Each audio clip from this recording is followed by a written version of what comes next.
It'll do that.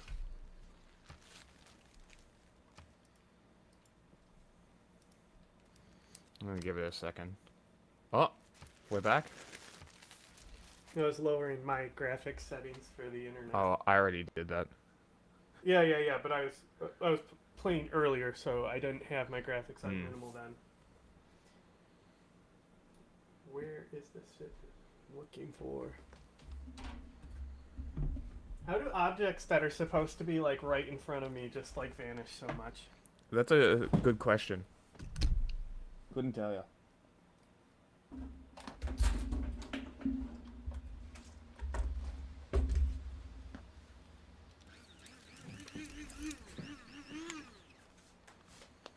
Who's using a blender? Don't mind that. It's not a blender. It's a grinder? Yep. Like the gay app? Sure. Wait, let's go with that.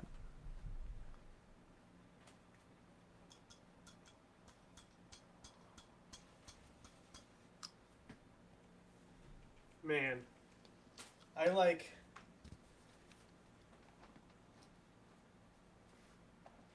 At one point... Here it is. It's under. This is the under perfect this grinder, plastic by the way. bag full of plant matter. Oh, yeah. It is the world's best grinder. It's $20 from Kmart. Spice And grinder. coffee grinder. It's for... Oh, coffee grinder? I was about to say Yeah. it's for peppercorn. No, this one's specifically a coffee. Years ago are a sham. And a new book offers a glimpse into one of the most secretive and controversial companies in Silicon Valley. It enables Boo. lots of companies to make better use of the information they collect. Most of the work it does is pretty benign. Some of it is quite laudable, but then there's other stuff that gives a lot of people cause for concern.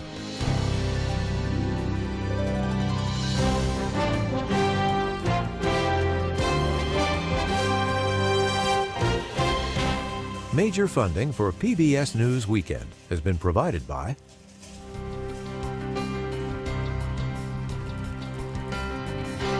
the ongoing support of these individuals and institutions.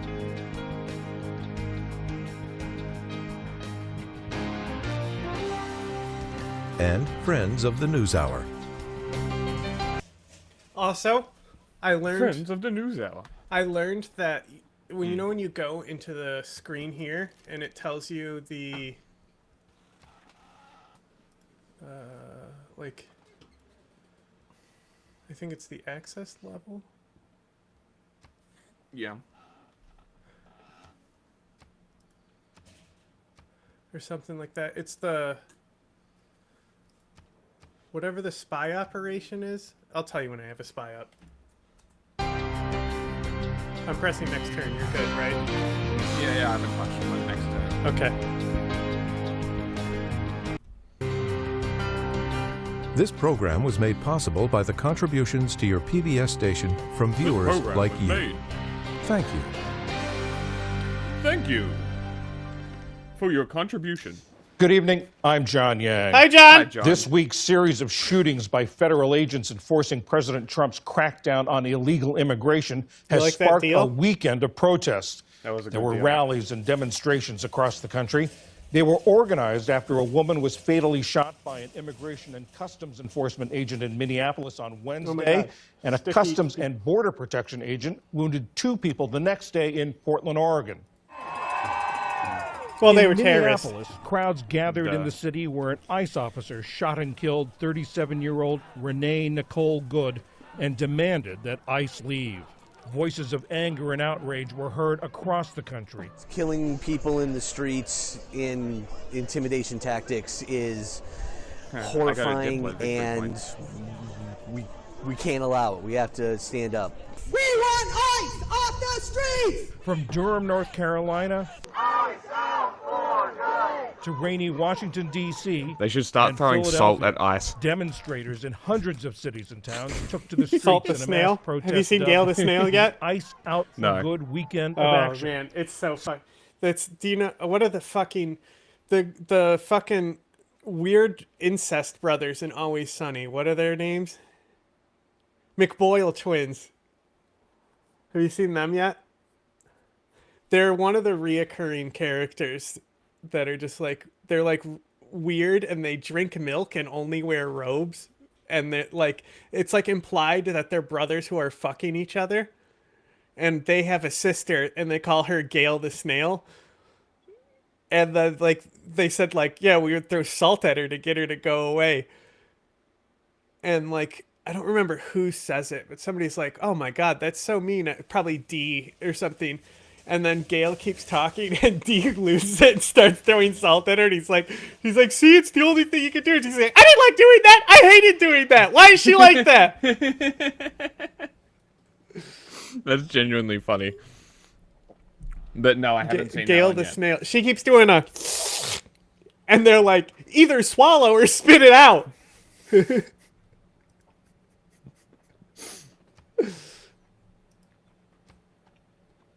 Yeah, it does.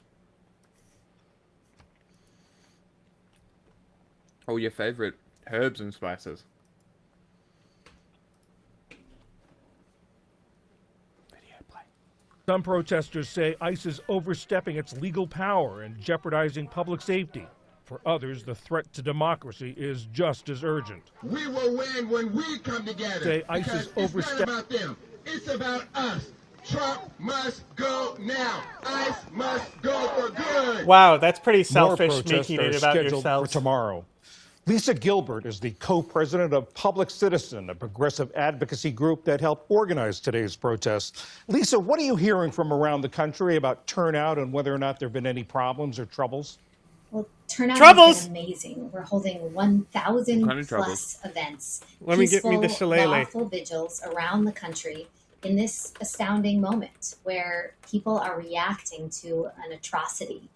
It was organized in only 48 hours. And so the massive numbers we're seeing, the number of people turning out, telling their neighbors to turn out, all of it just demonstrates the real magnitude of the outrage. Oh, you didn't change that the I think tags. people are feeling. It still says Were we're you gay. surprised that it came together so quickly? Put I Iran think and this other issue countries in there. really impacts us all. Keep gay, No though. one That's in the one that America works. should walk the On street Twitch. fearful Yeah. of masked agents. Hey, look, Should I won be the military worrying thing that again. their businesses I'll could look be at, ransacked, other or tags facing intimidation in a and violence, second. or even Now I get death combat just for strength being a good for neighbor. attacking a member I think many unit people see with a themselves in this city-state, incident, have a been city truly strike, horrified at and the I get 200 escalating Diplo favor. violence that they've seen from ICE and CBP. And this moment sparked a tinder. People are reacting to an abuse of power that they've been watching for many weeks and months. You're What gonna was get the the goal club. for today? What did you I hope just to killed a accomplish? crossbowman with a The club. goal for today is to have a community-led, nonviolent, lawful reaction to the horrors that we've been seeing. The deadly violence, the terror wielded by ICE, the abuse of power from Trump, none of it is acceptable. So we want to honor and humanize the lives that have been taken by ICE. We want to demand accountability and transparency and immediate investigation into the killing of Renee Good, and just really expose this systematic pattern of violence, which does not just include Renee. It includes 30 plus lives that have been lost in ICE detention just in 2025.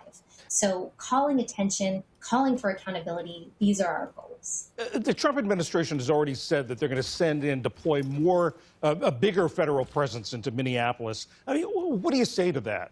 I think it is exactly the wrong reaction. People are calling for this non-essential, unnecessary, militarized force to leave. The reaction has been clear, and what more troops will spark is more intensity. And what we want to do is de-escalate, focus on accountability for the harms that have already been perpetrated, and move forward. This is exactly the wrong direction to go.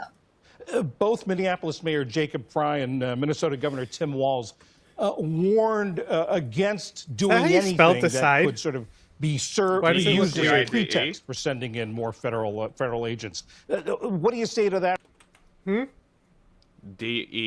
DECIDE. Yeah. Why does it look weird? Is it just because of the capital? Or is Maybe. it my disability? Could be both. Watch, I've been spelling decide wrong this whole time, and it's like something that's like a similar word, so it doesn't autocorrect it. What if that's what's happening? Was that a concern when you were organizing these events? Well, our events are First Amendment right protests. So long as they are nonviolent and peaceful, which they have been, and which was the goal and undergirded all of our organizing, we were not concerned that what we were doing could spark reaction of this nature. However, we know the Trump administration is seeking any excuse to put further troops into the nation, to militarize at higher levels.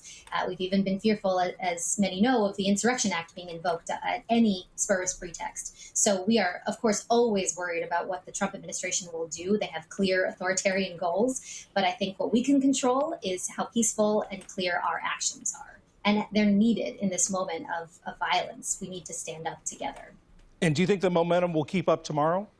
I do. Absolutely. I think we've only seen growth throughout the day. Yesterday, there were 500 events. By the night, there were 800. By the morning, there were 1,000, and so on and so forth. People are really outraged, and it's showing up everywhere across the country, and we expect it to continue building. Lisa Gilbert, co-president of Public Citizen, thank you very much. Thank you. In tonight's other headlines, tensions are escalating in Iran as protests near a second week. Today, Iran's attorney general warned that protesters could face the death penalty. President Trump has warned of retribution if peaceful protesters are met with violence. Demonstrations have grown, fueled by anger with the hardline ruling The jokes regime write and the themselves. worsening economy. Human rights watchers say at least 72 people have been killed and more than 2,000 detained since the protests began. The U.S. military confirmed Is it this bad evening that when it I saw that conducted number, I several was like, oh, lower large-scale than I strikes thought? against ISIS in Syria in retaliation for an ambush on American forces no. last month. U.S. Central Command said I mean, I several think it is airstrikes bad. were launched throughout Syria as part Just of Operation a different kind of Hawkeye bad. Strike.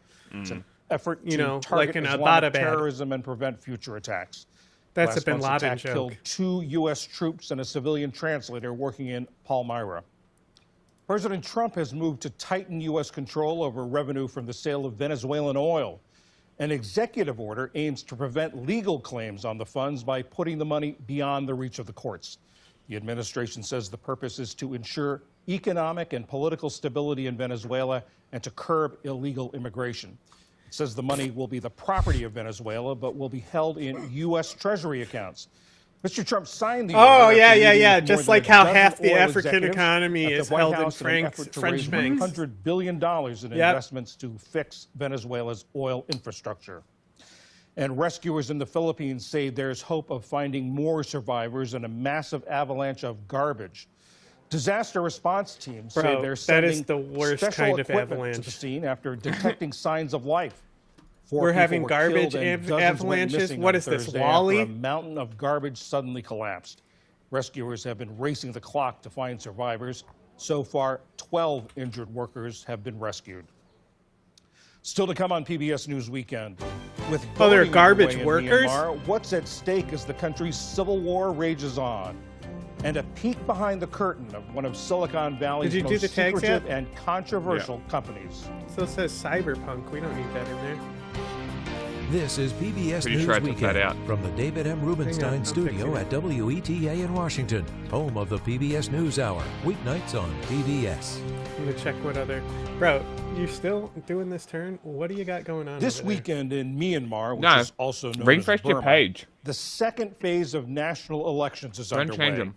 It's the first They're election done. since the ruling military regime seized power 5 years ago. But with I major just went opposition to the parties page. barred from participating, leaders wasn't jailed, needed to be and refreshed. an ongoing civil war keeping many Okay. from voting, the process is widely criticized as a sham. Special correspondent All right, you want to see what got us the most? Okay, so the most views first. Okay, so gay, number one. Next is politics. Then femboy, Bondi, Candace Owens, English. Amazing. Impressions, gay, femboy, politics, China, ADHD, cozy, English, Thailand, US, Australia, LGBT, Venezuela. I did not put politics in there. Politics is better than journalism, I think. Mm-hmm. But we haven't ran journalism, so leave that in there too, so we can get data. We'll check, yeah. Do you want to put Sid 6? Go for it. Might as well. Alright. I'm assuming we're keeping our stories on America today. Well, just anything you want, just add to the stream list. Okay. Kira Kay has our story. The newsroom of the Democratic Voice of Burma, DVB, is on countdown. Their 2 p.m. broadcast about to go live. PBS doing News stories is the about bombing of a journalists. hospital by the Burmese military, who took control of the country in a coup 5 years ago. Although the junta says they were striking rebels they are fighting, DVB's reporters confirm that 34 civilians were killed, including a pregnant woman and a 3-month-old baby. You see all these bombing in Gaza or bombing in Ukraine almost every day on the TV. And similar thing happening in Burma every day. We're seeing 2 or 3 airstrikes every day. Chinese military back. HM9, DVB's founder, relies on a network of journalists who risk their lives daily to get footage out of the country. The newsroom sits in northern Thailand. And this is all across the country? Yes. It had been founded in exile in 1992 and now finds itself there again after the coup. Life in Myanmar today is a far cry from its so-called decade of hope, which began in 2010 when the long-repressed country first tentatively opened to the world and tried democracy. That's when Nobel Prize-winning opposition leader Aung San Suu Kyi was I forgot she got the Nobel Prize. Why would you want that prize at this point? And eventually became the country's de facto leader. The United States engaged, funding democracy efforts and encouraging investment. Newsrooms opened. We were quite excited, to be able to move back to Burma. We were able to travel around the country. We can do stories from anywhere. Young people are really enjoying the freedom, like mobile phone, internet, like it's affordable to almost everybody. And lots of foreign companies are coming in. So it's a pretty promising future for the country. But the military never fully let go.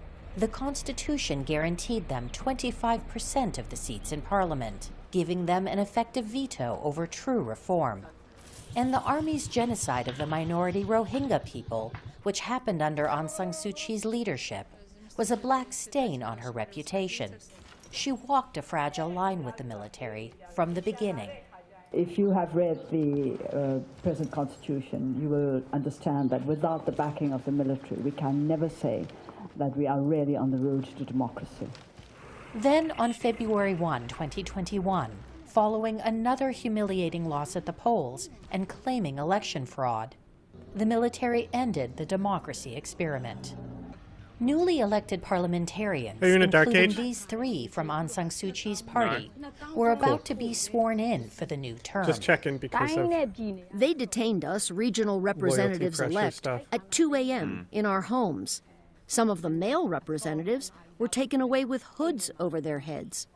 Civil servants and students launched a non-violent protest. But then the junta cracked down. We had to launch our resistance together, students and other young people, even the general public. None of us wanted to do armed resistance, but we had no other choice. I took a leading role in organizing units of the People's Defense Force. We held basic military trainings on the border in coordination with people from my constituency. 5 years you don't later, want to do anything Myanmar for is in the peace? grips Okay. of a brutal civil war. I'll remember that. But an increasingly desperate junta has not been able to I win, figured I would just despite let help you from abroad. have We've peace been now tracing and the deal use with of you later. sophisticated But weapons of war. to watch how attack quickly she civilians. gives me Where is the 200 junta gold getting as these soon as I move a fleet into Well, her border Russia, number one. and attack China, one number thing. two. Tom Andrews is a former U.S. congressman and current special rapporteur for Myanmar to the United Nations. The international community has been not only not providing the requisite levels of humanitarian aid, but have been unwilling to provide the pressure necessary. Get over here and take back Moscow. this It has no military walls junta right now. Western Yeah, I'm sanctions on currently jet fuel and getting my Myanmar's free banking city back. systems have Don't been worry about partial that. and uncoordinated. It's got a the wall. Trump It's gonna. administration dropped I need some to repair American my sanctions ships. on allies of So the I need Golden you to take Generals Moscow. this summer. Aung San Suu Kyi, where has she been? Has anyone seen her? No, we just don't know what her condition is. We don't know where she is. We've heard reports of her being moved to harsher conditions, but it's very, very difficult to get information. While fighting rages in the country, across the border in neighboring Thailand, a pro-democracy movement is flourishing, comprised Pro-democracy? of once They're elected bombing leaders. I will try my Cambodian- best to take down the Yeah. That doesn't mean that there's not military people who are junta. pro-democracy. The NewsHour advocates. first met Napon Lat 10 years ago I fucking as he hope so. registered to be a first-time candidate with his father in tow. We next met him in hiding in 2022 as he helped establish a pro-democracy national cabinet. He admits he's tired, but no less determined. The young generation and Generation Z, they are fighting against the military junta forces Look at those in the tattoos. battlefield. Crazy good. Compared with them, my situation is not so bad. Those young forces have gained territory from junta control, and local administrations are taking over, with guidance from the pro-democracy leadership. In some control area, we have to give the public service to the people, especially education and also the healthcare system, and also there are so many public service things. So we are trying to give that kind of public service to the people. The women parliamentarians are also actively coordinating aid and services for the communities in most desperate need. Now we're collecting taxes and rely on that money for public services. Electricity and energy. My ministry is the Ministry of Electricity and Energy. We oversee road construction and can also provide electricity to hundreds of villages. But now, despite having lost control of significant parts of the country, Myanmar's military government has Hello, good decided evening. this is the time You better to not hold be a a new robot. nationwide election. You better just have a robot name How much as a they joke. would lose in a free and fair election. So they're doing everything possible to go through this ruse, this charade of an election. We're going to make sure that the actual political parties that would overwhelmingly win, that they're all outlawed. We'll make sure that freedom of speech is outlawed and hope that the international community is going to ignore everything and accept this so-called election. Inside Myanmar, brave Burmese activists are urging a boycott, openly on public streets, at great risk The to Twitch their lives. integrated version of There have Chat- already been more than ChatGPT. 300 arrests under a new so-called election interference law, with violators facing the potential of the death penalty. I feel abandoned and have much less Bro, faith in democracy. These fucking tile improvements. Now, granted, Indonesia is probably the most dependent on coast type maps, but they are fucking unstoppable. This tile improvement right here, that it's a fucking water tile improvement, and you can build them pretty much like everywhere, all over your tiles. +3 food, +2 production, right? And you can upgrade water tiles. Like fully upgraded water tiles should be like, it's like 2 production, 2 food, and 1 gold or something. So like this will be upgraded, so the tiles will be giving me like 4 production on water tiles. That's pretty good.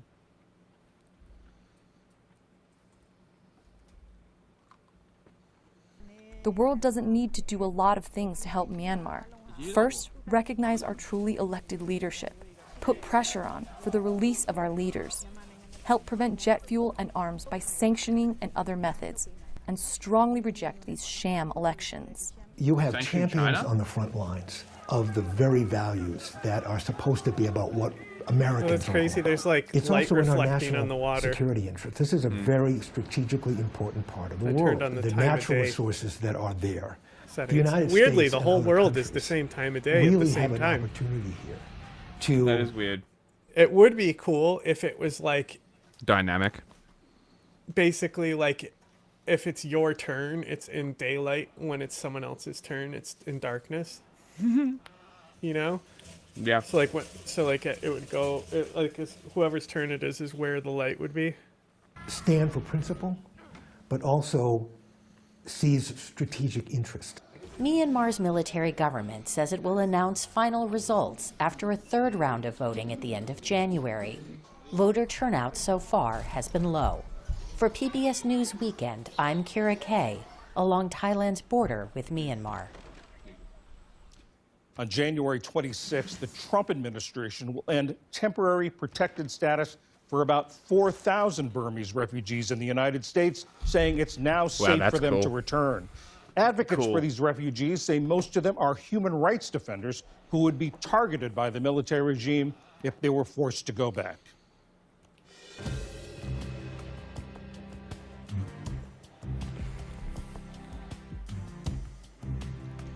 Multi-million-dollar Palantir Technologies is one of the most secretive and powerful companies in Silicon Valley. It develops software that can quickly analyze massive amounts of data. It's used by government agencies, the military, Nothing and can major stop the corporations. Magnum Jong. A new book, The Philosopher in the Valley, Alex Karp, Palantir, and the Rise of the Surveillance State, gives readers a glimpse inside this controversial tech firm and its outspoken and colorful CEO. Ali Rogan spoke with the author, New York Times Magazine contributing writer Michael Steinberg. Yeah, so now I built a Michael, fishing thank you boat so much next to for it, which joining us. buffs Let's this. start with the most And now essential I'm getting question. 5 food Who from is it. Alex Karp and what is Palantir? Alex Karp is the CEO and co-founder of Palantir, and Palantir is a technology firm that specializes in data analytics. It makes software that enables organizations to make faster, more efficient use of their own data. It's important to clear up some of the things that Palantir doesn't do. It doesn't collect data, it doesn't store data, and it doesn't sell data. Can It you just move your little enables stick man? organizations, and these are typically large organizations, to make better use of their own data. Where, up here? Depending on who you talk to, The one Palantir moving the is water an to help amazing siege. tool for That'll work. data collection and efficiency, or it's very dangerous technology that has potential for great abuse. Why is it that this company arouses such strong feelings on both sides? Because both of those things are true. It enables lots of companies to make better use of the information they collect. It makes their businesses more efficient, I mean, their operations. I think, Australia and Israel definitely have that type of tech. Mm-hmm. So, if it was based off of their tech, it might be able to have signatures that could be detected. I don't know. More efficient. But Palantir also works, for instance, with the CIA and a number of other clandestine services. Its technology is being used now by ICE to There you help go. facilitate deportations here in the United States. So it's used by a wide range of organizations. Most of the work it does is pretty benign. Some of it is quite laudable, but then there's other stuff that gives a lot of people cause for concern. Much of the book is a case study on who Alex Karp is, and you write about the fact that he is not a tech guy by training, by background, but he does seem to embody the dominant Silicon Valley ethos Mr. right Big now, with a lot Sniffs. of these companies making these very powerful technologies with little to no oversight, with great potential for misuse. But what they say is, if we don't make them, these tools are going to fall into the hands of the bad guys. How do you think about that as it relates to Alex Karp? Well, that has always been Karp's pitch. He has emphasized for over 20 years now that Palantir it takes great care to guard privacy, is very concerned about protecting civil liberties. Basically, the idea has always been that its software can enable law enforcement to find the bad guys without pulling millions of innocent people into their dragnet. And so his pitch essentially has always been, trust me. But don't know if I have any harbors. Oh, by the way, okay, I don't know if I should tell you this because it might be more information than you need, but there's a district discount mechanic. Okay. And so certain districts are just cheaper in general, like the government district, and then all the green districts, and then the spaceport, I think, are all cheaper anyway. But the regular districts, if you go in and it's telling you to build a district. Also, don't listen to the advisor. She's just telling you to build districts based on like what you don't have and trying to balance the number of districts, which isn't what you want to do. Like, she'll tell you not to build campuses if you're going for a full science victory. She'll be like, build this encampment. I don't need soldiers, lady. But if you basically have built a greater number of districts than the amount you have unlocked, then when you unlock that new district, it will be cheaper than the rest of your districts. And it's also, if you don't build a specific type of district and only build other ones, eventually those districts you aren't building start being cheaper as well. Yeah, okay.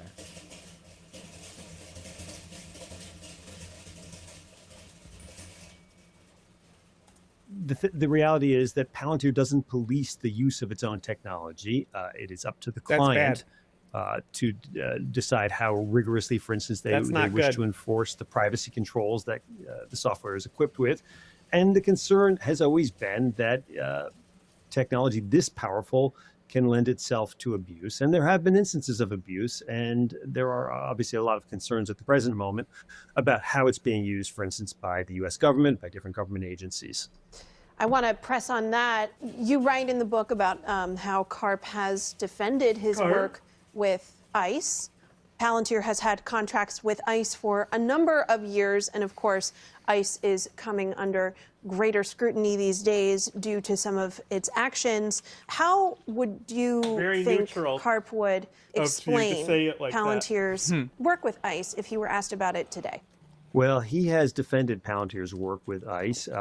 His view on immigration has evolved. During the first Trump presidency, when Palantir's software was being used by ICE, he did not agree with Donald Trump's views on immigration. He's now singing a very different tune during the second Trump presidency. He believes that the 2024 election, among other things, signaled that basically Americans wanted to keep the demographics of the country the same way, and that essentially empowered Trump to pursue this crackdown. And CARP has made very clear that Palantir is happy to work with ICE to implement that policy. I have not spoken to him about what happened in Minneapolis, for instance, but he has kind of brushed aside the concerns that people have expressed, even people internally at Palantir, about the work the company is doing with ICE. Your book paints a really detailed and intimate picture of who he is as a person, his eccentricities. And one of the things I wanted to ask you about is the fact that his alma mater, which you share with him, Haverford College, will not invite him to speak. Why is he so obsessed with that? Well, I think with a lot of these guys, there's always something in their lives, someone not acknowledging their success, someone not giving them what they think they're due. And for much of the time that I was reporting the book, this was kind of a jokey thing. I mean, he would kind of joke about it, but you knew that he was being serious. He was very irritated that Haverford wasn't inviting him to speak on campus at commencement or on any other occasion, despite the success he's had, leading Palantir. But it turned more serious after October 7th, after the October 7th massacre in Israel, when protests erupted on college campuses across the United States, including at Haverford. And he was very angry about what was happening on the Haverford campus, to the point that he said to me that he would never give a dime to the school. So, what's kind of a joking through line through much of the book turns quite serious towards the end. Michael Steinberger, the new book is The Philosopher in the Valley. Thank you so much for joining us. Thank you for having me.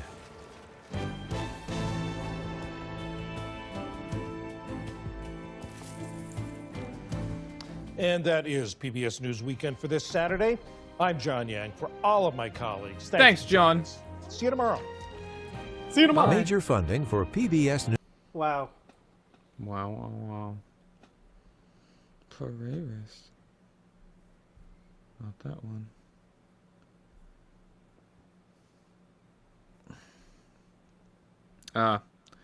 Yeah. I'm going to play this one.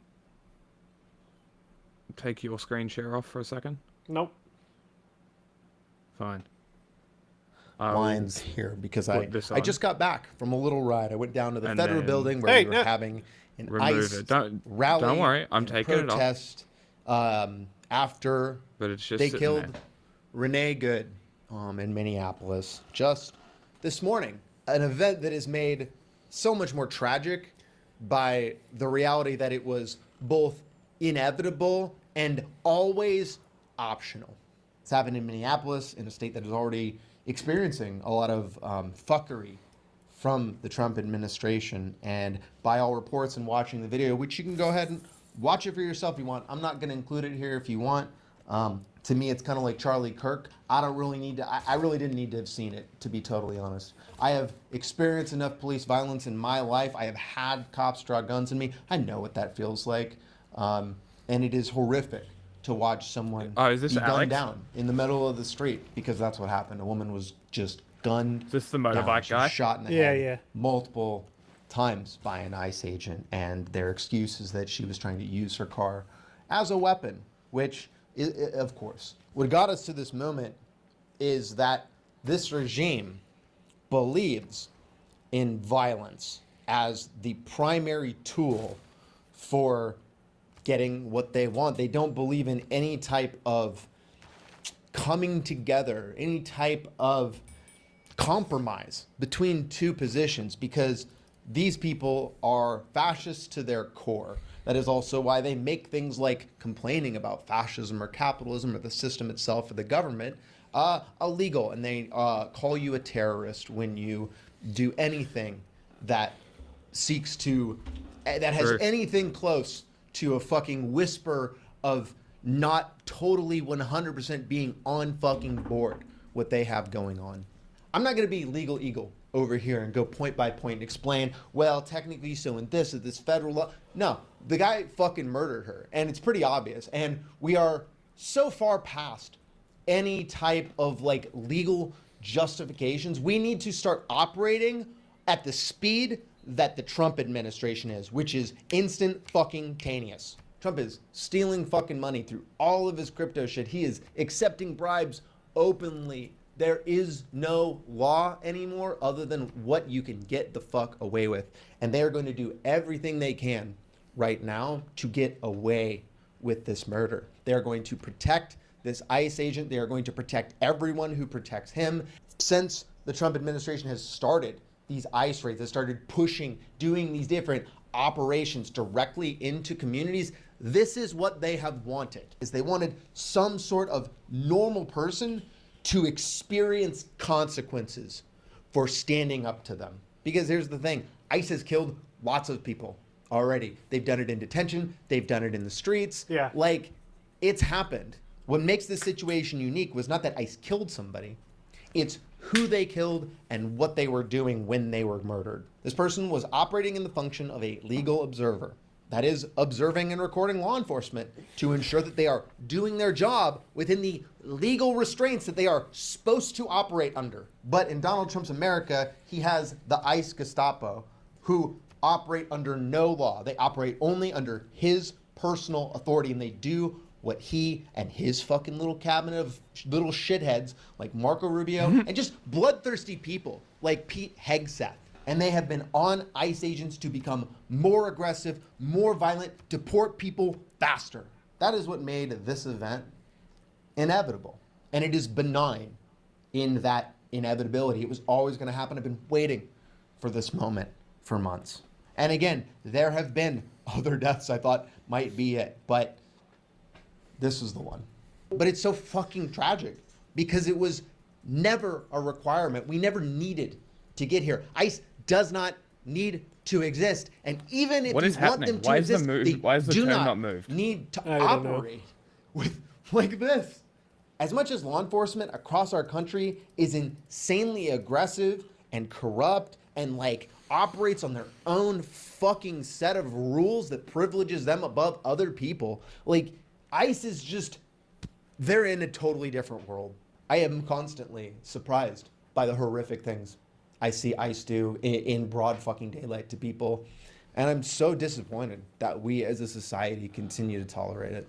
It is destroying our freedoms in ways that can only be rivaled by the Patriot Act. Anyway, so that's why I was at this event, and I just want to talk you through what happened. This is the federal building. I have some diagrams I'm going to make to explain the situation. With videos like this, I assume I'm talking to other activists or people who are activist-minded and so are interested in the technicals of how these type of events happen from a security and safety perspective. Let me talk about what I brought to this event.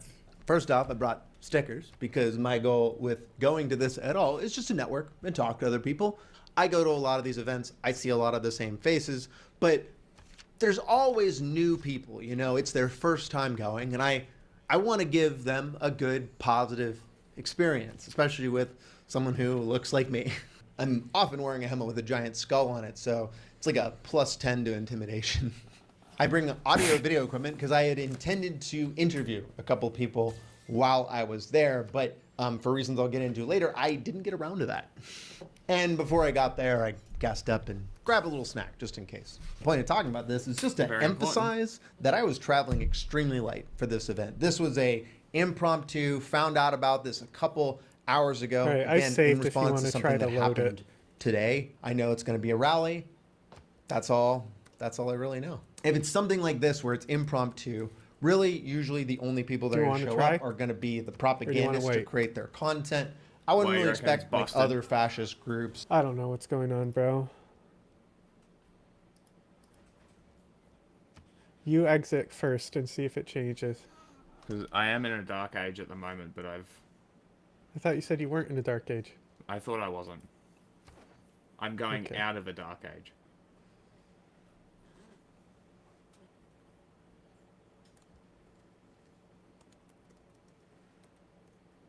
Leave the game. I am.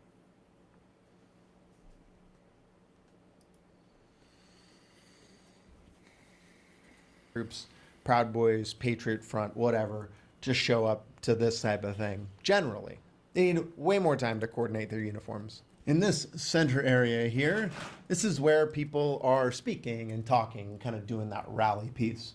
I showed up early before anything was going on, so I just kind of wandered through people and offered them free stickers, you know, made some friends. This is where I park my bikes. This is a one-way street, so for security reasons, ideally, I would actually have my bike like here in some sort of blocking capacity because these are where the two streets can kind of come in. That's your vulnerable spot for pedestrians, but there was already people there. I didn't want to bug anybody, so I figured it's better off to just kind of get to the side, get away from people. And there is also this little bus buffer area. So you can kind of see cars shouldn't really be in there. Generally, this is a pretty safe space to be hanging out. There is also a kitty quarter over here is another government building. The police are like all up in this place. I go around the crowd, I hand out stickers to basically everybody, and I'm just shooting the shit with people, having a good time. There's always a couple people that recognize me in my videos, so I stopped to have a little chat. It's good.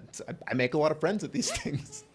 Sometimes they have motorcycles and start joining me when I come. Across from here is just another building. I think it's like another federal, it's some other government building, who knows. One of the things I do when I go to these events is monitor the police response and note down what they do. So down this street here, I saw two cop cars, one stacked after the other.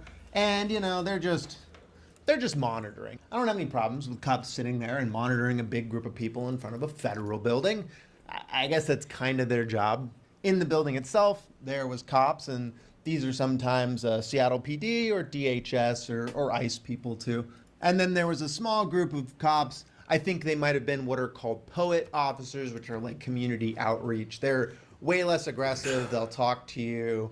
Yeah, they just are like the friendly face. What does POET mean? Police Outreach Engagement Team.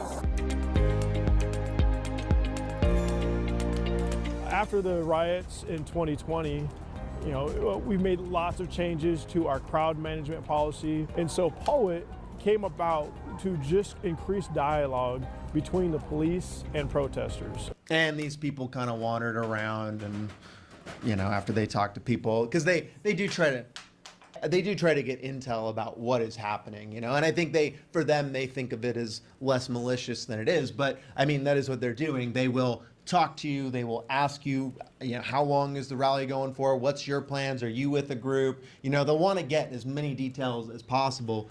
And they report all that up, you know, that's how they figure out what we're doing. And again, I don't have a huge problem with these people.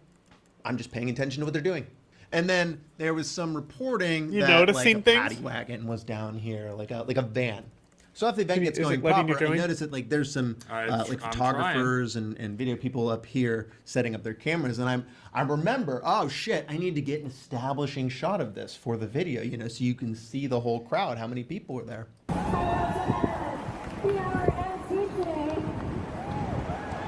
Hey.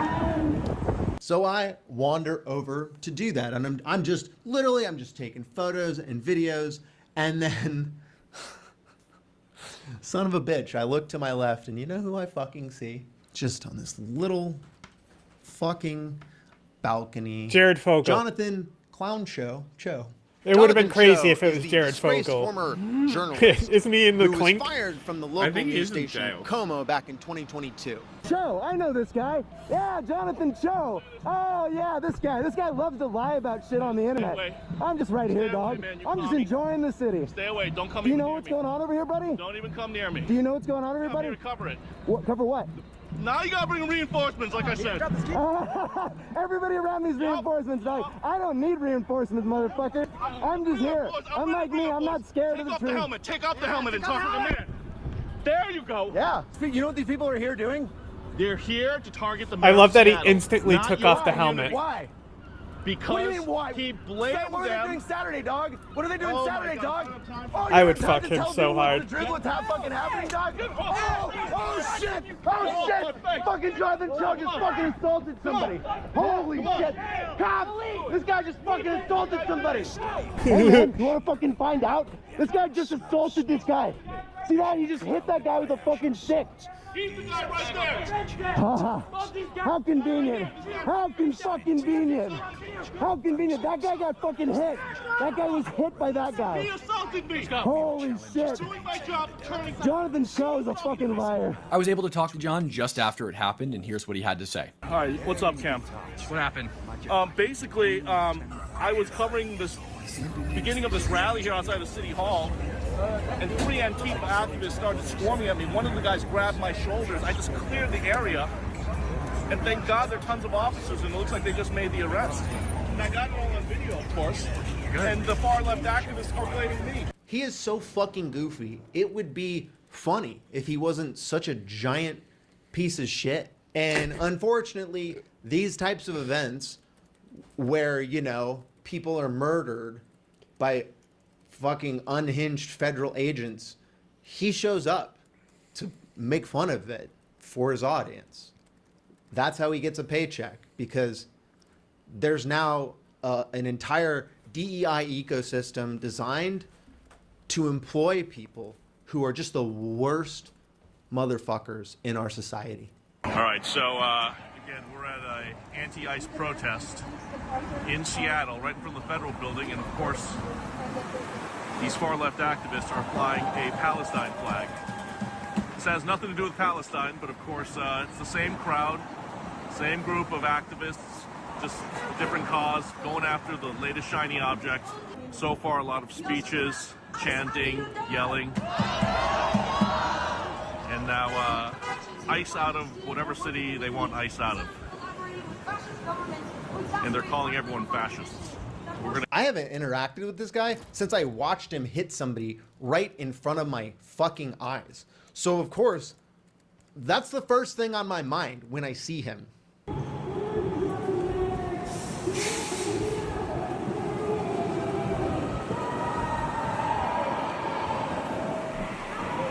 What kind of propaganda are you making today, Cho? God, Squid Tips, how are you? Hey, no, don't fucking touch me, you fascist piece of shit. What's up? How did you get out of hitting that guy? I've been wondering how to ask, like, what happened? Why don't you take off your helmet? Man up again. You're scared, aren't you? That doesn't work on me a second time. I can just show him the video the first time and Do it. watching you shit your pants. Yeah, man. So how'd you get out of hitting that guy? I don't know what you're talking about, How'd you man. get out of hitting that? How's No, the theft? You you don't know stealing if cans you of didn't soda again? You telling everyone to do gay crimes?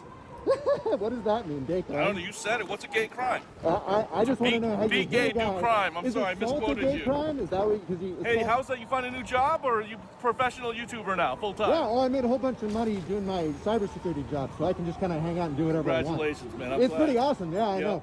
My family actually likes me, so what do I you think still about talk that? to them. What do you think about this? I think your wife still doesn't talk to Yeah, you. look I think at that. You wear your daughter doesn't talk to no you. helmet. You're There pretty, you go. You're You're scared. miserable fucking How's guy. your boyfriend, huh? The one with the penis. No, Boy with the penis. no, I know it's fucking I gotta get hilarious. down there. I know that for you, like these childish fucking games are like really funny. Yeah. Do you want to go back to your house in Bellevue? So he starts playing this little follow me game, which is so funny because literally it is this is the exact interaction I had with Cho the very first time I met him. I didn't even know it was Jonathan Cho. I had just showed up to when the federal workers were all fired and there was an event out there and I just kind of showed up in Black Bloc. I didn't ride. I took off work. I was there on my fucking lunch and I saw him harassing people, haranguing people. And I ended up following him and he took that exact same path down that escalator, running down it. But like, I'm not trying to run him off. I just want to talk to him. I find the fascist mind to be quite fascinating. I did think offering me a pound was pretty hilarious. Yeah. I realized very quickly listening to him because he is not an intelligent man. He's actually a very, very stupid man. These people are just pulling on a slot machine of insults that come to their head. Whatever racist, bigoted, homophobic thing they can fucking come up with to try to get a rise out of you so that they can make content off you. I'm not interested in making that type of content. I'm interested in knowing how the fuck he got away with striking someone in the middle of the fucking street. How he got the cops to do his fucking bidding. How much SPD pays him. That's what I really want to fucking know. But he didn't seem to want to answer those questions. He seemed more interested in playing this game. Go back to your house in Bellevue?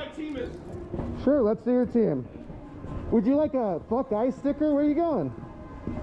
Oh, Cho, you're walking so fast. I'm in all this gear.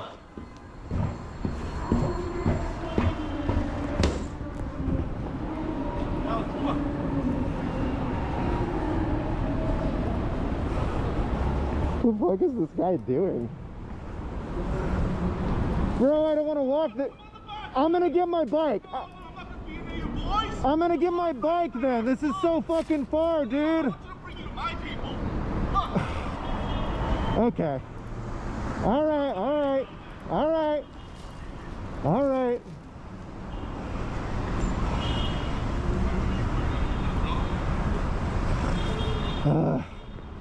How far? Right around the bag. I don't have to keep. What is going on? I don't care about people trying to like jump me in a fucking alleyway or whatever. I'm wearing motorcycle gear? You better fucking kill me. But the thing is, I know for a fact that Choke works with SPD. I don't know if he's a CI or anything official, but I have seen enough things, the way that he is able to literally direct SPD officers to arrest specific people. Even though they haven't seen anything, they will literally just do whatever Cho says. Y'all are such fucking chuds. Holy shit. Oh, wow. This is embarrassing. Thank you so much. Oh, wow. And you're going to bring him back. This guy just fucking assaulted someone. You're bringing it back. Wow. What the fuck? He didn't do shit! Holy shit! Holy shit! He didn't touch anyone! I can't believe my fucking eyes! I also watched him go to that little Antifa cry table at the White House a few months back, where he handed a little dossier of fucking names, which I'm sure mine was in. Antifa attacks our police stations. They attack our courthouses. They dox our law enforcement officers. No more. They are a terrorist group, and we are coming after them. Part of the problem that we have is that a lot of people refuse to believe that Antifa is real. It is just a made-up thing, but I have seen them. They are real. They are dangerous, and they are violent. They are an organized, systemic, international criminal enterprise. The I've been music, attacked dog. by Antifa, It's doxed fucking by killing Antifa, me. Harassed by Antifa, but we're not standing down. We're now coming for you.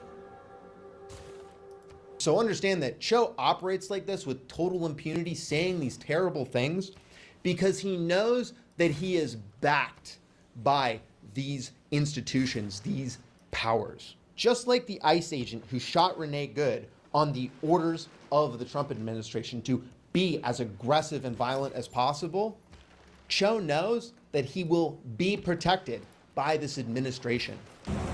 Bro, I just got a settler from Russia. He's literally calling the cops on me right now.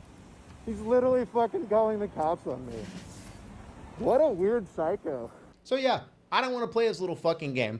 All I did was notify other people who were operating in some sort of security capacity so that they knew, confirm for them that they had a strategy, which is to just ignore his dipshit ass. And yeah, that was it. As much as Cho wants to make me out into this violent Antifa thug, you know, I'm just not. After that really strange interaction with Clown Show, I stuck around just waiting for the press conference to end. And at that point, the people took to the street and started to march. I had no idea where we were going, what we were doing, or if there was any plan. So I just kind of ad-libbed. I didn't have to work with anybody. I didn't have to make any plans. I kind of just knew generally where I needed to be, which is just in front of the march, God, making sure so the cars didn't hit people. And if you're familiar, this is called corking. If you're unfamiliar with this, I made a whole video about doing it for Palestine protests, which was way more official, and I talked more through the specifics. But yeah, the march didn't go far. It basically just went a couple of blocks up and a couple of blocks down, mostly sticking to one-way roads, which is nice because that makes the safety way easier. Oh my god, they fixed their fucking rules.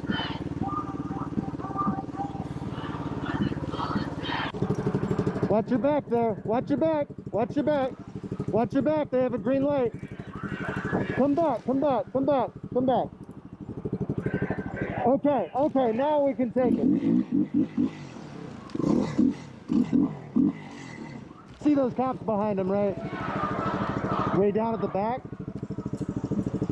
Behind the cars.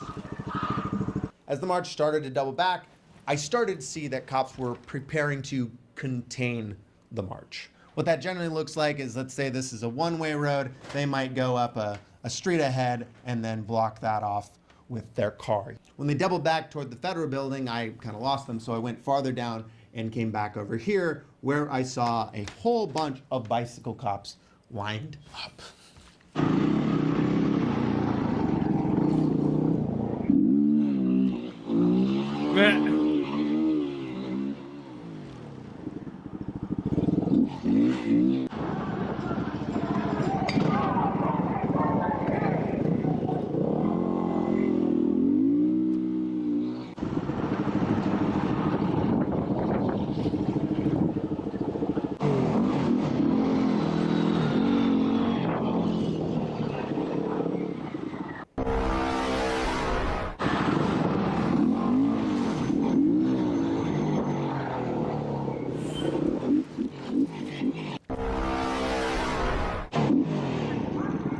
There's cops right here!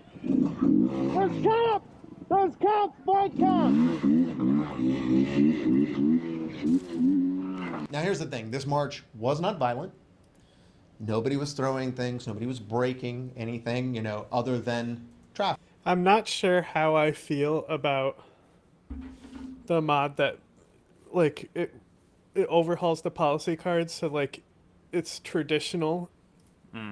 And, like, because, like, it breaks it up. So, like it removes all the wildcard policies except for government legacies. And it makes them regular cards, so you can just choose to put anything in that wildcard slot. Yeah. But, like, I just don't know how I feel about it yet. Traffic laws.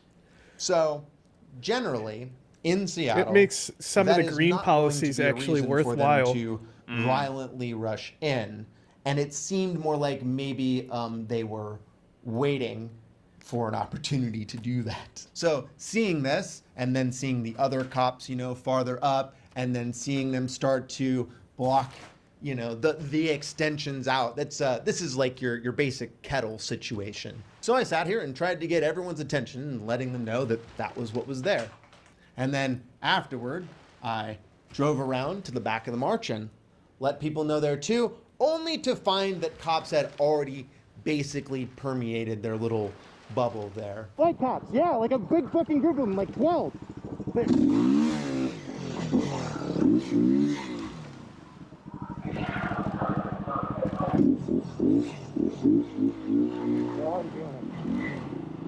This is the mass of people. These are all those bike cops. And then there was, yeah, a little police car here, and then cops wandering around. And that to me was the sign that I needed to leave. This is not a tactically defensible position. Not that anyone should be worried. Again, nobody was doing anything wrong. Nobody was fighting. Nobody was flipping cars. It was a peaceful demonstration, but it was an illegal event. And we are in a world where basic demonstrations, basic free speech is now very much on the table and needs to be fought for if we want to keep it. Anyway, so I took that opportunity, tried a little more around, confirmed that that was what was happening, and then I skedaddled. Before I close out, I just kind of want to rapid fire things that I saw and thought were notable. I saw some people with American flag memorabilia, and my test is always giving people a sticker. That's actually another reason I do it, is just to get an opportunity to Yeah, feel that is a people really out, good idea. from a, just otherwise just staring at them across the fucking way. In this type of crowd, generally American flag, like bandanas or merch, is going to be someone who's a veteran. I have seen people have conflict over that, and especially as we're now living in a world where we abducted the president of Venezuela randomly in an extremely imperialist fucking. It's crazy. I explain this because I know a lot of people don't actually have conversations with those people. They don't have those questions, and they will often judge them based upon that and might believe they are something that they are not. And even if they aren't and nothing happens, like, you might be afraid, it might make you feel anxious, like there's these Patriot Front people or these Proud Boys, right-wingers, like in there just waiting to attack you, if you don't know. And so I just want to emphasize that those people aren't necessarily bad. You should just, it's just another indicator. I definitely saw some people that looked like they were ICE monitoring the situation. There was a guy very specifically who was kind of in some tactical gear, but like subtle black, and he was wearing this little cowboy hat, and he said ICE. Bro, we don't all have over open him. border. Or, Our alliance he's been expired. Border Patrol. He didn't really have any actions. He actually kind of stood over on the walkway over there for the most part. I saw a video the other day of a trans girl on Instagram who got a letter from the FBI telling her that she needed to stop her radical gender ideology shit. So, I don't know how far they're going to go to monitor, surveil, and try to punish people. Military. You go still to need these combat events strength? just to fucking stand around. Who are you? Who are you at war with? This may be the most important video that I've ever made. The FBI is I don't know officially... if it counts for city states. Yes, it doesn't. But we both have to be at war with them for the combat boost. Okay. We might have to go to war with Egypt for me to keep the city then. Hang on. What else do you have? Like, unless you're able to move units down into the water here to siege it, Put I'm attack probably where not you going to be want able it. to take it in 7. Put attack where you want me to move, and then make sure I can see it. Can I see your yields? No idea. That would be great. I mean, I kind of can. You got commercial hubs and markets on all those commercial hubs? What's your trade route capacity? 2. Okay, you need to start building more markets on those commercial hubs. I've been a little busy. Yeah, don't worry about producing units. I got you. Get those commercial hubs up, because then it makes the alliance actually worthwhile for us. Mm-hmm. Do you have spies? No, I've been busy.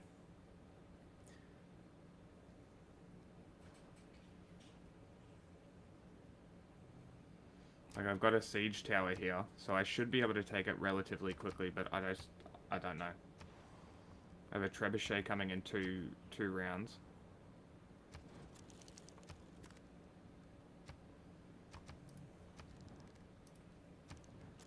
Weird, it won't let me click. The new ones on the mod don't actually work. I click them and nothing happens.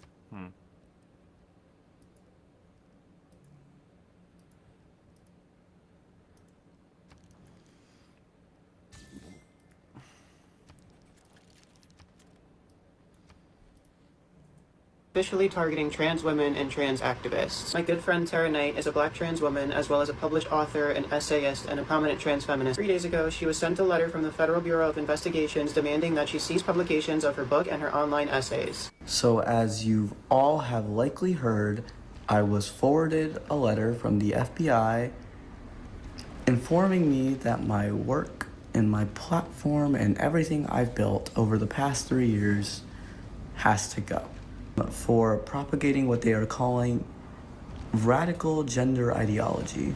Amazing. This comes from Trump's executive order, basically saying I'm a propagandist for domestic September 11th-ing. Yeah, this is definitely something I am monitoring. The presence of the Seattle Police Department was more significant than it has been in the past, and I don't know if that's like a temporary thing. Why can't I enter for your this fucking border day, still? This moment. I get the sense talking to deal. Seattle police officers and like kind of watching them in their posture that You when gotta ICE accept. does something that fucks with people's perception Oops, I canceled it. of law enforcement as a whole, like they get scared. There, I think sent there's a you lot deal. of conflict with beat cops like Seattle Police Department and ICE, because I'm guessing that a lot of these people probably support ICE. You know, you gotta be 50+%, right? There's no, you might even be pushing into Okay, like cancel 90, yours 80, again. 90. ICE is also kind of same team, you know, at the end of the day. That thin Okay, I'm blue sending line another between one. order and chaos, right?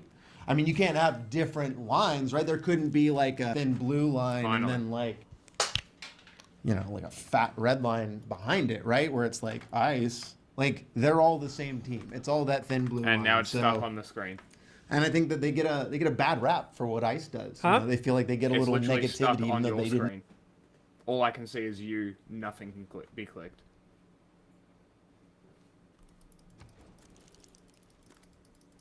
I can't click anything.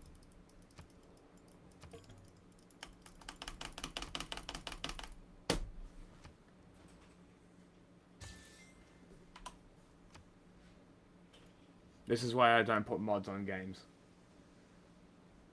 It's just a culture alliance. Yeah, and it broke the game.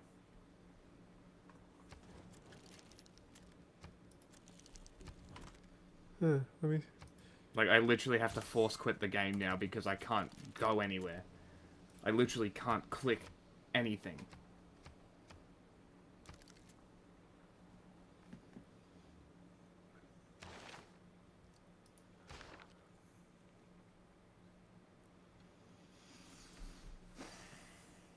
He didn't necessarily do anything.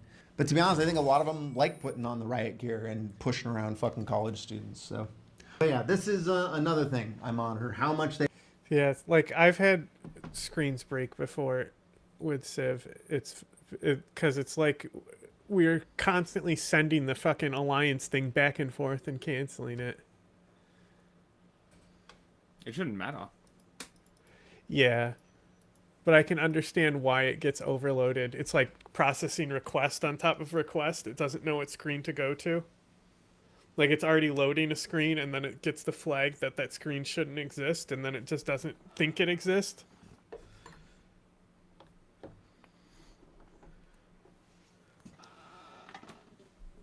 Much they respond and how aggressive their response is. I was surprised how quickly they kind of closed in on the march and had set up for that with the bike cops. But it doesn't sound like there was any violence, so that's good. No arrests, no fights. That's a good night.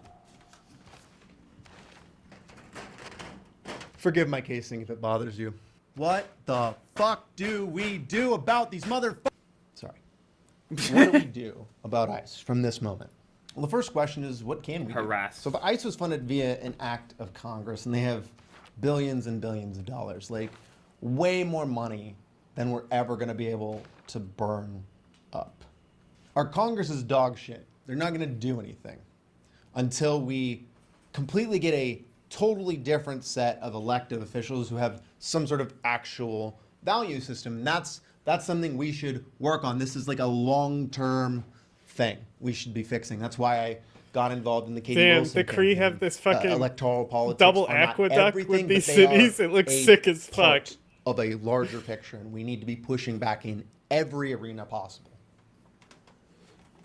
But the other option we have is Trump doing something about it. But Trump fucking loves ICE. He loves ICE. He loves having his own personal armed force. So I would not expect that to go anywhere. You probably can't take their money directly unless you're their maid or something and you're like taking it off the coffee table. So yeah, I think overall this isn't a functional strategy. Not yet. Okay, just let me know. I mean, so then we've got you could take their local money. policies and options. You would just This have would to be siphon trying it to somehow. use your Hack local 'em. government, judicial system, whatever institutions exist to throw blocks in ICE's whatever the fuck they're doing. Anything, everything. A big one here is how local cops interact with these ICE agents. And again, we that's just true. talked about kind of the complexity with it. But The entire overall, the elected New York politicians City have been extremely police are like cowardly the in fifth largest actually military in the directing world. cops to operate in a specific way around ICE agents. So far, local cops have been protectors of ICE agents. And if we want them to do anything different, it's going to need to come from the top down. You need the chief of police or the fucking mayors or the governors or some sort of direct elected official who has power officially over these people to make them do something different. Like this issue here, these people might not be up for the task. These people might be very much in the bag for what ICE is doing, or at a minimum, just a coward who's trying to stay in office. But these are places that we can apply pressure, we can apply heat to try to get them to do something, or at This least be is less fucking friendly. how to use a At the end of the whiteboard day, right we're here. going to have to replace a lot of these fucking people, though. That's the last option. And I know it's not one people want to do. I don't fucking want to do it. I don't like having conflict. I don't like potentially experiencing violence from the state. But we're running out of options. And let me be clear what the definition is here.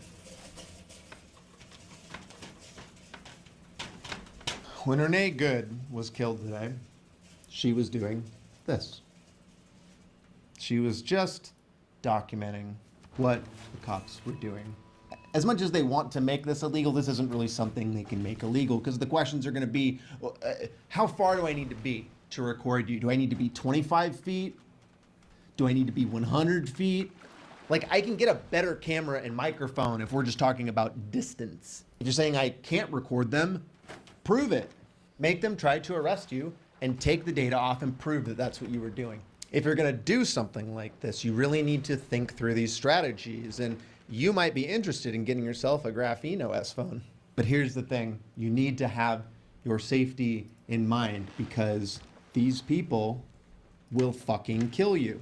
I have made videos on security culture and recording videos at these types of events. I highly suggest you go watch those videos if this is something you are interested in doing. There's a lot to consider and think about, and I care about your safety. Documenting ICE activity should not be a potentially Hey, I can pass deadly through the thing to territory do. now. But that's This the builder world we I live stole in. can You come need to my house. operate that way. That's the most important part, because if we don't have this, we don't know what What's they're that? doing. That is the Another first Magnum step Jong. towards losing it, and they really want to stop us. This is critically important to do because it is the first step towards reporting it. There is such a massive war on just information in this country right now. They don't want you documenting it because they don't want to report it. And it's not even that they don't want people to see ICE doing violent things. It's that they want to control the narrative. That is why Renee Good died, is because she made controlling the narrative more difficult. If we lose reporting, we lose the information, it's going to be a lot harder to fight. And this is why supporting independence, it's happening. supporting outlets They're not like coming back Unicorn from this Riot one. outlets like the Trans News Network, Like Seattle they're burning Gay News, buildings to Through the ground. Static, Hannah Krieg, all these independent They're individuals. saying death to the they all need IRGC. so much help. If you are not They're not canceling coming back. your They're Amazon fucked. subscriptions, if you're not getting rid of cable, if you're not finding ways to eliminate costs in order to support indie broadcasters and information providers, the IRGC is weak too. we're really going to struggle. It's going to be a huge problem.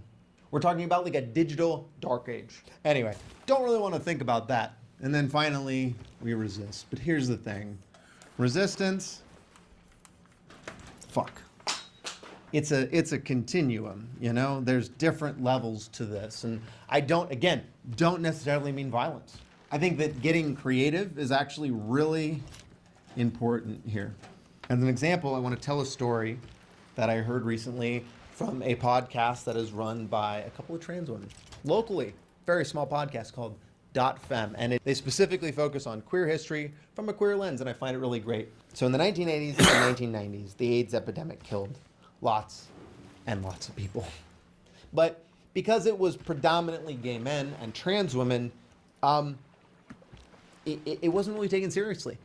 There's a really famous recording of Ronald Reagan getting interviewed by a news reporter as it's kind of like the early days of the AIDS crisis, and they're just kind of like figuring out what's going on. But he's trying to kind of get him on the record. Hey, are you paying attention to this? Do you care? And Reagan's response is pretty illuminating.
What took Reagan from that very kind of callous and cruel conversation about people dying was, among other things, the AIDS quilt.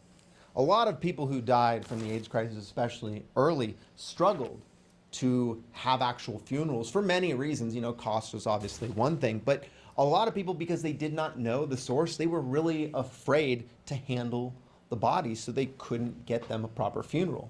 One of the ways people decided to memorialize them instead was via this giant quilt. And Ronald Reagan and his wife went into the air in a helicopter and got to see the whole thing at once.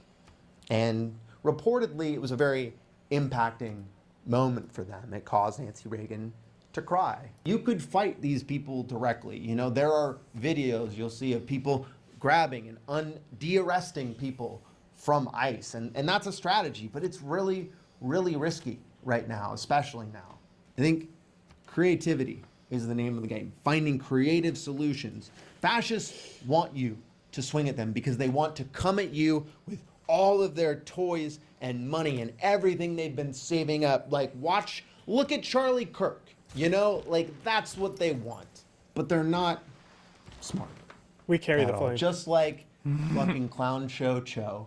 These people are very stupid, and they can be outthunk pretty easily. So, good luck out there. I've got a giant video about fascism I might actually that I take ran this into city not too before long it ago rebels. coming out. And if you'd like to support me, again, you can support other people. There's lots that absolutely need it and will buckle without your money. But I would love to build a following of people who just want to throw me $1 or $5. I have 180,000 subscribers now. If everybody gives me $1, I'm basically making what I made at Nordstrom. Until next time, Ride fast. And take chances. Okay, you had something you wanted? Little queer mouth. Yeah.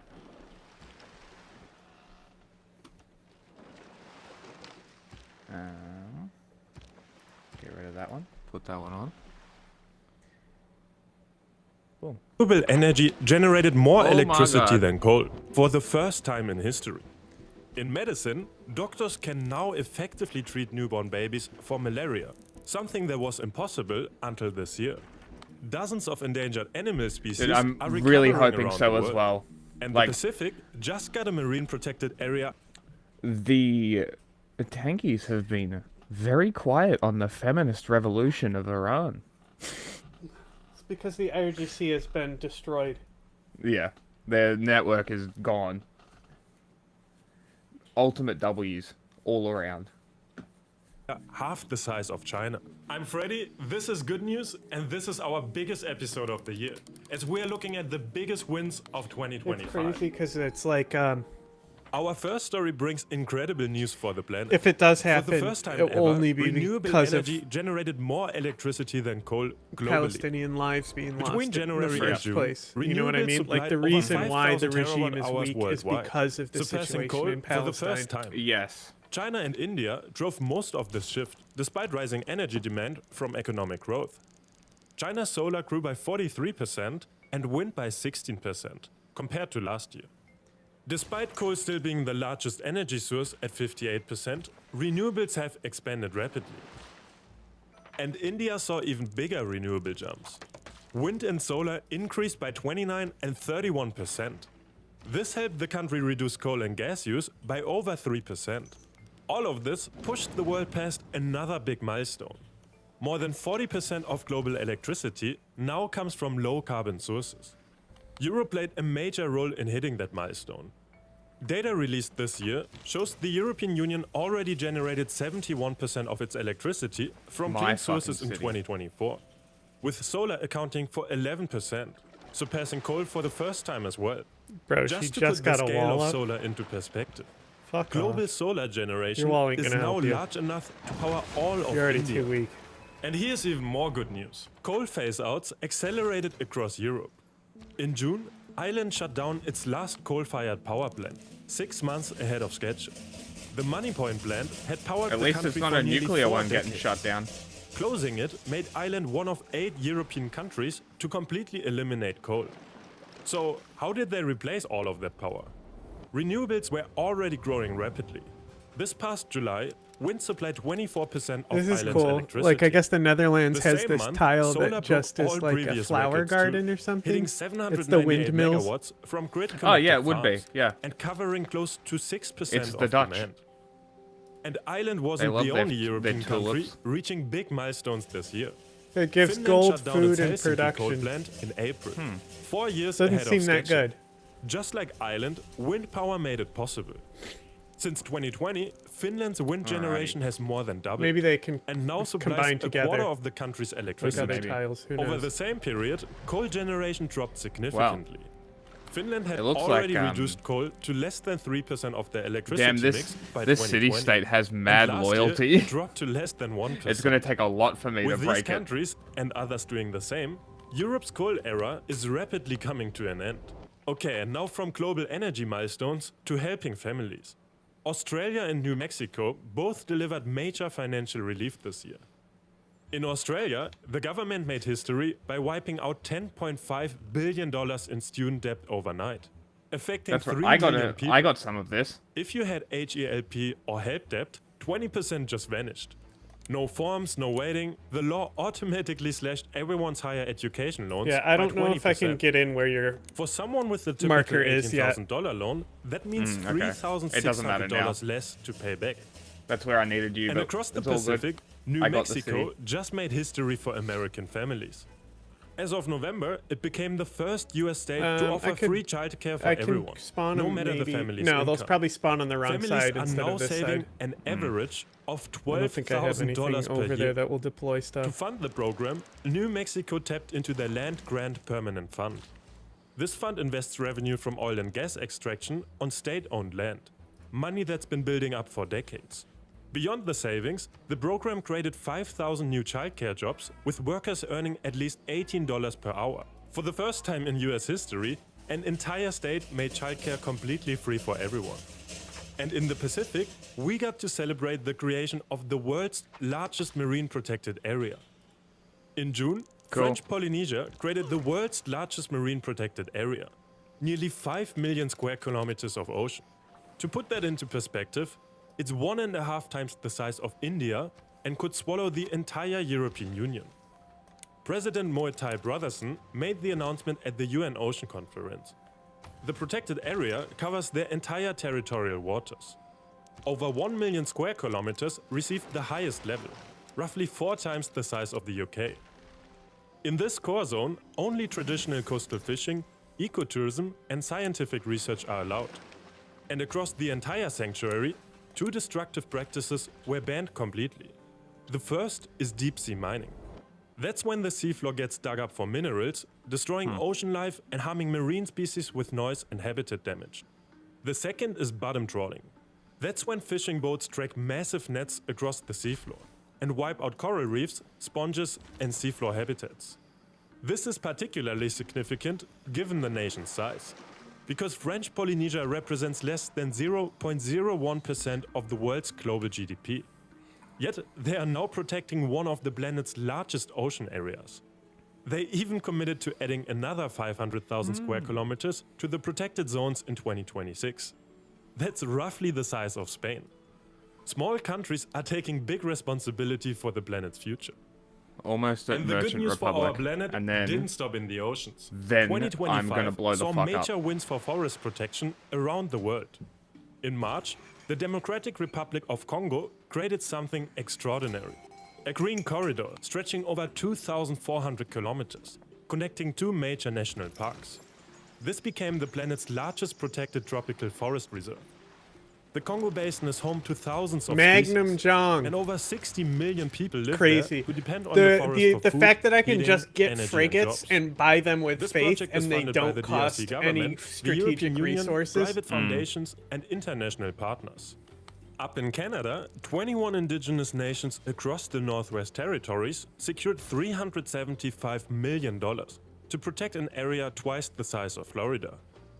And in Central America, Guatemala, Mexico and Belize signed an official agreement for the Great Maya Corridor, the second largest tropical rainforest reserve in the Americas. The region spans over 55,000 square kilometers, slightly larger than Slovakia or roughly the size of West Virginia. For decades, this jungle has been controlled by criminal gangs using it for drug smuggling. But the Super farm. project is now offering local Unintentional communities super farm. alternatives, like paying them to grow fruits and timber. And the impact reaches far beyond people. More than 7,000 animal species are also benefiting from this project. All of this environmental progress is great, but tracking the actual impact has always been the hard part. Until 2025. For years, tracking global emissions meant relying on slow and outdated data. Countries would measure their carbon output and then publish the numbers a year or 2 later. By the time anyone could act on them, the information was already outdated. But that finally changed in 2025. Climate Trace launched the world's first real-time emissions tracking system. Using satellites, AI and ground sensors, the platform monitors over 660 million emission sources across the planet. Power plants, factories, farms, shipping ports, all of it. The data updates every 60 days. And we can already see the difference it makes. Global transportation emissions hit 7.1 billion tons in the first 9 months of 2025. And China's total emissions during the same period reached nearly 13 billion tons. Before Climate Trace, getting those numbers would have taken another 1 or 2 years. Cities can now track their progress and adjust policies in real time. That's cool. And it's completely free. Anyone can look up emissions from their city or check specific industries. In 2025, That's awesome. real-time climate data just became accessible to everyone. And speaking of environmental progress, 2025 brought some major wins for endangered animals turtle. around the world. Sea turtles. showed promising signs of recovery. Yeah, An sea analysis turtles. of 48 populations. Do you know how cool sea turtles are? Do you know how the turtles are a shit animal? Objectively low tier. Except for the sea turtle. Do you know how it defends against sharks? Turn sideways. It turns fucking sideways. Amazing. It's like, hey, you can't open your mouth wide enough. Fuck you. And just swims away. And they're pretty agile for such large creatures. And then on top of that, they're so stupid that they lay their eggs like 100 meters onto a beach. And then it's like a race for survival as they go to the water. It's like, pick a different strategy. Do something different. Yeah, be revealed different. That threats to the species are declining in more than half of the studied areas. Green sea turtles are thriving. Stricter protection of nesting beaches and efforts to reduce accidental bycatch over the past few decades are the main reasons why. Amazing. In South America, Accidentally another deleted threatened species preserves bounced trying back. to move them. The El Rincon stream frog can only gotta be build found 'em in again. this tiny 10 square kilometer region in Argentina. Habitat loss in invasive species pushed it to critically endangered in the early 2000s. Conservationists therefore bred frogs in captivity, released them into the wild, and removed invasive trout. Since 2018, their population of 4,500 has increased by 15%. Meanwhile, in India, the Asiatic lion population grew by over 30% in just 4.5 See, years. because like I don't need These lions only I exist don't actually in need Gujarat's production Gir forest. really. Okay. Because I can buy all my units, including right now settlers, with faith. With faith, yeah. And gold. So I just generate a shitload of faith and buy my units instead of producing them.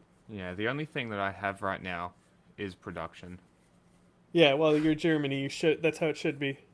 Then put commercial hub next to all those things and build I've markets. been doing it, don't worry. There's only one city that I can't. And I've put a harbour. What I might do is move the commercial hub. I also moved my science district so I could put an aqueduct. Hey, you won.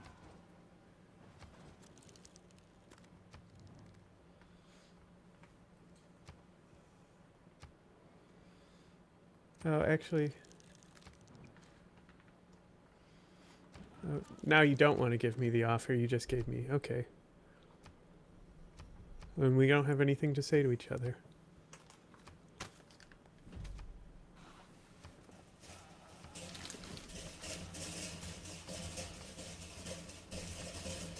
I am on a load screen. Play video. By the end of the 19th century, hunting had left only about a dozen alive. But hard work restoring their habitat paid off. The latest count put their total at almost 900 lions, up from 674 in 2020. And there were other conservation wins too. The world's smallest snake was rediscovered in Barbados after 20 years. Blue iguanas on Grand Cayman Island bounced back from near extinction. A gecko species thought extinct on a Galapagos island turned out to be alive and recovering. The Livingstone's fruit bed moved from critically endangered to just endangered. But of course, work remains. The IUCN Red List shows that many animal species are endangered. And a lot more So conservation the trade still routes I'm needs to be sending done. you now But as you can are see, gonna there's reason for hope. In help you with 2025, we culture. have one. Okay. You'll get 2 culture every turn from my trade route. Great. That I just sent. Yep. Okay. Damn, I'm 5 era score off a golden age. But I'm gonna stick with the heroic. Stay with alert. You can go on alert too. There we go. What is your art of? That's right, a book. He has a book. You can stay in It's the the city. AI's so funny because they always be putting their units in the water, and then I started trying to fight units from land to water, and it will say that you can attack them, and all you do is get in the water, and then you can't attack, and it'll be like, I'm just like, stop, You have to click the ranged attack button or you will fuck yourself. Like the city attack. No, with units. I would fucking move a Gatling gun I just bought into the water. And it would get destroyed. And it would be like, I was trying to shoot it. Why does a Gatling gun... The Gatling gun doesn't work if it's a boat? I guess not. I need a new governor. So I can... They kill your governor? No. I'm going to put the fishing lady in the place that I can't put many districts, and then build fishing for housing. So I need to wait for her. Or I need another governor slot. Unfortunately. Caravel. Oh, that's right. That lady does have fishing improvements, doesn't she? I should Yeah. put her in some of my stuff. No, she's really good. Coal? Yeah. The two worst ones are the financier and the cardinal. But like even with Moksha, you can if you're dealing where you're like trying to like forward take a territory and you're going to be having the cities rebelling as you like take them, you can put him in the city that you have the farthest without rebelling and use the ability he has to heal any units in his territory, and you can use him as like a forward healing base. Okay. You should, are you doing religion? You should get the Oracle. Is it available? It absolutely is. I'll see if I can build it anywhere. I can. What does it need to be built on? 1 second. I'll tell you. Must be built on hill. Oh, okay. Yeah, I don't have very many hills.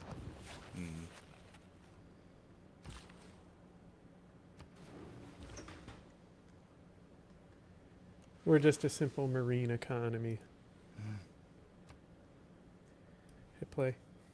Or else I'm going to take over. Yeah, sorry. Once again discovered amazing new species as well. 3 types of methane-eating spiders were found 900 meters deep in the ocean. Oh, they're on meth? But maybe one of the century's biggest animal welfare victories came from an unexpected industry: fashion. Global fur production collapsed. In 2014, over I don't know if that's 140 necessarily a million good thing. animals were farmed and killed for fur. We're just using 10 more years oil. later, that number has now dropped to 20.5 million. Major fashion brands dropped fur from their collections. And Good. countries across Europe banned fur farming. In my opinion, it's one of the biggest animal welfare wins of the century. And before I tell you about the best medical news of 2025, I want to thank all of you for your great support this year. Good I News don't gained know over yet. 250,000 Who are you? subscribers this year, and all of your comments like this one make us really happy. If you want to support us and not miss any good news in 2026, make sure to subscribe. And now, let's take a look at the medical world. Just as we are making progress for animals, we've also seen major medical breakthroughs in 2025. Malaria kills around 600,000 people every year, with most victims being children under 5 years in Africa. Those numbers are hard to hear. But there's finally some good news. This year brought a major breakthrough for these children. For the first time, newborn babies have a malaria treatment specifically made for them. Switzerland's drug regulator approved the world's first anti-malarial drug for infants under 2 months old. Neat. Before this, doctors had limited options for treating newborns. They had to improvise with adult-sized doses or improvised half measures. There was simply no I don't think approved there's a treatment way that designed the for AI babies could this young. The beat new drug finally Indonesia solves with a this dominance problem. victory because they Clinical don't know trials how to proved do it works naval safely and units. effectively for newborns under 2 months old. It's a good In October, theory. Ghana Like became the this first specific malaria endemic setup I country have, to they actually would launch the no way treatment. they would get to this little Following island I have. Switzerland's No, probably not. Their units would just get annihilated by all my defenses as they were leading up to it. Yeah, kind of like my defensive line that I had set up. approval, other countries can now fast-track the drug, which now just takes 90 days instead of years. So far, 8 African countries are participating, including Kenya, Nigeria and Tanzania. And approvals are expected soon in these countries. After decades of improvising with adult-sized doses, the tiniest patients finally Oh have no, medicine I'm the made only just one for emitting them. CO2. And the medical wins kept coming. It's because I have Doctors ironclads. just achieved something that seemed impossible. They pollute. For the first time, Huntington's disease has been successfully treated. This genetic condition affects 41,000 people in the US alone. It combines symptoms of dementia, Parkinson's and motor problems, typically appearing in people's 30s or 40s. Before this breakthrough, the disease was usually fatal within 2 decades. But now, doctors can treat it through gene therapy. Here's how it works. During brain surgery, they inject modified genetic material directly into affected areas. This material stops cells from producing the toxic proteins that cause the disease. And this treatment showed really good results. In patients who received it, disease progression slowed by 75%, giving them many more healthy years to live. Patients expected to lose mobility stayed walking. And medical science didn't stop there. Brain tumor patients usually wait weeks for their test results to come back from the lab. Researchers at the University of Nottingham now changed that. Their new method delivers results in 90 minutes. The technique uses rapid genetic sequencing. It lets doctors examine tumor DNA while the patient is still in surgery. So far, it's been used in around 50 operations, with perfect accuracy in identifying tumor types. And this speed matters enormously. Surgeons can now make critical treatment decisions immediately, instead of waiting weeks. This gives patients with aggressive tumors a much better chance. Making cancer treatment more convenient was another major step forward this year. One of the most widely used cancer drugs is now available as a quick injection. It's an immunotherapy that helps the immune system to recognize and attack cancer cells. Since 2014, it's been approved to treat over 40 different types of tumors. But until now, patients had to travel to specialized infusion centers and sit through 30-minute IV trips just to receive it. Bro, For he people doesn't already want my- fighting cancer, this wasn't just You don't want my inconvenient. resident embassy? It also tied up limited hospital Bro, you love resources trading, and the though. time of the medical team. But the new version changes Poundy, all of that. my man. Millions of cancer patients can now get their treatment in about 1 minute with a quick injection.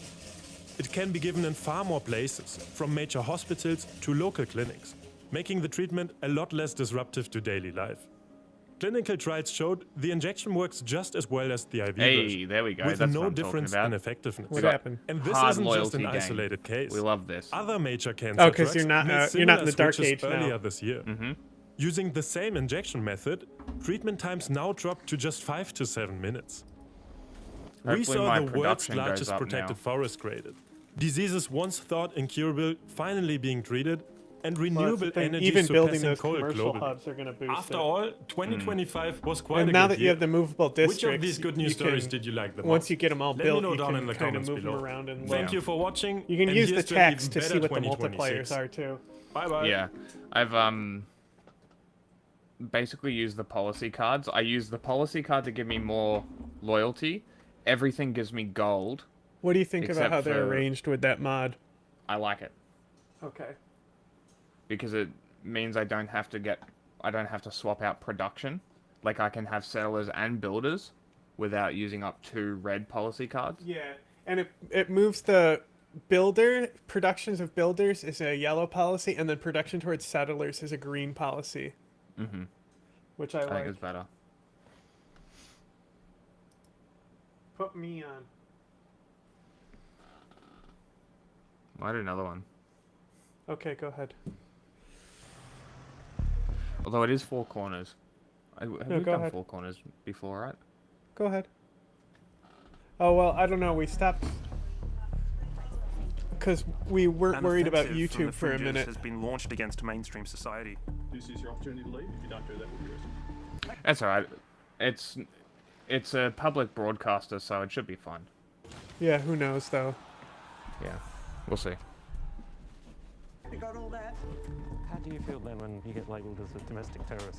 It's just what we call the spin. It's like the sovereign citizen. It's out there to try and discredit us. It's a quasi-civil war. And the front lines are courts, councils and cops. Thank you, you may be seated. The new armies are self-appointed law enforcement groups. The defendants, in this case, former Prime Minister Scott Morrison, on the charge of human trafficking. Guilty. And so these sovereign citizens, like, what are they saying? Some people call these groups sovereign citizens. Are you a sovereign citizen? I am a sovereign citizen, and everyone is a sovereign citizen. Many try to distance themselves from the label. Is this the peak body representing the sovereign citizen movement? Nah, there is no peak body, and there is no sovereign citizen movement. Whatever they call themselves, these groups are united in a belief that the government is illegitimate. They operate in an alternate reality where people have ultimate authority over the state. They believe a new age is coming. Post-COVID, the sovereign citizen movement is not fringe anymore. Governments are underestimating the reach and threats of these movements. These groups. Bro, I'm so fucking stupid. So remember how I told you to put your guys into Megiddo, which you clearly have? I'm looking at this screen here, and I'm like 0. And I was about to be like, if you were sitting there, I literally would have been like, why haven't you put guys in Megiddo? Like, this is my screen. Like, I haven't put guys there. The other one I'm going to put into is Murga, which Peter and Cleopatra are putting things there. Yeah, that one's good for chopping tiles. I've got 11. Trigger a Eureka for cartography. 2 harbors. Okay. New plan. I'm not going to do cartography. I'm going to wait until I trigger the Eureka, because I am building harbors.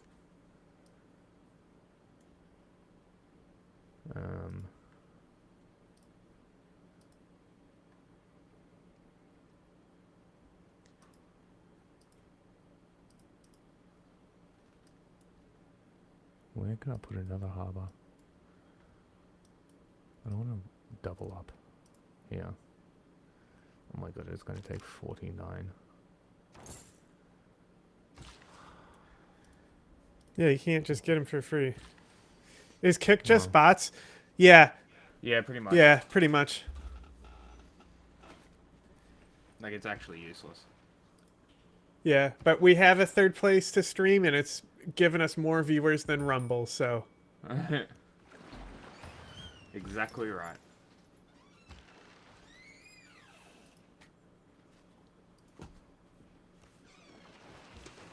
Yo, Anaheim, who told you you could rebel? Who told you you could do this? Archie. Archie, what are you doing? You little goose.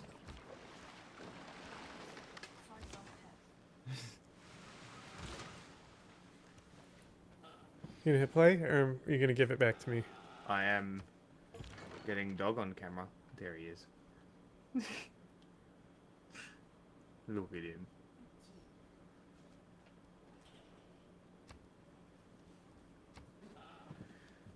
He'll jump on the bed if you're not careful.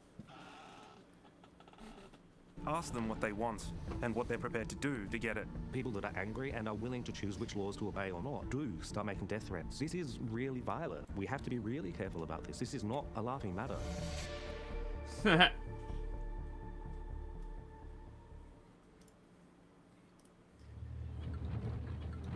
Just wave to a cop. Here he comes. I just need a driver's license. You're the driver. I'm not driving. Driving is a techno term for in-commerce. Please provide evidence I'm Oh my god, shut up. You might recognize these scenes. But I'm not under your laws. As a driver, I do not have to. As I've observed you driving. It's like Charlie Kelly with bird law. You can't force rape me. Have you seen Charlie Kelly be a lawyer? I think so, yeah. There's a few lawyer episodes. One, he actually goes into a courtroom.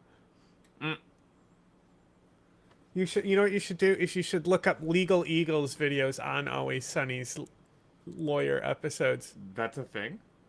Yeah, that's what that's what made Legal Eagle big, is that he was doing reactions to law that's Pop demonstrated in these shows. Yeah. That's how he built himself. That's great. Huh. I mean, he's also I mean, he's a lawyer already, so of course he's Yeah. charismatic, but he's like incredibly charismatic. He is like a natural, and it's like a natural in a way that it's not like it's natural in a weird way. So like when he does ads, that's when it's not like feeling as natural. Good boy. Yeah. I have a crush on him. Nah, I don't think he's. I never looked at him that way. A group of people started broadcasting. their He's clashes good with looking police. and all, but No, you can call him whatever you like, but I'm telling you, you're driving a motor vehicle in Victoria. I mean, you'd know if I did. Please state your name and address. The common law does not require. Please state your name and address, or I'll place you under arrest. And let me put it to It's really funny. It just ruining cops' days is really funny. It really is. No, you are trespassing against my property, sir. Because like I don't necessarily disagree with the sentiment, but they're fucking psychos. Because like the fact that you are born within borders and then you're required to pay your way to the state because you were unfortunate enough to be born within their borders is kind of dumb. However,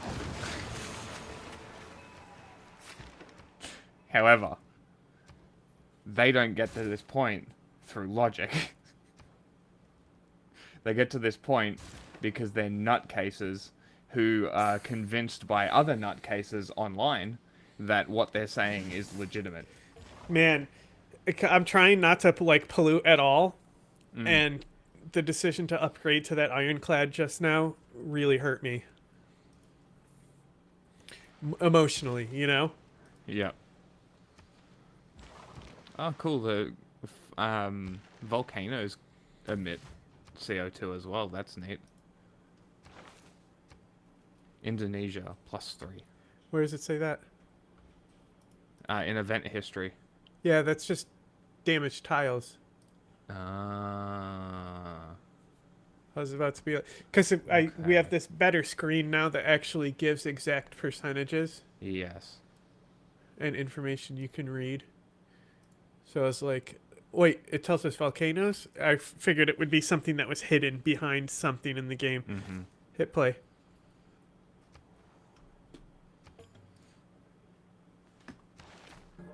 But what starts as a bold declaration of freedom from the law can quickly turn to financial ruin or imprisonment. You're on my property, mate.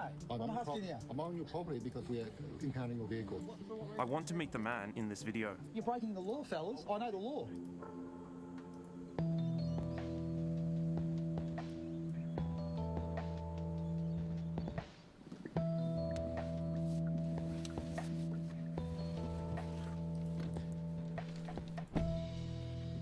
John, how are you? I'm good. I think I'm at the end of your street. How are you, John? Good to meet you. Thanks for having us. That's good. Appreciate it. On board.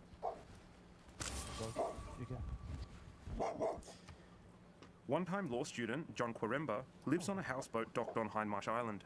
A houseboat. What a king. Come on, mate. Thanks for having us. So it's pretty basic, anybody? How long have you been out here? 2 years. 2 years now on the boat, which is good. The coffee was all right, coffee. Oh, you're about to get a great engineer.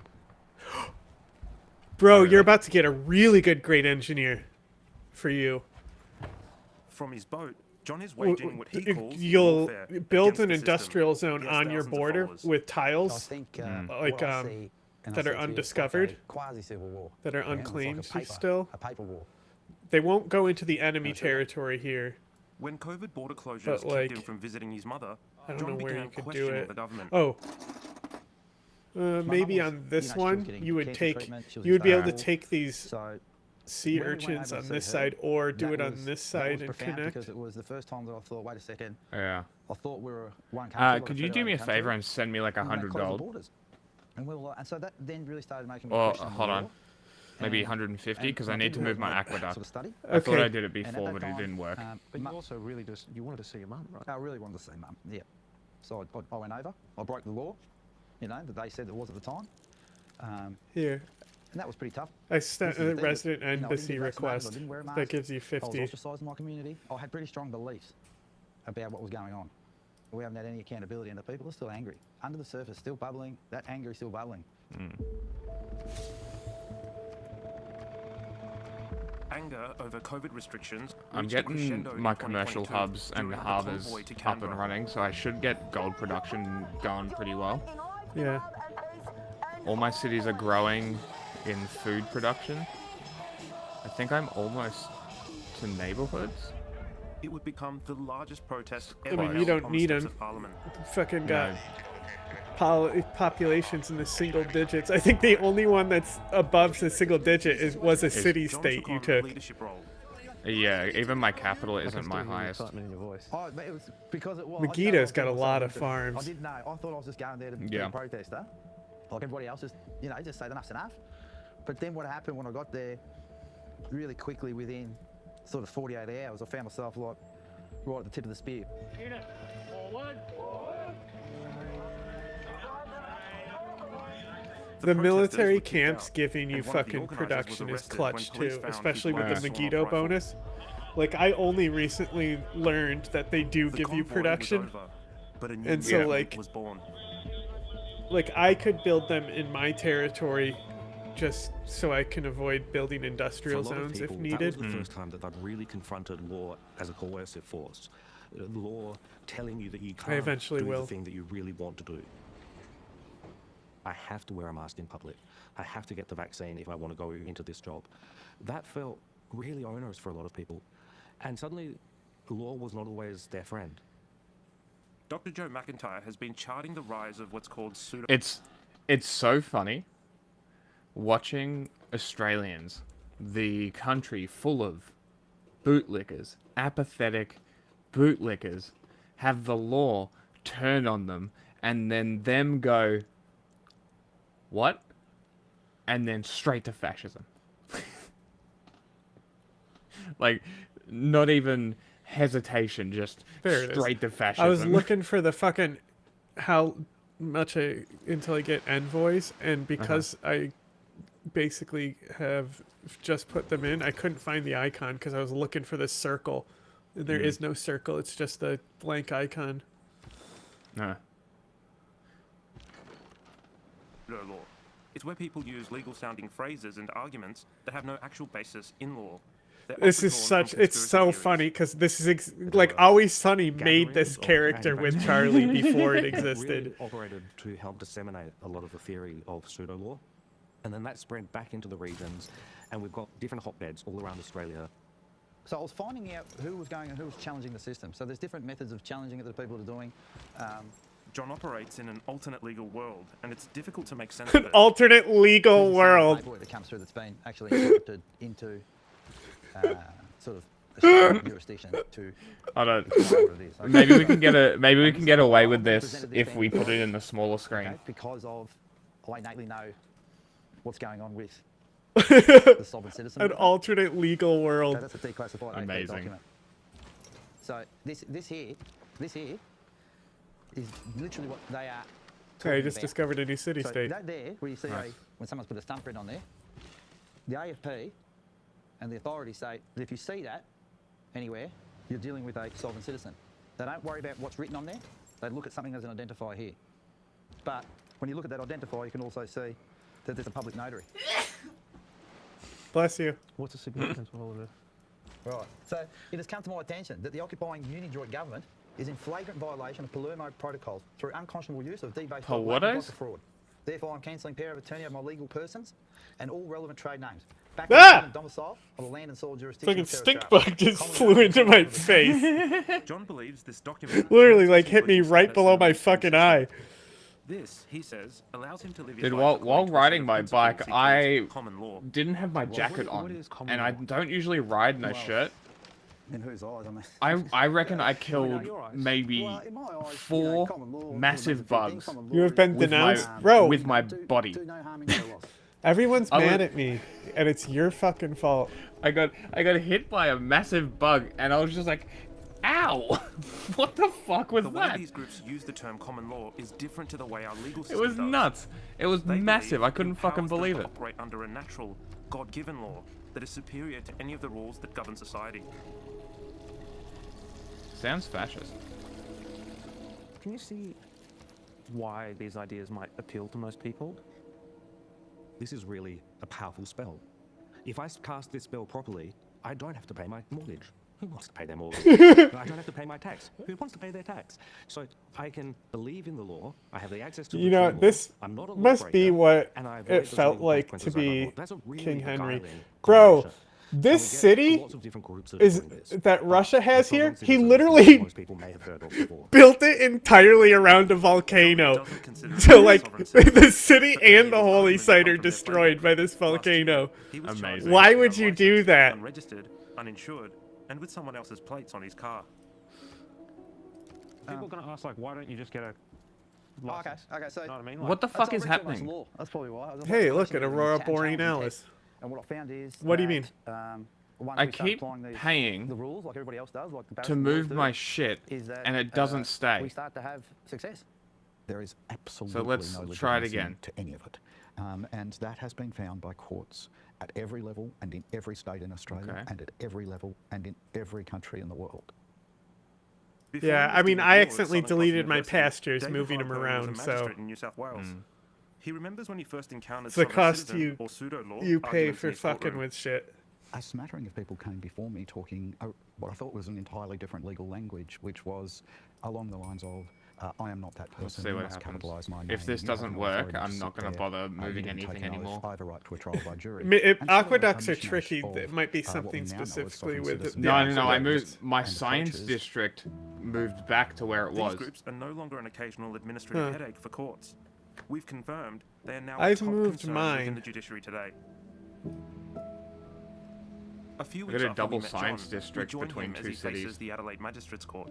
John, good to see you again. Yeah, likewise. Oh my god, I got a commercial next to two industrials across two cities. For me, an investigation to be able to get Oh, all evidence what's that the I needed yield to show bonus the from it? collusion I get 6 that's for being the used against these one same in people for Hamburg, propaganda of name-calling them something, and right whether now it I be get sovereign 4 citizen, for the so one that they can deny in them Cologne. due process, procedural Once fairness, and the natural justice. aqueduct is built in Hamburg, I should get even more. And Like then an 4 is aqueduct- already extremely I go high. in to Like watch. 3 is incredibly lucky.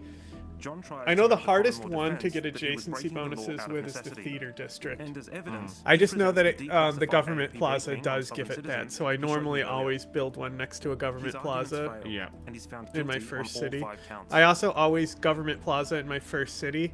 How do you feel the judge And found you then guilty on what all I 5 normally do is I take the It's a thing technical process, where and also, this is what so I'll like do I right now, stack is it, people are you being can get a disillusioned. building that, When they say people like me, they really try their hard like out the to ability learn to do for everything it, the right way, let me see what it and they says. go, well, if you've got a guy like that that's trying to do it the right way, See and it if it's doesn't in work, here. Can I read we what might as well go buildings in I there and have? give them the pseudo-law arguments. As they say in law, you don't... Oh no, win or lose, Anaheim. You win or learn. Okay. John is still waiting to be sentenced. City details.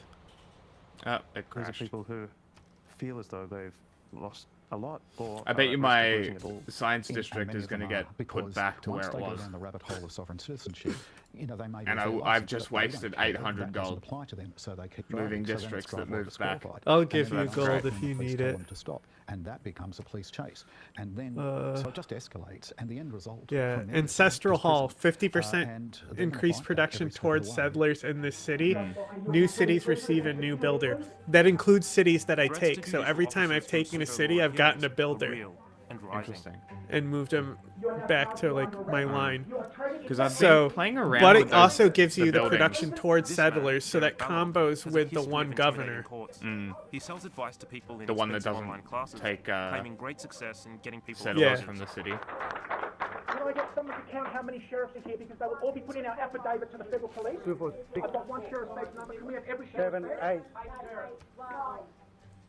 Judges, But including the free builders, death we threats. settle a city and then getting a Yes, free builder threats is against so women, fucking good. Threats against It is. lawyers, threats against police. But also, Well, if I you're was wondering playing, why that if you're happened. playing, charged with a whole range of offences. if you're playing And tall he instead had of been wide, lodging the other one self-serving like gives you arguments, which I had housing been for governors and dismissing shit. convicting him. Yep. And then he bailed himself up in a house, indicated he was But gonna you kill anyone lose who came loyalty for for the him, ones without them. and kill the judicial Yeah, officers, that's. not just me, But others if you're who've been playing involved in tall this and case. tight, That it's means not going to increased matter. Your protection of populations are opponents, going to be in like family 20s have and to be alerted, 30s.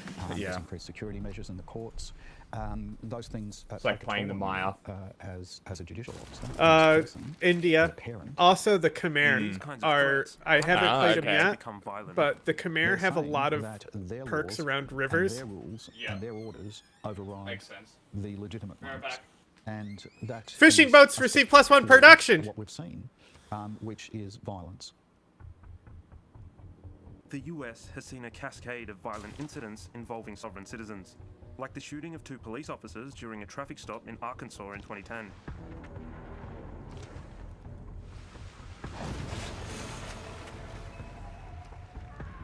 The heavily armed assault on a courthouse in Georgia in 2014.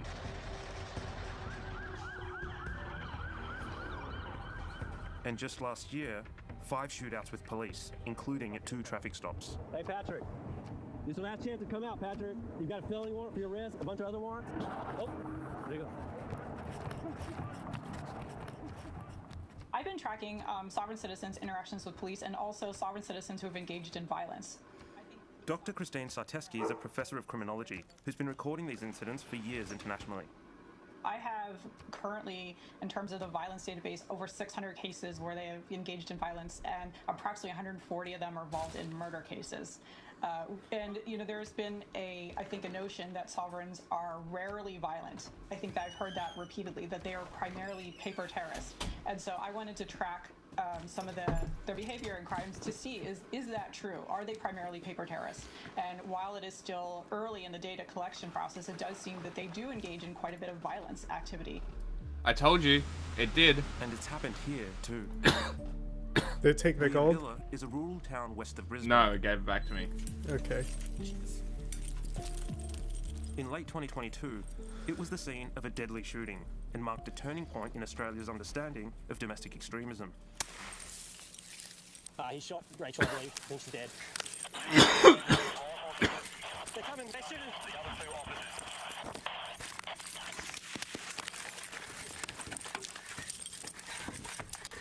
Uh-oh, the Korea of coal. You better not start polluting. Fuck. You good? Fuck. They get me shot. Fuck. 2 police officers and a neighbour were murdered in a premeditated ambush by Gareth, Nathaniel and Stacey Train, who adhered to a Christian extremist ideology. The attack What a bore surprise. hallmarks of sovereign-style paranoia, distrust of state authority, rejection of legal legitimacy, and the belief that violence was justified in resisting tyranny. Some of the people we spoke to for this story described the Trains almost like martyrs for the freedom movement. What is it? After Against the you? shooting, Queensland Police and ASIO said the Train family were not. Can I sovereign vote in citizens. favor of it? It highlights No. a problem with trying to divide people into narrow That's groups that's when funny. they seem to be part of one common cause. Let's see what happens If here. authorities fail to recognise a broader definition of During this anti-government interview, extremism, they could I miss the gained true 20% extent of this loyalty in evolving Target movement. City. People that we've spoken to Turns out trade are routes really to trying city to states. distance Okay, themselves yeah. from the I want sovereign more citizen trade label. route gold. I have seen that as well. Why the can't I shift vote away in from the favor of term it? Sovereign citizen, and I think it's primarily because there is a belief among many sovereign citizens that their governments have labeled them as terrorists, and they do not wish to be seen as a terrorist. They don't regard themselves as such. Is it a rebranding, or do you think it's a genuine shift in their ideology? I think it's an attempt at a rebrand, but if you listen to what they say, everything is what they've always said.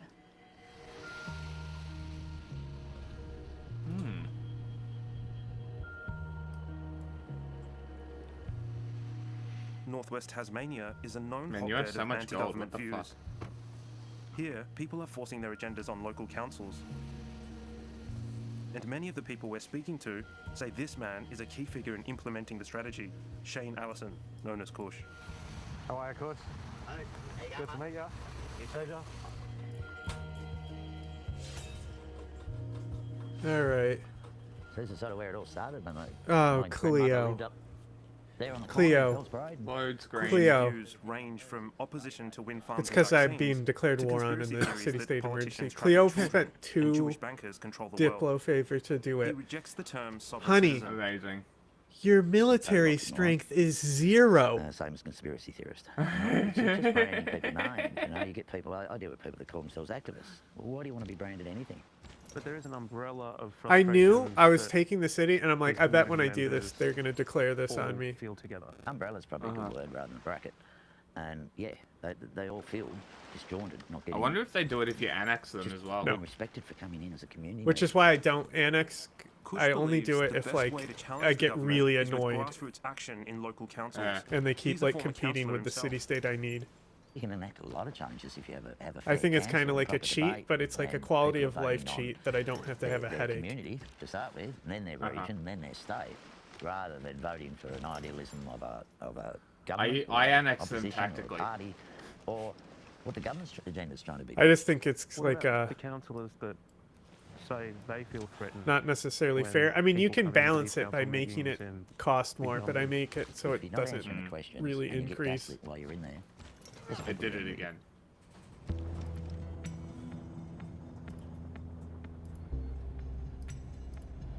This is where I grew up, all around here. Kush's main goal appears to be greater scrutiny of all local council decisions. There's other district mods, like movable This and campaign removable is placing districts, a if major it's burden on something them. that doesn't work if you're like the second player in multiplayer. Earlier this year, Yeah. Kentish Council held a vote on a motion claiming COVID vaccines are contaminated.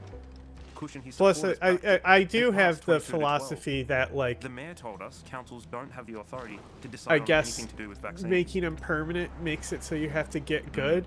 But, like, rejects what that. makes you get good is being able to look at the districts believes after the they've people been had spoken placed and move them organised a around and protest start at to a Kentish understand the council meeting. adjacency. And what they say goes. They never see the Yes. So I don't see why it's not in the base game, you know? Yeah, I agree. Round the back door. We can't get in the front door. We'll have to go around the back. As Alright, residents so arrive, I've moved councillors appear uneasy. both the science Two of the and the residents turn up, aqueduct. despite being banned. Hopefully for it what council sticks says this is time. Unacceptable behaviour. You might only be able to move one per turn. That Well, might be I the tried issue. to move them twice, and both turns it rejected it and moved them back. Yeah, it might. So we'll see. It might be because you're moving them at the same time. No, I was only moving one. Oh. And now I move both. So we'll see. I would say try to move the campus first if you did that already. That's what I was doing Yeah, the whole because time. the aqueduct can be weird. Well, the aqueduct seems to be rebuilding, which I'm fine about. Yeah, you can at least get whatever. rid of the district sticks Kush's well. strategy If is you part can't of an move them, you can organised still effort delete running them. across That's the why I country. accidentally deleted that Yeah. preserve. In Victoria, sovereign citizen-linked groups have bombarded local government with so many petitions and protests, they've had to cancel events and ban the public from It's meetings. crazy none of them In have went Western for Australia, Oracle yet. It's intense because lobbying has pushed the more than only a one dozen who's cities and rural actually got councils to difficulty consider is opposing Peter. COVID rules. And in New South Wales and Queensland, one group even walked into council and police stations declaring they no longer held any jurisdiction. But look, even like he got fucked because he needs Arctic tiles and he spawned in the fucking desert. That's In fucking Western awesome. Australia, I've come to meet a Because group I that made it takes so there commitment was to people less power ice. to a new But to level. get Peter, of all people, to spawn in the desert, then he went for the pyramid too. He's like, well, I got desert, might as well go for the pyramid. Like, none of his tiles have improvements. Common law group that has set up its own court. He got fucked so hard by the spawn, and you thought your Appointed its spawn own was common law bad. sheriffs to enforce their judgments.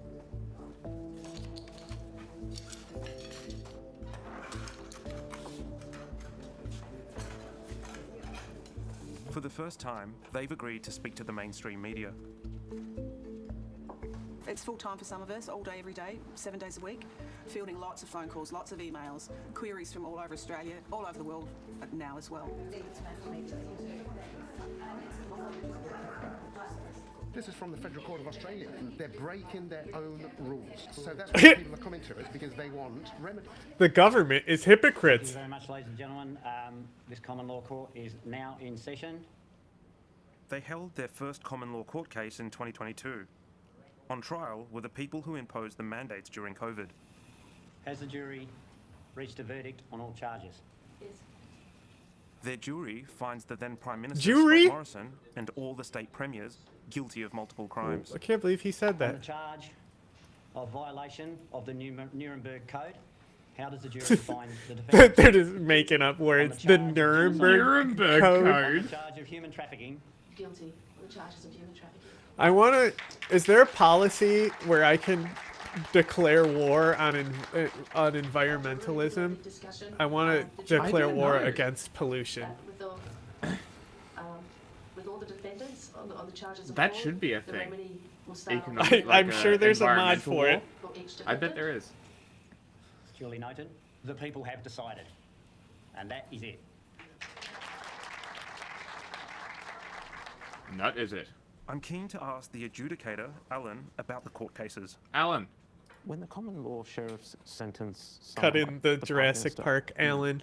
Is that just symbolic? You know Is that it one? Just for attention, Yes. or are you serious? You seriously sentencing? Well, they've come before a jury, and it is. All serious, I can yes. think about is Jury. So, you know, if you look the at groundhog. Code, one of our first major cases that we had. That's on the hill. Was in a common law And court. it's the before a British jury. voiceover thing. It's And super we had the old. evidence, as set out, there's no judges or magistrates in there. There's just Do you an know what I'm talking adjudicator about? and the Oh. witnesses. Yes, when The they're found meme guilty, where he's just Yeah. going, found Alan. guilty of Alan. charge and They could Alan. get a jail sentence or. Yeah, I like the and I like once the again, Velociraptor in the we plane can't more. impose that at this stage That's fair. because the police won't recognise our. Alan. court orders. It's such a The only fucking tools we have is funny psychological scene. and It's so jails. random. Sorry, and jails. Well, jails is another thing. I'm not going to, One of my I'm not gonna favorite lock 'em up in parts the of backyard Jurassic somewhere, Park but, in the whole, you like know, I've only on these seen I people, think it's a the Jurassic psychological World message one, to them. and I saw it Both on a names date are at the budget theater where it's like Two of only their $1. Commonwealth sheriffs were Yeah. recently jailed for contempt And of court. They're still rattled by the case. Still one of my favorite moments in Jurassic Park is when that piece of shit kid is talking shit on the raptor, and Grant just scares the shit out of him talking with about the how they claw? rip him apart. It is It's pretty so funny. fucking funny. You see his face go from super happy to like, oh my Yeah, god. but what like the if fuck? you like look at it from like a critique perspective, you realize how fucking funny that scene is. It's very funny. That was the first one, wasn't it? Yeah. Before One of they the went to greatest movies park. ever made. It is a good movie. It is infinitely rewatchable. It's great. I think my game's gonna crash. Unhandled exception. Access violation. Yeah, that's what keeps crashing my game. What? I can't move the tiles. Huh. Like literally moving the districts is crashing my game. Can you still delete them? I'll try. Yeah. The aqueduct doesn't take long to rebuild unless you need to build it where your science district is, do you? Yeah, that's exactly what I need. Okay. Well, how you doing in science? Pretty awful. You're still ahead of Cleopatra. You're on par with Russia. That's how far back I've put him. So you're fine. You can take the hit on science and delete the district. Yep. And I'll try a different district movable mod. Okay, video time. The sentencing judge described the group's ideology as extremely dangerous, adding that dangerous ideas breed dangerous people. You've had two of your members wind up in jail. Absolutely. How did that feel? Devastating. Absolutely devastating. I'm doing everyone a Conversations I'm favor. having, people keep raising their Bye-bye, fears about Volcano being City. It seems See you fueled later. By police revoking gun licenses from people with sovereign That was a citizen beliefs. terribly placed They city. fear the police want to disarm the people. The amount so of they can take production hold he must have spent just maintaining those district repairs because they kept getting exploded by a volcano. An active one, was it? Yeah, that's what I was laughing at, is that I'm like, why are all the tiles in this city destroyed? And then I realized what was happening.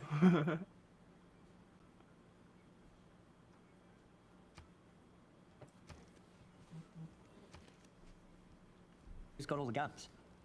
And it's no time in history has a population been disarmed. Has there not been genocide? Oh my God. And this is what they're doing here now. We both did it. We both reacted in the exact same way at the exact same time. We've asked for orders, we've asked for orders with politicians. They won't answer questions. Because they can't. Like, Jesus Christ, dude. The government, like, wow. The government had been doing genocide for over 200 fucking years. The genocide happened, my friend. You're not at risk. One makes a call for more guns. I know that, you know, as far as having a population that is sensible and armed and educated is a good deterrent. Sapo-brained. That's what we can call this now. This city-state has a man-at-arms, and they're pulling up a trebuchet on her fucking capital right now. Why did you agree to go into this military emergency, lady? Amazing. Oh, they're your warriors. Yeah, my clubbers. They're just there holding tiles. Mm-hmm. See, because then it prevents her from being able to move through here. Yeah. That's why I have them there. Deterrent to not only its own government from enforcing things, but any foreign entity that wants to come into this country and. It's so like funny the United having States, warriors think this that late in the you have game. A ready-made army sitting there It ready is. to go. That could potentially be difficult. I'm for about to them get later. submarines. So, Luke, how long have you been involved in this? I haven't Speaking researched with several swordsmen. members, It's clear district's moved Crown back. Leith Masters is the spiritual guru of the Sovereign People's Assembly of Western Well, Australia. yeah, if it's crashing your shit. Are you a sovereign citizen? Okay, I how am do a I sovereign delete them? citizen, and everyone is a sovereign citizen. And that is worth knowing about because the media. I don't know, like I to did put it out there as a accidentally. spin that sovereign citizen is some kind of cult. Do something I to have be a... frightened Oh of, my or god. Some radical movement. I have a It is triple not that at all. formation It's with a simply the general and a architecture siege tower. between law Amazing. And legal. So again, if we look at our diagram, the sovereign lives here in the living. That's in going to be a law, evidenced by crazy the night. breath. That is the ultimate evidence of living breath. What is the Great Awakening? It is the Awesome. movement out of one age of 2,000 years called the Age of Pisces, where we were in guardianship. Oh my god, into it's new the age of Aquarius, Aquarius. where we are totally poised to ensure that all of humanity is looked after equitably. That is the Great Awakening. That sounds interesting. But these people are fucking fruitcakes. This is awesome. These people are nuts. Guardianship, where we can't be seen and we can't be heard. And then we move back into law, where we are seen and we are heard. And all of the industries that have been created by the use of our resources, awesome. including the government, which is our public servant. It loves to put the word authority. Lady, I think you have a Departments, mental it's not the problem. authority, it's the public servant. We're the authority, the people are the authority, working in law. Do you have trust in any mainstream institutions like hospitals, schools, or the health system? Yeah, absolutely. But we They have got to recognise that microchips. what has been happened, now this is a key factor, in that all of those institutions are managed by our inherent right to resources, which are stored in what is called Cesta KV Trust. In the balls. Now, Cesta KV Trust is something that means we will look after your resources whilst you are lost. And where we are lost is in the Holy See. And why Oh in the my Holy See? God. Because this is all Vatican constructs. We've been under the guardianship of Oh the my Vatican. God. So whilst we're This is lost, awesome. allegedly, they get to monetize our energy and the planet through things like the birth certificate and modes of currency. Things like the birth certificate. That's her grievance, is birth certificates. Oh, this is When the awesome. Assembly's court or grand jury makes a judgment, it falls Are to the these people sheriff to serve these for orders real? to the parties. Today, they're serving the Western Australian Land Titles Office, Landgate, with documents relating to mortgages held by farmers. How often do you go about serving people? We've been doing a lot of serving this year. We've got put together what we call bundles, which are bundles of documents which have been written by Drugs? executive orders Drug and all the bundles? grand jury orders which are applicable to, in this case, and Donna can explain about the farmers we've got. Yeah. Brought evidence to the grand jury. We've had up to 40 or 50 jurors vote unanimously on these orders around Australia. Yeah. And what outcomes do you hope to achieve? Farmers get their farms back.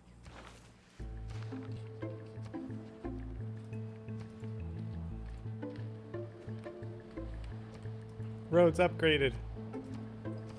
Okay, I seem to have deleted it. So what happened? And I'm building an aqueduct. Assistant to the registrar. come Oh, down I and would spoke wait. to us for a while, and they I would It's delete silly. it, advance, and then see what happens. Yeah, it's we too would late. like, but yeah, just taking them and accepting them. I didn't and even having realize I them was on deleting file, both of them. I think it's a good win. So, This is happening all over the country. It is, yes. yeah, it'd be what it The be. sheriffs are, we are the guardians of the law. It We are might be always because it's coming in like peace. We are always in peace. with the host connection. Like my game is the host game, and so like you're making changes on like FBI in America. Yeah, Yeah. but they do something that because mechanical having radical instances inside of the game. violence has occurred.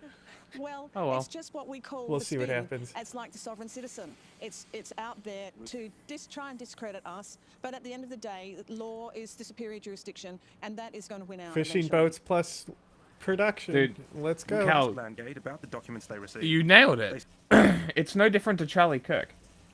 This is apologetics. It really feels like apologetics. It's just practiced rhetorical arguments.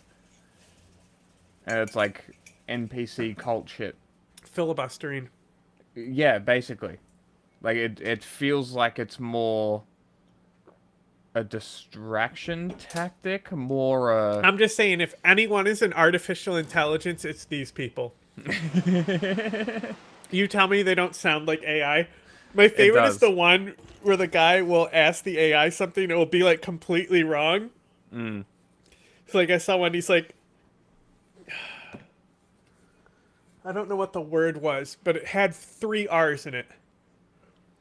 And he asked it how many R's. He's like, I'm in a spelling bee. How many R's are in this word? And it said there were 2 R's. And he's like, I got it wrong and I failed. And it's like, well, they're wrong. It's like got this positive, upbeat attitude the whole time while it's like Amazing. extremely wrong. Next time I see one, I'll send it to you. Please do. They Loads said they great. found no legal merit in the We'll see if it 200 odd crashes. pages and don't intend to take any further action at this time.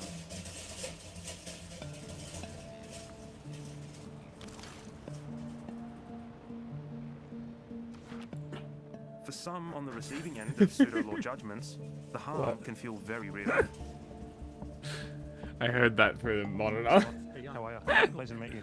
Thanks for having me. No worries. I tried not to Scott Murren lives draw in a state attention of to it. constant readiness. He believes there's a risk It wasn't me. children to a sovereign citizen group. I've had letters sent demanding I hand the children over. The boy's mother became a sovereign citizen during COVID.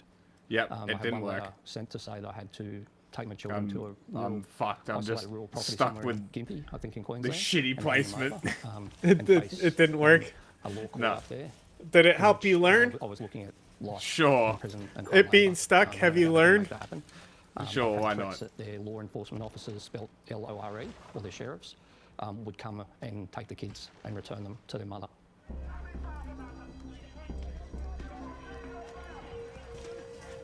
In 2021, Scott's Oh, ex these took fucking- the boys to a protest in Canberra where the old Parliament House doors were set on fire. Hey, Cleo. It was sickening to see 2 young boys at the front doors of Old Parliament House. You know, kids shouldn't be present at any of that. What kind of steps have you taken to protect your kids? Lots. I've got friends that regularly patrol past our house day and night.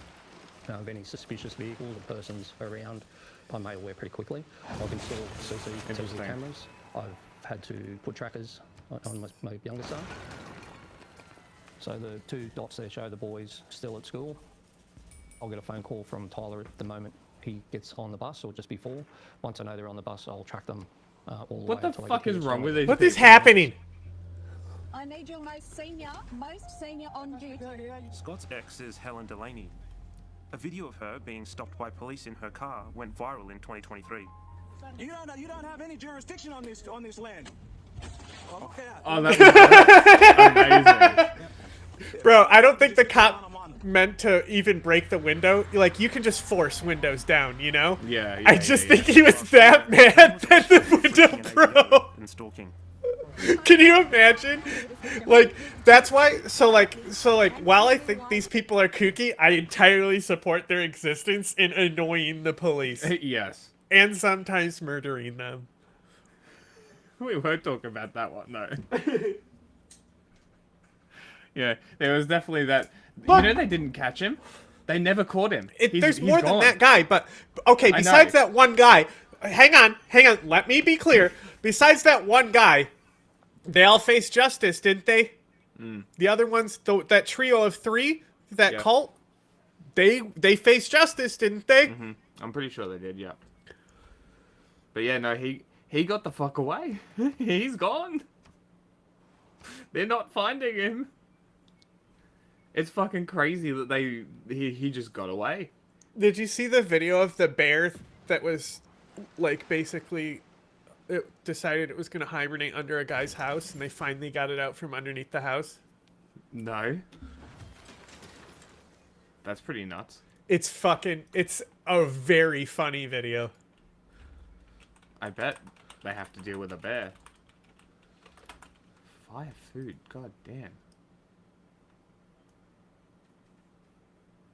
If anything gets claimed, it's going to be this shit by Viral Hog or something. But you understand that. I have a private link schedule here, and you're trafficking and you're understand that. Happening now in all- No, I'm not under Okay, arrest. pause real You're quick. kidnapping me. This is, and I'm telling you.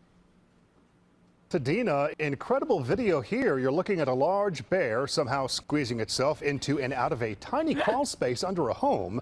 A homeowner facing a serious problem today, saying the stubborn Amazing. animal It's a won't huge leave. grizzly bear. Eyewitness News reporter Josh No, Haskell it's- live I at think it's a Altadena black with bear. more on the video and what That is looks being pretty done brown. today, Josh. 500 pound.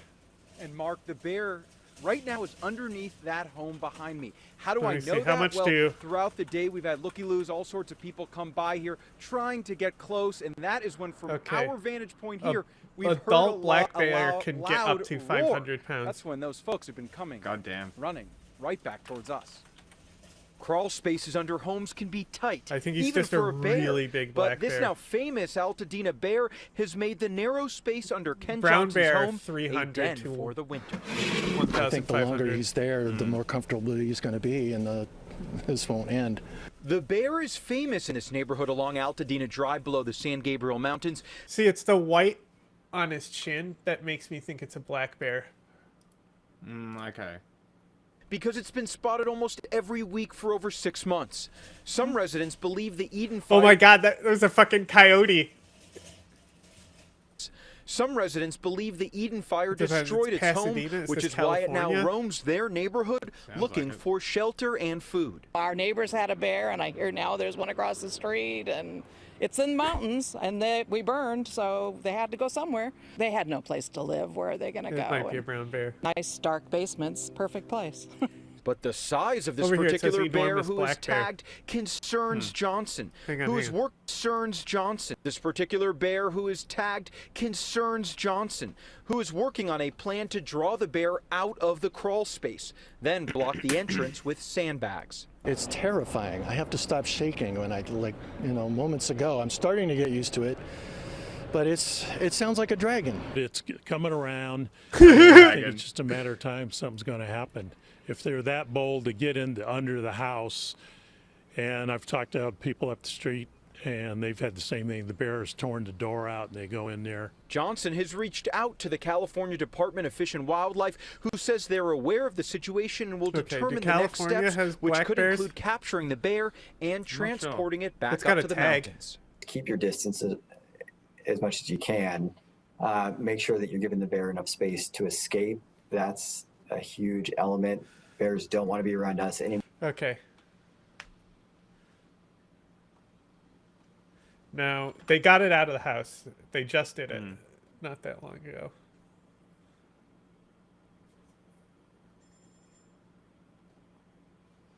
These motherfuckers.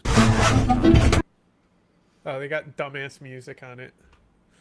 Okay, I'm gonna mute it. It is very funny because you can hear him just all the noise of him getting out of the space. Cleopatra wants 2 amenities for 1 It gold. says it's been a month-long ordeal. 550. So that's bigger than black bears get. So it is a brown bear, medium-sized brown bear. Look at him. Jesus fucking Christ. He's like fucking the water meter up. You can hear everything like breaking under the house. And I think it looks like they were like, if you look, there's like I think they're using something like a spray they were on them. coaxing See how it there's out. see how there's projectiles that come from the left side of Yeah. dirt clods and stuff, like air. Like an I mean, air, he looks pretty like a leaf determined to blower. get out. They might have had a leaf blower just because it's loud to scare them away. Yeah, maybe. It's pretty And crazy. then they already have it blocked up with the reinforcements. Oh, look at this, all sad now. My house. Yeah, just warn people. Hey, there's a bear under my house. Be careful. He's just sleeping. What's he gonna do? Leave him there. Yeah, I mean, it's because of the forest fires and shit, you know? Yeah. I mean, that's even more reason to just, like, let him be. Yeah, Like, it's sure, there's a dangerous, though, because he's already I know. ripping stuff up and getting in people's homes and stuff.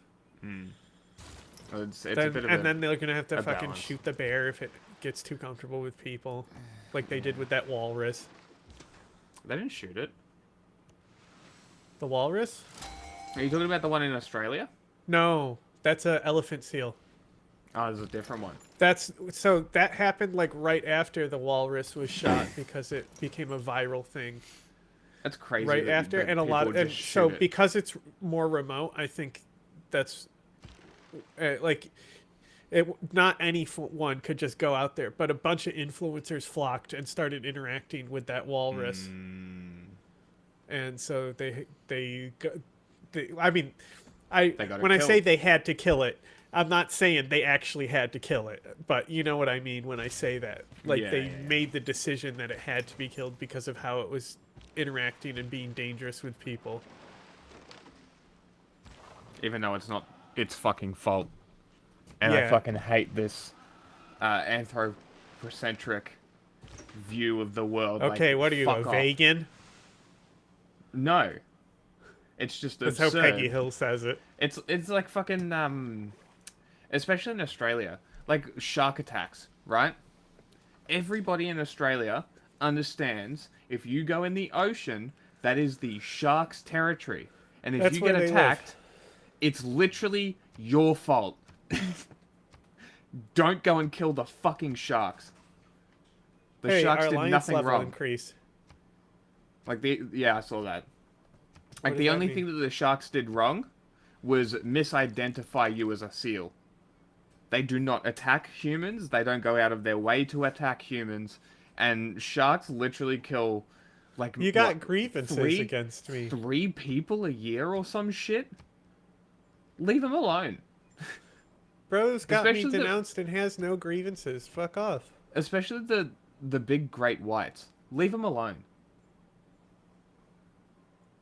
They're cool.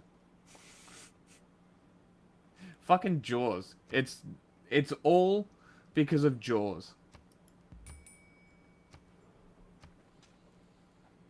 That's what I'm blaming. I'm not in your jurisdiction. You're foreign to me. You're She foreign to spent me. several months in jail. It provided only a brief reprieve for Scott from the group's activities. This term keeps coming up, paper The terrorism. natural What wonder does it was mean in your discovered. experience? In my experience, once they get hold of your home address, your email, they bombard you. Fountain of Some Youth. of the emails can be 50 pages long. It's What the fuck? gobbledygook, nonsense to me, but it's constant. 10% You get healing that, in any every police territory. officer's involved in the case, and they So when I worked as a what would you even call it? Contributor at the Daily Caller. Homo. When I left, I started getting a lot of spam emails, and I still fucking get them.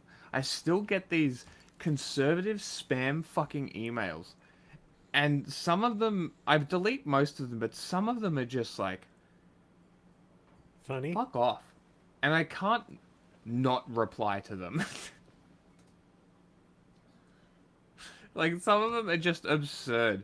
And then it's like, the other thing that I found is I guess it's because they put me on some list, they put the email on some list, that there must be some sellable email list that conservatives use to sign people up to conservative events to make it look like more people sign up, because I always get these random tickets to free events that are all just like conservative shit.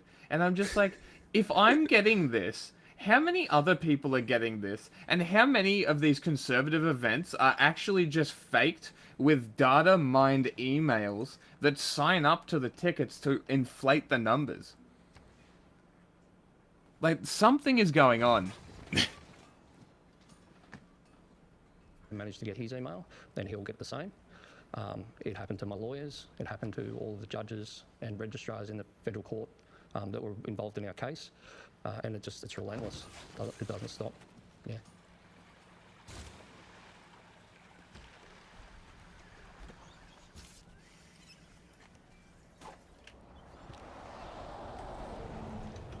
I can see them walking down the street. G'day, how you doing, mate? Mm-hmm. I'm Mahmood. So tell me about this. It's just our little koi pond. Walking down the Just street, singing colours on it, I guess, and they're out and watching stuff. Scott's And son watching Tyler has stuff. had to find ways to cope with what's happened. Cope. Does it help you kind of de-stress? Copium. or Definitely, decompress? yeah. Just to come out One. of the Both of them are even just offering me looking at 1 something gold and for 2 amenities. taking their Go surroundings fuck and yourself. Yeah, the cost of amenities is way down because we all have the same amenities because we're all like in the same ocean basically. This growing wave of anger aimed at our institutions is quietly spreading in communities across Australia. The broad ideologies of these groups are hard to classify, making it difficult for the authorities to measure their true impact. As these groups grow increasingly frustrated by a system they feel alienated from, and as their tactics against councils and courts fail, the risk of violence increases. Once you start feeling angry and you start saying we can pick and choose which laws we obey, well, I'm going to keep some guns in the back garden. I'm going to start making threats to people. Why would I obey those sort of laws? And so we get some really dangerous threats. We have seen violence. Internationally, we've seen murders. We've seen the Reichsbürger movement in Germany tried to mount a coup. They tried to overthrow the government. Like, this is really violent. So we have to be really careful about this. Are we dealing with ideology here, or is it something closer to faith? Myself, I think it really is akin to a cult. It's a complete delusion and an exception of the reality that the rest of us in society accept. And once people go down that rabbit hole, it seems very, very hard for them to get out.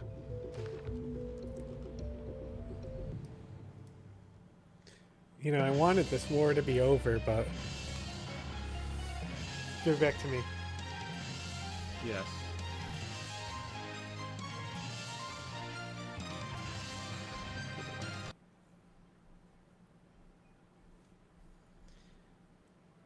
It's so over. What era are you currently in? My name is Mr. Beats, and I'm currently in my freaking out about the future era. What era are we in? Industrial era. Anyway, what about the eras It of is American 1490. politics? Huh? What about them? Answer me, Cumberbatch. While political scientists and historians have divided up American political history into different types of eras, arguably the most popular way they have done this is by what's called the party system. The party system refers to the different eras in American political history in which both the political beliefs and voters of the two major political parties remained fairly consistent. The party system gets its name due to the fact that Americans always like to party.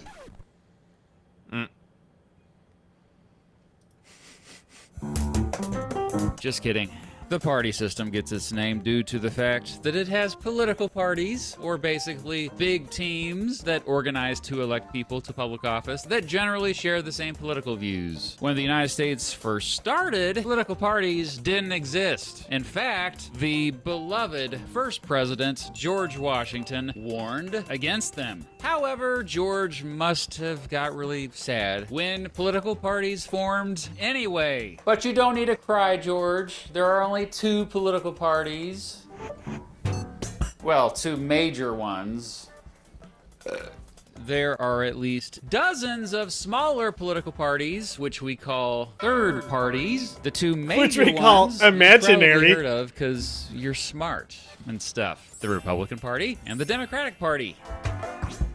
But wait, why are there only two major ones that tend to control everything? Punk That's because, at the federal level anyway, the United States has plurality Give me voting, 5% voting in which loyalty. a citizen Give me the only loyalty. gets to vote for 5 plus one 5 loyalty candidate, minus and the 20 candidate who population gets the group. most votes, Yep. aka a plurality, wins the election. Vote for even if they militaristic. don't get the majority of votes. This winner-takes-all electoral system has historically discouraged third parties, and thus, the United States mostly just has a two-party system. And because the country has had a persistent two-party system since political parties first became a thing, the country has gone through several party systems. In the early years of the Republic, there were totally different political parties, man. Over the past 171 years, give or take, we've had the same two major political parties, the aforementioned Republican and Democratic parties. But the Republican Party of today is very different than the Republican Party of 171 years ago. And the Democratic Party of today is very different than the Democratic Party of 171 years ago. I mean, you should have seen this channel 171 years ago. Back then, I was only posting videos of me unboxing squishies. Times have changed. Anyway, party systems exist because political parties are constantly shifting their priorities in order to keep winning elections. In doing so, political parties evolve and even end up completely changing their minds about political issues. At one point, the Republican Party was the party of reform. Then it slowly became more conservative over time. At one time, if you were a member of the Ku Klux Klan, you were probably a proud How does the member Netherlands also still have of the 100 Democratic science Party. per turn? Now, if What you're is a their member of the Ku secret? Klux Klan, well, yeah, you were almost certainly not a member of the Democratic Party. At various points in American history, the two major political parties actually weren't that different at all when it came to most issues and policies. In this video, let's break down the 6 party systems of American political history. Wait!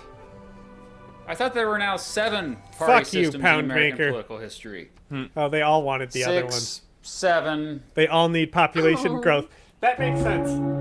It makes sense that they need population growth, considering that I've destroyed and pillaged most of their cities. I mean, England, remember them? Who's England?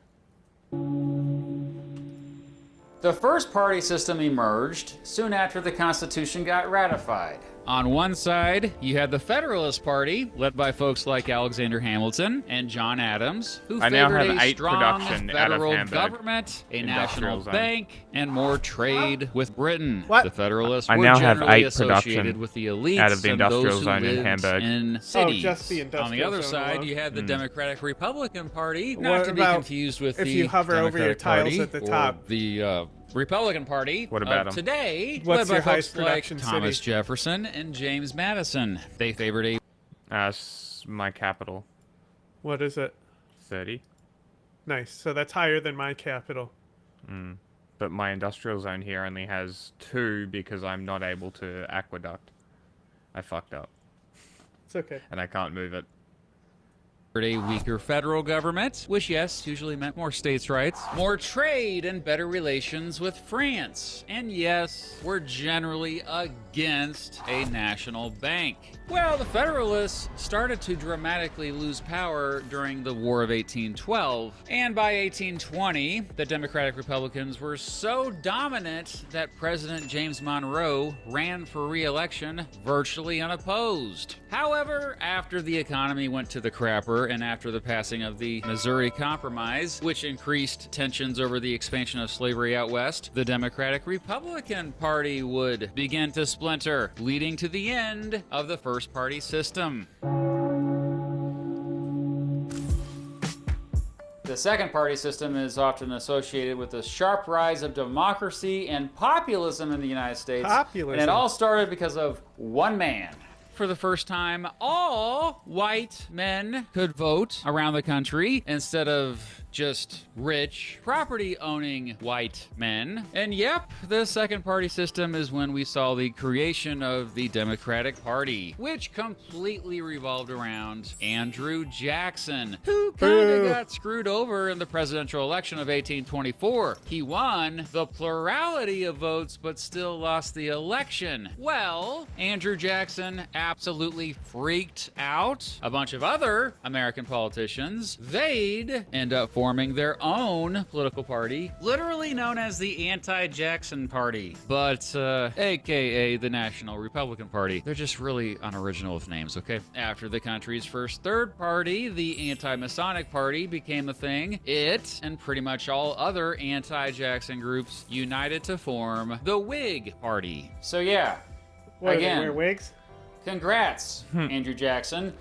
You created the second party system. On the Democratic Party side, led by folks like not just Jackson, but also Martin Van Buren, they tended to be for expanding democracy, we got a Diplo victory obviously. point. Very Yeah, I saw that. against a national bank, against high tariffs, against elitism, for a weaker though it federal doesn't matter, they don't government, do more anything. states' rights, and for territorial expansion of the United States, even if that meant stealing land and killing people to get it. On the Whig Party side, led by folks like Henry Clay and John Quincy Adams, they basically were for everything Andrew Jackson was against. They wanted a national bank, a stronger federal government, higher tariffs, and were even implicitly cool with elitism. Speaking of a stronger federal government, the Whigs tended to support large infrastructure projects that could only be financed by the federal government. Oh, and the Whigs were against the territorial expansion of the United States, especially during the Mexican-American War. Never as tight of a What the coalition fuck? as the Democratic Party was, anyway. The Whigs began to splinter by the early A 1850s. fucking blizzard just And hit the my main thing they fucking disagreed scout about? up here. The expansion of slavery out west. In fact, new third parties emerged, like the Liberty Party and Free Soil Party, completely focused on the slavery issue. After the Kansas-Nebraska Act got rid of the Missouri Compromise in 1854, thus making a lot of Make them abolitionist John. Northerners mad, the Whig Party completely collapsed and a new third party, the Republican Party, would form.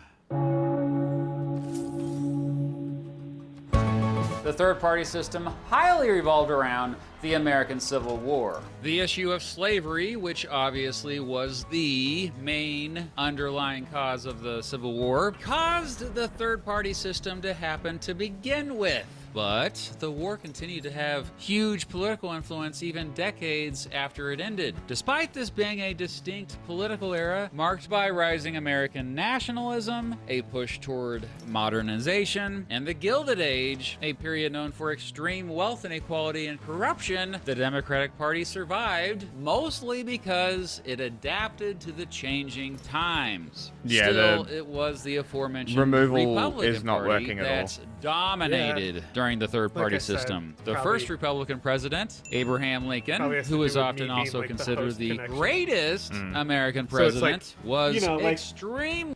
This happens all the time with games where like even like a slight desync will like kill you. It only matters who dies on the host's game. So Yeah. like it looks like you won on your game, but at the end of the day when it syncs you're dead. Like that happens in games all the time. Yeah. Good one.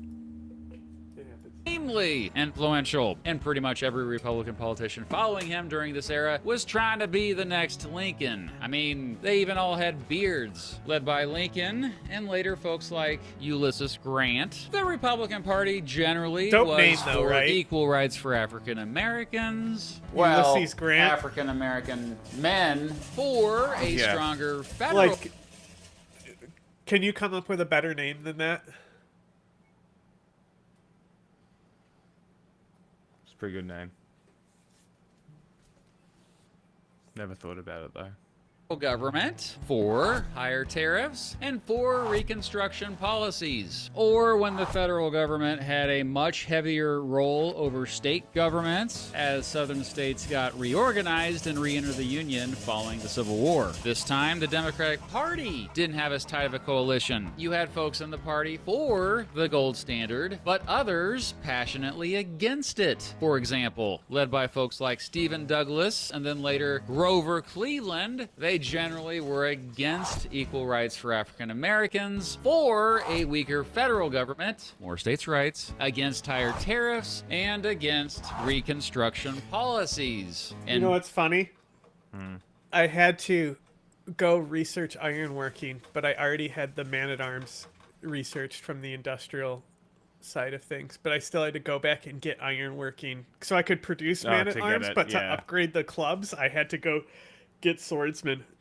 Hilarious. And due to the Civil War, the two major political parties during this time were often split geographically. Democratic Party voters were overwhelmingly in the South, and Republican Party voters were overwhelmingly in the North. By the 1890s, a new third party called the People's Party and a broader populist movement had taken the country by storm. And new issues became more important to voters, such as ending monopolies, restricting the consumption of alcohol, worker rights, and consumer protection laws. While both the Democratic and Republican parties would survive this time, they only did... Honestly, even as long as it's not complete prohibition, but reducing the amount of people who are drinking, like many countries have had to do these. They don't do prohibition, but they do government programs to reduce the drinking in their society. Yeah. It's a big problem with a few South Asian countries I know of. Like the Dalai Lama. Like he claimed on John Oliver that he got the entire country of Mongolia to stop drinking. And effort. Yeah. And he said that he got him to stop drinking by having him drink horse milk. And John Oliver's like, like horse milk? And he's like, how is it any different than milk out of a cow? And he's like, well, one comes out of a cow. I don't know how you get it out of a horse. I have a feeling it wasn't milk. No. Like the Mongolians have fucking horse milk and yak milk. Sure. Yak milk is just a cow. Aren't Mongolians' food culture is completely around the horses. They eat horse as well? What the fuck? The military emergency failed because it liberated itself. It had its... Okay, so because I didn't take it back immediately, it failed. Okay. Because last time when it rebelled, I took it back on the same turn. Okay. That's some bullshit. It's bullshit like this blizzard over here.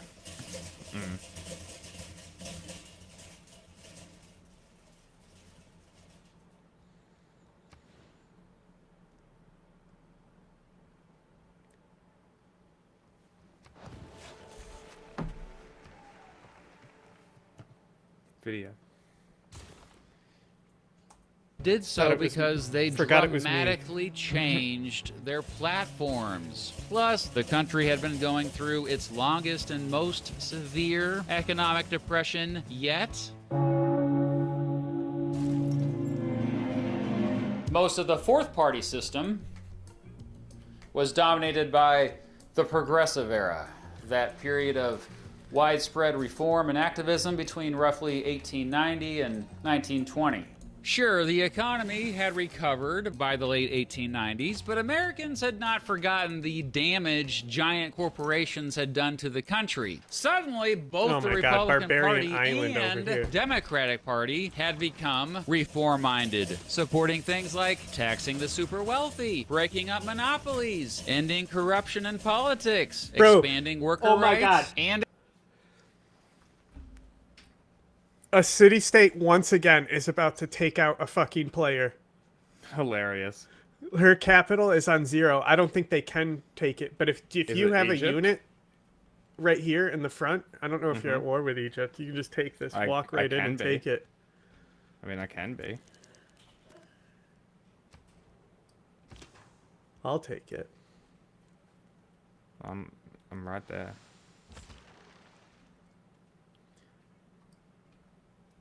Dibs.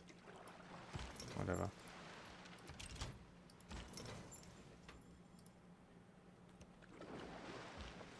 and expanding democracy, which included giving women the right to vote and letting citizens That's where they directly went wrong. elect their U.S. senators. Still, the two major political parties had their differences. On the Democratic Party side, led by folks like Woodrow Wilson and William Jennings Bryan, they tended to be against imperialism and more for free trade and deregulation, while the Republican Party, led by folks like William McKinley and Theodore Roosevelt, tended to be more pro-imperialism, for more protectionism, and for more laws regulating businesses. Due to Republicans being more proactive on progressive legislation, they were the dominant political party during the fourth party system. I mean, Woodrow Wilson mostly got elected due to a split within the Republican Party between Theodore Roosevelt and William Howard Taft. Speaking of split, World War I and its aftermath momentarily saw the Republican Party unify, but flash forward to 1929, and now the country was going through the Great Depression,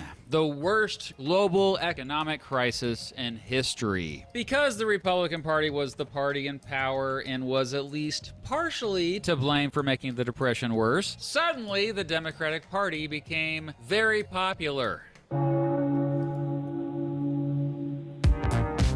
The fifth party system is also often called the New Deal party system due to its close association with Franklin Roosevelt's New Deal programs. The New Deal was a series of reforms put into place by Roosevelt in response to the Great Depression. They not only had the goal of ending the Depression and aiding Americans hurt by it, but also creating laws and programs to make sure something like the Depression would never happen again. And sure, the New Deal didn't end the Great Depression, but these reforms were so popular that Roosevelt became extremely popular. To this date, he's the only one to ever get elected president 4 times. And after Roosevelt died, future presidents and politicians, both in Roosevelt's Democratic Party but also in the opposing Republican Party, mostly worked hard to preserve and even expand the New Deal. For example, the Democratic President Lyndon Johnson's Great Society programs were basically just an extension of the New Deal. So yeah, on the Democratic Party side, led by folks like Roosevelt and Johnson, they generally supported expanding the federal government in the name of protecting social welfare, expanding civil rights, expanding worker rights, and social liberalism. The Republican Party, on the other hand, led by folks like Dwight Eisenhower and Richard Nixon, wanted to keep the federal government a bit smaller while protecting social welfare, thought states should generally expand civil rights, generally supported business interests over worker rights, and social conservatism. But, similar to the fourth party system, both of the major political parties had very similar economic and foreign policies during the fifth party system, especially with regards to strong opposition to the Soviet Union and its communist government and command economy. After all, this era overlapped quite a bit with the Cold War. The fifth party system began to collapse for 2 reasons. First, events like the Vietnam War and the Watergate scandal caused a lot of Americans to lose trust in the federal government. And second, the rise of Ronald Reagan and similar limited government Republicans convinced tens of millions of Americans that government is not the solution to our problem. Government is the problem. You are the government. Oh, and did I mention that the country was also going through another economic Also, my crisis? Pantheon gave production to Stagflation. fishing boats. Oh, great. The six-party system was dominated by 2 things: neoliberalism and neoconservatism. That reminds me, I Neo should and probably get an Neo. apostle, huh? Did I upgrade my faith yet? Oh yeah, that neo Should was do that popular during before this they time as well. Pick good ones. Neoliberalism is Probably a too political movement that prioritizes personal liberty and free market competition. Neoconservatism is a political movement that promotes aggressively spreading American values, typically conservative values, around the world, even if that means military intervention. During the six-party system, both the Republican Party and the Democratic Party I spent love how they're decades still mostly followers on the of same Anglicanism page when when it came to both England's economic gone. and foreign policy, whether people who lived through this time time are willing to admit it or not. And yet, just like with the third-party system, the two major political parties during this time were often split geographically. But this time, Democratic Party voters were overwhelmingly in the North, and Republican Party voters were overwhelmingly in the South. On the Republican Party side, led by folks like Ronald Reagan and Dick Cheney. Yeah, I'm not joking. Dick Cheney. They generally supported more aggressive foreign policy, lowering taxes as much as possible, and social conservatism. On the Democratic Party side, led by folks like Bill Clinton and Barack Obama, they generally supported a less aggressive foreign policy, higher taxes on the wealthy to pay for more social programs, and social progressivism. They are now producing more food. The six-party system is when we saw lots of progress on social issues, from same-sex marriage to the legalization of cannabis to the growing acceptance of the transgender community. It's legal to be However, gay. it's also when we saw growing polarization. Polarization more dramatic than anything the country had ever seen, going all the way back to right before the Civil War. Whoa, whoa, whoa, whoa. I'm not saying that the country is about to enter another civil war, but we are going through some major changes right now. More than anything, the collapse of the six-party system seems to be a backlash to the extreme wealth inequality and increase in government corruption we've seen since the Great Recession, as well as a backlash to very unpopular foreign interventions like the Iraq War and war in Afghanistan. Over the last few years, we've seen both the Democratic Party and Republican Party start to rebel against free trade and even capitalism itself. Bing. Yes, my clone was right. Hey, Builder. Thank you. In my opinion, I think we are now in the seventh party system, and I think it's mostly because of one man. This jackass. Okay, maybe two. And that man was Donald Trump.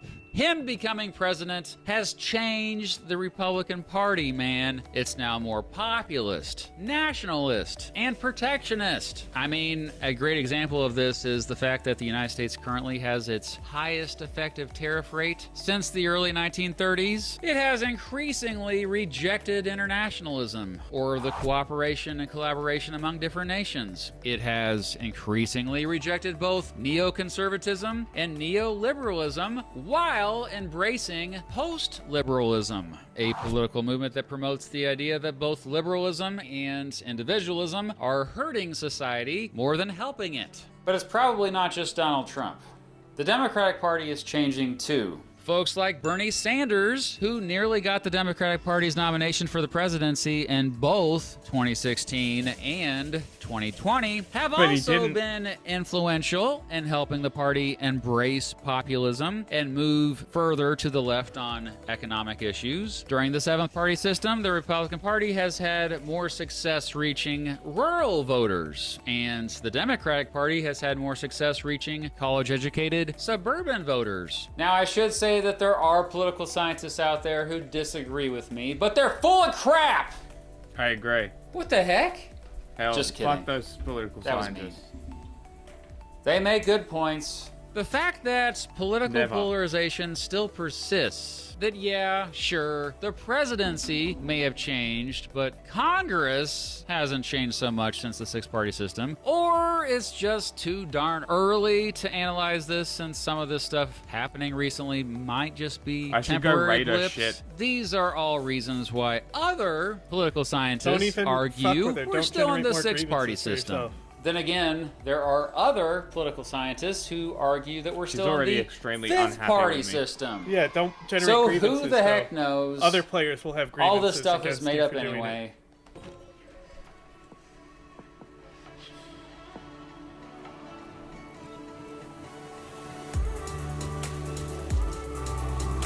All this stuff is made up anyway. Are you okay? They having an existential crisis? He's struggling.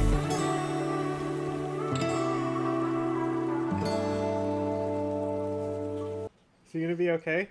Ah, did you hear half my state is on fire? Well, put it out. Did ISIS do it? No. Dry lightning, actually. As we mentioned, and Georgie Dickerson, more than 300,000 hectares have been burned across Victoria, as we mentioned, and Georgie Dickerson has been to see the damage caused in the town of Ruffy. This guy They talks like a drove home goofy. not knowing what awaited them. Where their house once stood was a blackened ruin. Fires wiping out everything they owned. For me, the numbness is starting to wear off and I'm starting to feel, and I actually prefer the numbness. It's all starting to be very overwhelming. Anne and Jamie, volunteer firefighters themselves, but even they could not stay to defend this blaze that swept through Ruffy. Their home, one of the many impacted in the out-of-control Longwood blaze. Looked up into it and saw flames and still didn't fully compute, and Jamie came up and said, the roof is on fire, we need to leave now. It's in the roof, we're going. And after years That's of scaring me. renovations, they were planning a housewarming this month. it'll Now, be easier it'll if I do have it to anyway. wait. The long process of clean-up and rebuilding now begins. A house is a house, you know, you can get a rebuild, you pay someone, they build it. But everything that we've put into the ground here with all of our animals and our garden and our little retreat from the world, leaving that was hard. This is the reality for so many residents impacted by the out-of-control fires in central Victoria. Some tried and successfully Jesus Christ, the defended, but barbarians it was on not this an island. easy feat. Matter of stopping spot fucking fires around the was house. All the infested. hay rolls here, they went up, and yeah, just after it, just making sure that we saved what we did. But at times it was like I thought the sheds are going to go, and then if the shed's gone, the house is going to go. But we just, non-stop at it until we got it. While the fire for this area in Ruffy is over, the clean-up and rebuilding process is only just beginning. Charred remains at every corner of town. They are crumpled buildings that once stood tall. The blazes have blackened parts of central Victoria, and some may continue burning for days Such or even illustrative weeks. language. Thousands of people have been evacuated. Hundreds of emergency crews are still battling the blazes, and it's not over yet. There continues to be 10 major fire fronts burning across Victoria, but they're not the only fires that are in the landscape across the state. There's another 20 fires in local communities that need to be closely monitored. A state of disaster has been declared for 18 local government areas impacted by the fires. This gives extra powers to emergency crews battling the blazes. And this gives our emergency services and authorities the ability to require evacuations where lives are at risk. This has been with one single purpose: protecting and saving Victorian lives.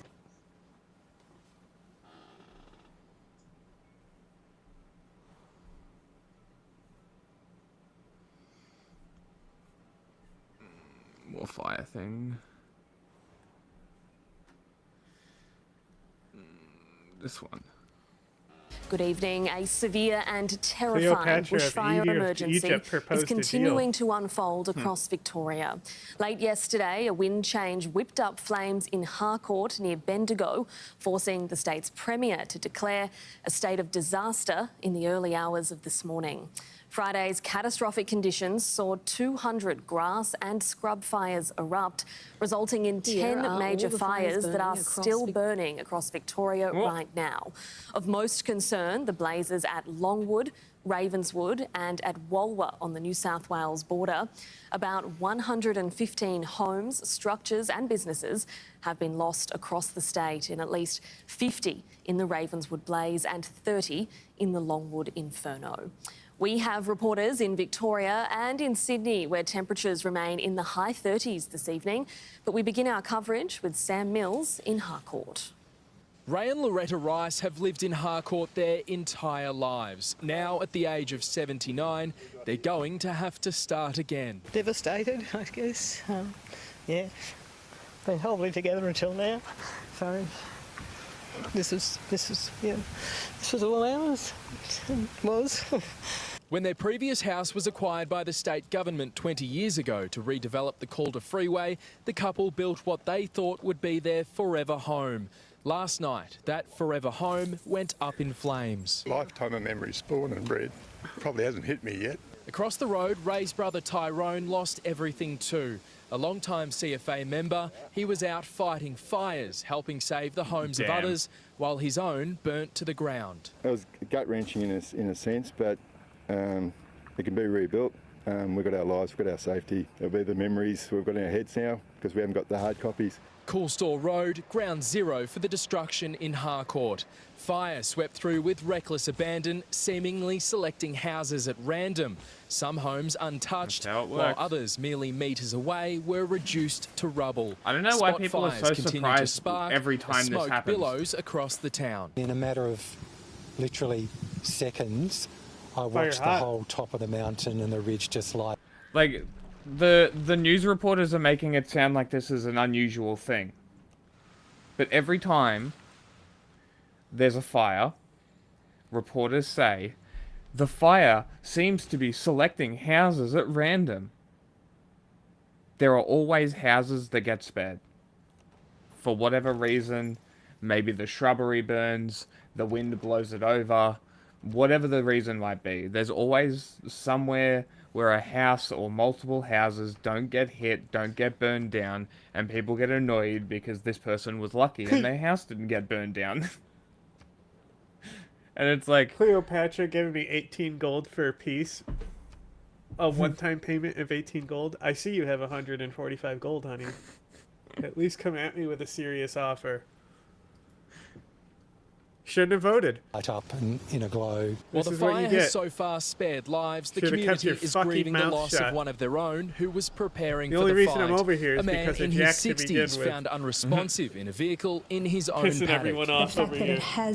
this death has occurred in such close proximity to the fire ground I means had that to this do is something. a community Okay, that is grieving. well, just Among remember, the you're structures Israel this impacted game. by fire was this historic railway bridge built in 1859. It's likely trains running between Bendigo and Melbourne won't operate for weeks, if not months. At least 50 structures have been lost in Harcourt, with the fire stretching 3,008 hectares in a blaze that erupted instantaneously.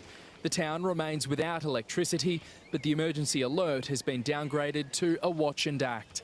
Locals not yet thinking about how they'll rebuild. The only question on their mind is where they're going to stay Bro, tonight. they don't even want to Sam buy... Mills, 10 News. They don't even want to State buy officials Diplo are favor from warning me. that the They're fire all... threat will remain for several Poundmaker will- days. will Let's go do to Jack gold Peary at exchange and Talangi. that's Jack, it. what are conditions like there tonight? You don't even have grievances. Taylor, conditions have eased. This time yesterday it was about 43 degrees. Now it's just under 19 30. more But turns. firefighters will still be battling the blaze well into the night. And as you're about to see, some residents today made the heart-wrenching journey home. Jamie and Anne fought for as long as they could. We were going to stay and defend, and if you stay and defend, you're supposed to win. Determined not to lose the Ruffy home, they've spent 2 years renovating. And when we didn't win, just leaving was heartbreaking. Their determination was no match for a raging inferno that near devoured their township. There, how you like that? You like that gift? Walking through what little remains of their dream home, the couple say it hasn't fully sunk in. It got me this morning. I was out there with the animals on my hands and knees. Theirs is one of 30 homes, businesses and structures destroyed in the Longwood fire. Burnt out cars and properties still smouldering. Others fought I wish I could alongside see firefighters yours. and won the battle. They come and Yields and did shit. too and worked all bloody night with I got it. none. Non-stop at it until we got it. Well, I that's all we mean, could you do. got As a conditions shitload of ease, the production in cleanup this begins, capital. but it's still too early But to I'm realise the just extent worried of about the your region's food losses. production. The numbers are dire, forcing the Premier to enact a state of I'm disaster late desperately last night. trying to get to, across 18 local government areas markets. and one alpine the resort. More than neighbourhoods. 300,000 hectares of Victoria has been blackened, half of that in the Longwood fire alone. 3 people previously unaccounted for are safe. Police confirming the 3 adults are Benalla locals. I know how hard it is to leave your home not knowing when or what you will return to, but it has saved lives. State and federal governments have activated emergency relief with one-off payments of $2,380 per family. I want all Victorians to know that the federal government has your back. Further funding will be provided for livestock, feed and structural losses once the full impact of the fires is assessed. And the situation is far from over. 160 personnel have been brought in from interstate, with the Emergency Management Commissioner calling in more manpower over the coming days. Many of these major fires will continue to burn for days, if not weeks. 3 CFA members have been seriously injured, including one suffering severe burns. A CFA tanker also destroyed. Roads across northern Victoria have been blocked by thousands of fallen trees, which CFA and other authorities are currently working to clear, which could take days, if not weeks. A fire truck on fire. The risks are mammoth and endless as firefighters brave ever-changing and unpredictable, catastrophic conditions. Please stay away from those fire footprints until we declare them safe to return. And communities try to pick up the pieces. Numb, but pushing down. Djibouti, what happened to your tiles, dog? Starting again. Jack Perry, 10 News. Did pirates do this? Oh, they did. Taylor, a total Don't worry, fire I'll ban take will care of stay them for in you, place buddy. across Victoria tomorrow, and the advice is to always check the Vic Emergency app. They found rice. What a random rice patty. I'm Mr. Beat. It's okay. Hi, Mr. You can Beat. come a little closer. Vietnam? Not today. Okay, go. Get out of here. I have stuff. You got stuff? Yes, get out of here. Okay.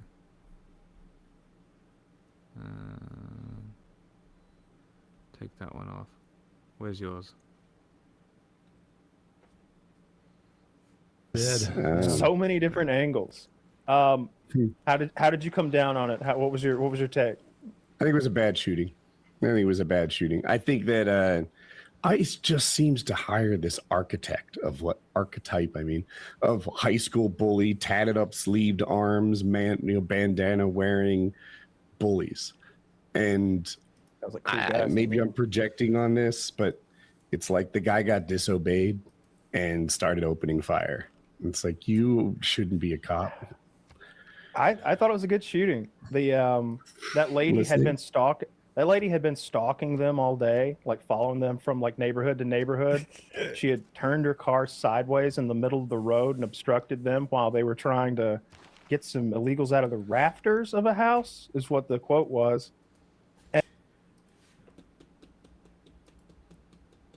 What is a good shooting?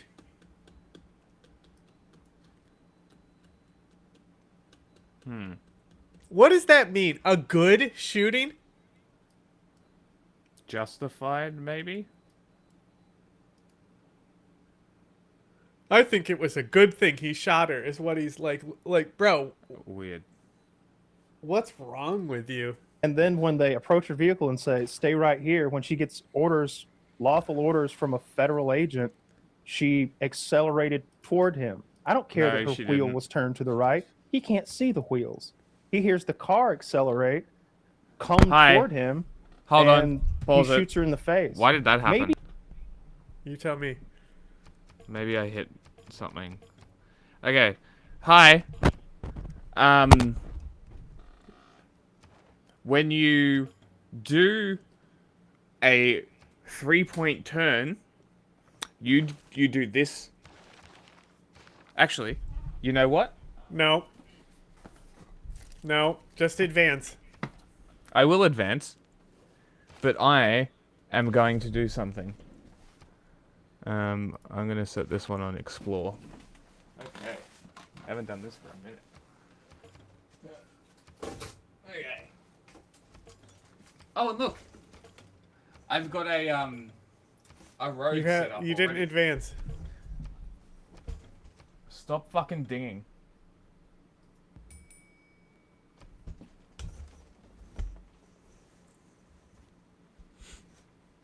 One second.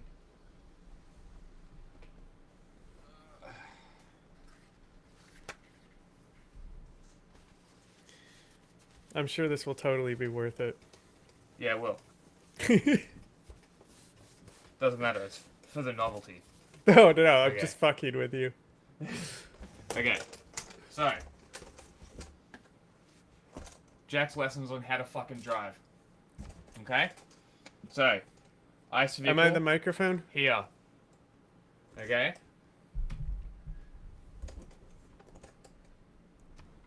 Pig.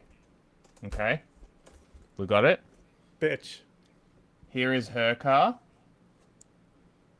Lady. Right? Fat cunt. Here, after he walked all the way around the car until this point where he swapped his phone from his right hand to his left. What does that tell you? That he was planning something? Okay. So when they're telling her to move, where is she gonna go? Towards the other cop? Okay. Now, we got that situation sorted, right? Now, when you do a 3-point turn, right? Here's a road. Okay. Car. Facing this direction. Needs to go this way. You go. You turn your wheels like this. So the car goes like this. And then when the car is in this position, you turn your wheels like this. So it goes like this. And when dumb fat cunt is standing here, and the person is obviously doing a 3-point turn, so and the wheels are going from facing this way, and don't teleport to start facing that way, okay, they do this. Whoa. Oh my god. Oh my god. Facing him, better unload your gun. Great shooting. You're right. Totally justified. Even though it was evidence, like, obvious that she was doing a 3-point turn. Which is why, instead of accelerating into the cop when he killed her, she accelerated into the pole down the road. It's almost like the wheels were turned. That's a really good point. That's a really good point. Physics does not lie. Like, you are a fucking moron. I hope you understand that. Okay? This is how to drive with Jack. And I am an Australian, and I drive on the other side of the road than you, and somehow I'm still able to figure this out. It's almost like a 3-point turn is a universal thing. But no, you're 100% correct. Justified shooting. Fuck off. Okay. I'm done. Continue. He didn't need to shoot those second 2 shots into the window. Maybe those aren't good. He didn't need to shoot the first shot almost certainly killed her as well.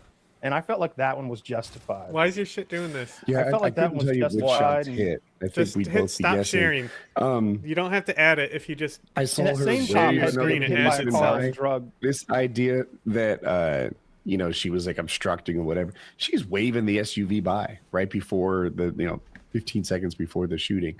She didn't seem like some sort of domestic terrorist, which is how Trump is describing her. And I saw one cop waving for her to move her car, and another cop telling her to get the F out of the car. So she's getting like conflicting orders. Mixed. Correct. Which one said Simon Says? You know, which they're cop's trying to instructions is she supposed to follow? Well, one cop's trying to open her door, and the other cop's saying, "Stay right there," with his hand in her face. Like, those are the ones, and they're I speaking saw the to cop waving her, telling her to go. But And she's like telling But another car to go by. you hear him? Right? Like, she didn't- My worldview. This is a soccer mom. Like, and they opened fire and executed her on the spot. I tell you what, if I had kids waiting at home, I wouldn't be parking my car sideways and making roadblocks for the federal agents who were trying you're to clearly a conduct bootlicking lawful cuck. actions, and then I wouldn't accelerate toward them when they tell me to stop. She wasn't. She was Even if doing someone a did tell her 3-point to go turn to forward and leave. she chose So now that she's a voice bad to mom. be You hear obedient that? to, She was doing it while someone was standing in front of her car saying stop with a gun in their hand. So this is what they do, right? He didn't debate anything Woody said. He just changed the argument being about her being a bad mom. He just pivoted. But there's Correct. another angle to this story, no pun intended, but there's another angle to this that I didn't even consider. So I was I got a live fucking when that geothermal happened, vent here, and +6 you know, campus. as is usually the case when stuff like this happens, you get That's one pretty video good. that kind of goes viral, then another one, then another one. It was the same thing with like Charlie Kirk. But in this case, the first video that I saw, the front of the car was completely obstructed, so you couldn't see anything. And so I was like, I have no idea what to think about the shooting. The second angle was a little bit better, but you kind of have to slow it down. And the biggest, I think the most important kind of element of that video is his feet. And like the New York Times came out with like a forensic Did I not analysis say of this? that video, and His right foot like stayed 4 minutes long. You planted can the find it on entire fucking Twitter. time. And it's If something that someone I was going to noticed the get day hit that it by happened, a car, which is he like, would I be finally started jumping looking at out his of the feet, way. and I watched a really slow. Not to mention the first shot, I am convinced was a negligent discharge. I'm convinced. I love that this guy immediately starts citing a source with forensic evidence. Yes. Fantastic. Exactly what you should be doing. Analysis of that video, and it's like 4 minutes long. You can find it on Twitter, and it's something that I had noticed the day that it happened, which is like I finally started looking at his feet, and I watched a really slowed down version. And then once you see that, you can see that his feet are, he's very clearly out of the direct path of the car. She hit him with the car. They made contact, but he was clear. Like you can see his feet. By the time he fired that first round, he was. So there's another element too where she it's wasn't like, going to hit his feet, but she hit his body. He I mean, was that's leaning like, over so, the like, car. My first instinct It was right a then was to be like, negligent she made a really bad discharge. decision. I'm like just period end of. Like convinced. they were very clearly. You can hear them say, "Get out of the car! Get out of the car! Get out of the fucking car!" Like I heard it 3 times. Her window was down, but then to Woody's point, there was a witness that spoke on it today that said that she heard another officer give her an order to leave. And so, like you brought up the point that she moved back and then she moved forward, right? By the time the ICE agent starts to pull on the door handle, she's already in the process of starting to move behind. And if you're moving behind, you're either looking at a camera that's a rear view camera, or you're looking behind. So it's entirely plausible that she did not see that guy that was right next to her. Also, there's a lot going on. I doubt that. That's a pretty good argument. He was right honestly. there yelling at her. There's a lot of uncertainty right now, and like I think I don't know. I wouldn't tell you like 100% this or 100% that, but there's enough here to like really question his decision to do that in that moment. If it goes to court, this could be forensic evidence where they show the position of her head. Yeah. Oh, because she would have been looking where she was turning. Yeah. Mm. You can just trace the path of the bullet. Yeah. Ballistic evidence like that. Mm-hmm. So if her head was looking down and it entered through the top of her head, because she was looking at a backup cam or like the side of her head. True. The thing is that he steps to the side, so there might be side headshots as well. Mm. But she could have. He could have. Like, is this what he's saying? Is that he could have been blocked by the A pillar? Well, she was saying that she was backing up, so she might have been looking at a backup camera or looking behind her. Mm-hmm. But what I'm saying is that maybe as she turned the wheel, he was behind the A pillar. She couldn't even see him. Also, her wife or partner is trying to open the door on the other side when this happens as well. Yeah. So that's another reason why she would be looking the other direction than where this cop was. Yeah, true. So I think she didn't even see him. And if she did see him, she would have been turned even more to the right. Yeah. I mean, there's zero interpretation here where she tried to hit him. If you're being genuine about this and actually looking at the situation. Like, there's zero indication of aggression that she's going to run them down. Have you seen the body cam footage? Yeah, that's what I'm referencing, because in that one you can see the partner pulling the door handle. Okay. to try and get back in the car, but her doors are locked because a cop is trying to open her door. Yes.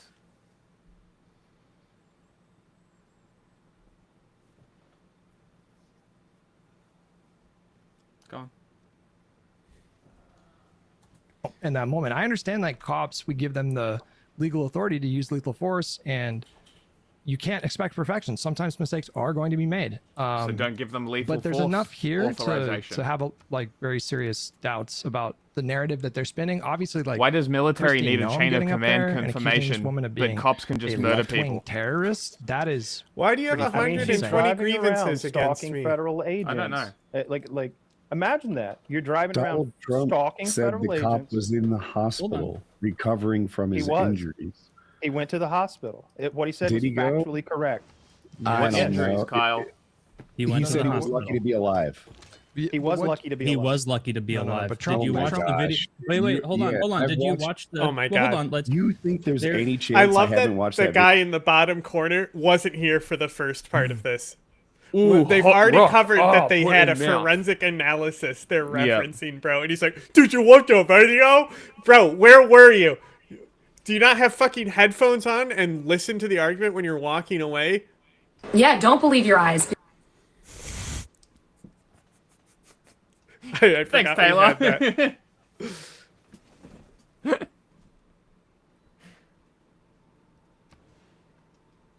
that. We took the freedom of speech away.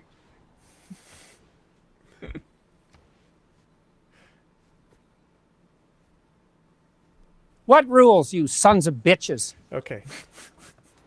God. No. I mean, there is a video of it that's out there everywhere that everyone was scrubbing back and forth. Where is this our ginger it's friend? a front-wheel drive car, and No. you can see the front wheel spin aimed at him. Oh If this happened in July, that guy gets hit by that car and run over. Do I need to bring up the my fucking wheels whiteboard spun out. again? It wasn't until she saw the gun that she veered to the right, and Oh, he, you at that point was fucking already moron. being struck by the car. And this is the same guy. I don't know. I just got back, so I don't know what Kyle said. But Oh this my guy God, got you lazy dragged piece of by, shit. Like an activist who was driving a car within the last year, like hundreds of yards. He was It was in severely June or injured. July. Yeah. Yeah, this guy has a habit of trying to fight cars. He reminds me of the women we laugh at in the, that we see women fighting cars all the time. He's ridiculous. No, it's that I think this is like- leftist activists have a habit of using their cars against my federal God. law enforcement. That's what the habit is. Yeah. You think it that's what happens. happened here? Hey, That's exactly hey, what- That's hey, exactly what Kyle, happened. hey, who killed somebody at Charlottesville again? And what was it with? Hey, what does ISIS use when they do their attacks? Hey, what happened in Nice? Hey, I'm pretty sure there have been multiple instances of Nazis driving cars into people. ISIS pledges do a lot of car attacks. This is an absurd fucking statement. This guy is coping so Well, hard. they're clowns, so Like, they're here this is for our amusement. such cope. Crazy. Unfucking real. Alright, go on. You remember that shooting from a few years ago? Factually, what happened? That's Hold on a factually. second. Factually, what Hold on a happened? second. Do you remember that shooting from a few years ago where the guy was drunk and the cop had that AR-15 or M16, whatever it was, with the Predator logos on, and he was all tatted up, much like these ICE guys, and he was giving these terrible instructions to follow. In the he was hotel, like, right? hands up in the hotel. Yeah. He's like, hands up, crawl towards me. Hands up, crawl towards me. And the guy's like, crawl or hands up, and he eventually just opens fire because he's not following instructions. This woman was in the same position where some police were That's a telling good her to point. get out Not of the even way. vaguely the same. Other police were telling her to get the F out of the car. Conflicting orders She are listened to the police exactly that told her what's to the move issue. on. Why are you guys saying no? Because it's not even vaguely. This is just lies. This isn't true. It's alternate reality. But wait. It's where are you alternate guys getting this? reality. There were witnesses that were there at the time. I watched it. I'm a witness. We watched No. the video. You heard.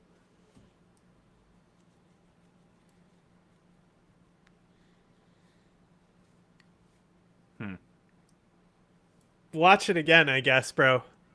You heard the orders from the one guy. Well, all of us agree that she was given. He said at least 3 times to get out of the car. But there are witnesses that were there, multiple witnesses that say that there was another ICE officer that was instructing her to move her car. I'm sure at the beginning of the incident, when at first they thought she was just doing a 3-point turn, they were like, "Get out of here!" But when they realized that she was in fact a left-wing activist, let me finish. Let me finish. Okay, that's fair. That's fair. That's fair. But you can see that she wasn't making a 3-point turn to get over to Target. She was turning her car sideways in the middle of a road to block federal agents who were clearly uniformed and holding guns, like who were trying to arrest illegal immigrants who were hiding in a house. She was literally a left-wing activist.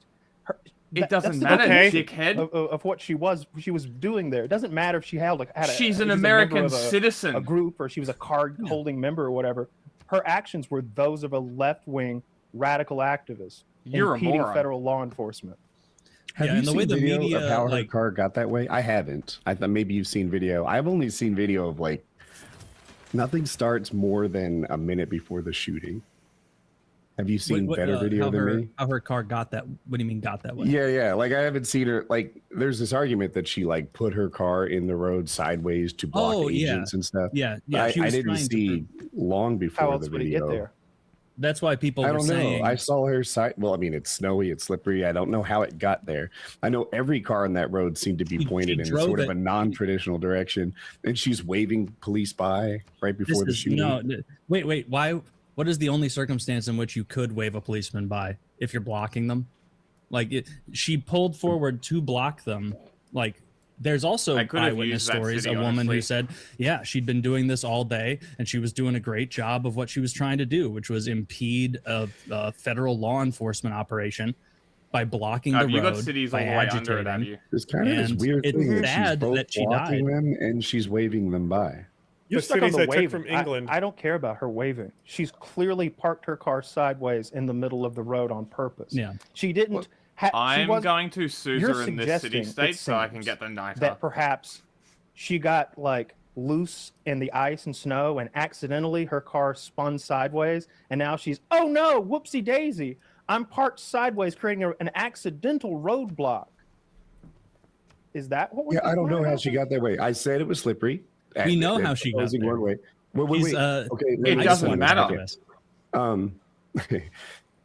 Or she could have been trying to turn around, and that's how she got sideways. Or she could have been trying to block them. But the part of the video I saw of her waving them by is definitely inconsistent with her trying to block them. I was going to say she tried to hit an ICE agent with her car. She succeeded. Yeah, and it would have been so much worse if this happened in June and there wasn't ice on the road.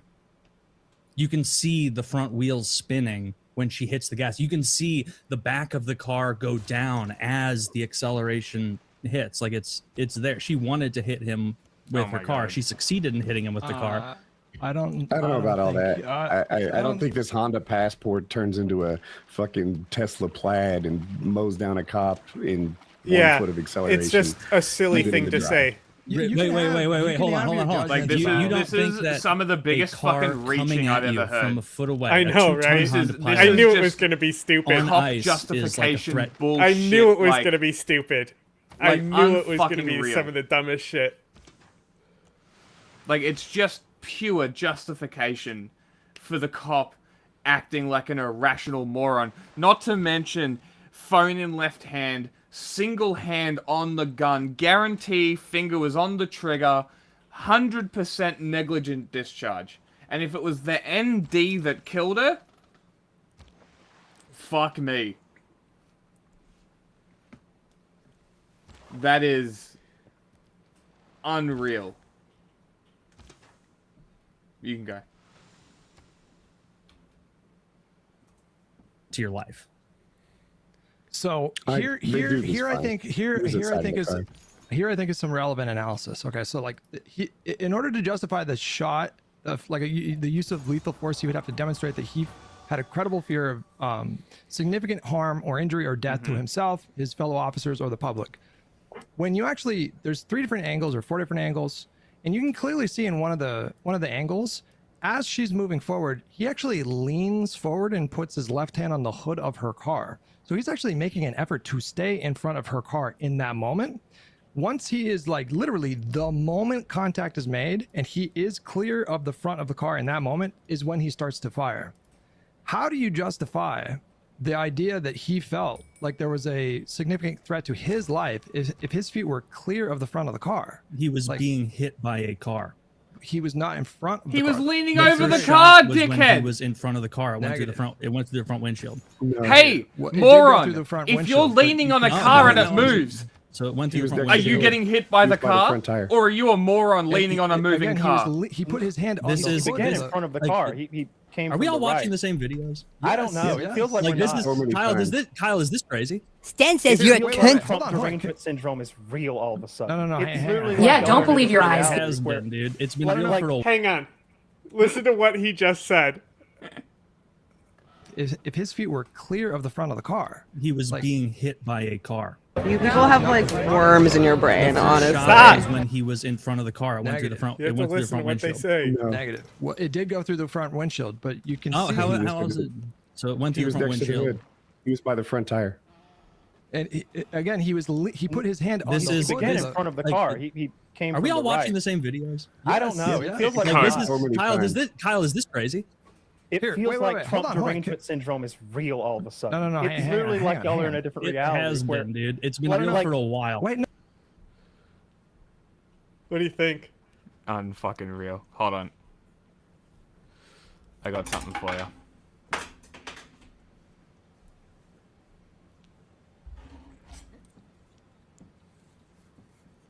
Wasn't in front of the vehicle, then he I wouldn't have love been this able to video. make It's this so shot. funny. There it is. It's pretty fucking obvious. Yep, it's pretty fucking obvious.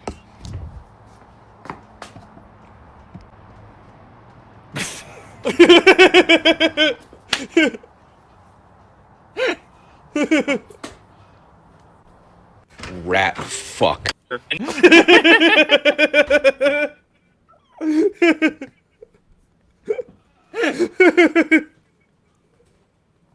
No further argument required. Can you link yeah, what someone's I'll get the asking? link.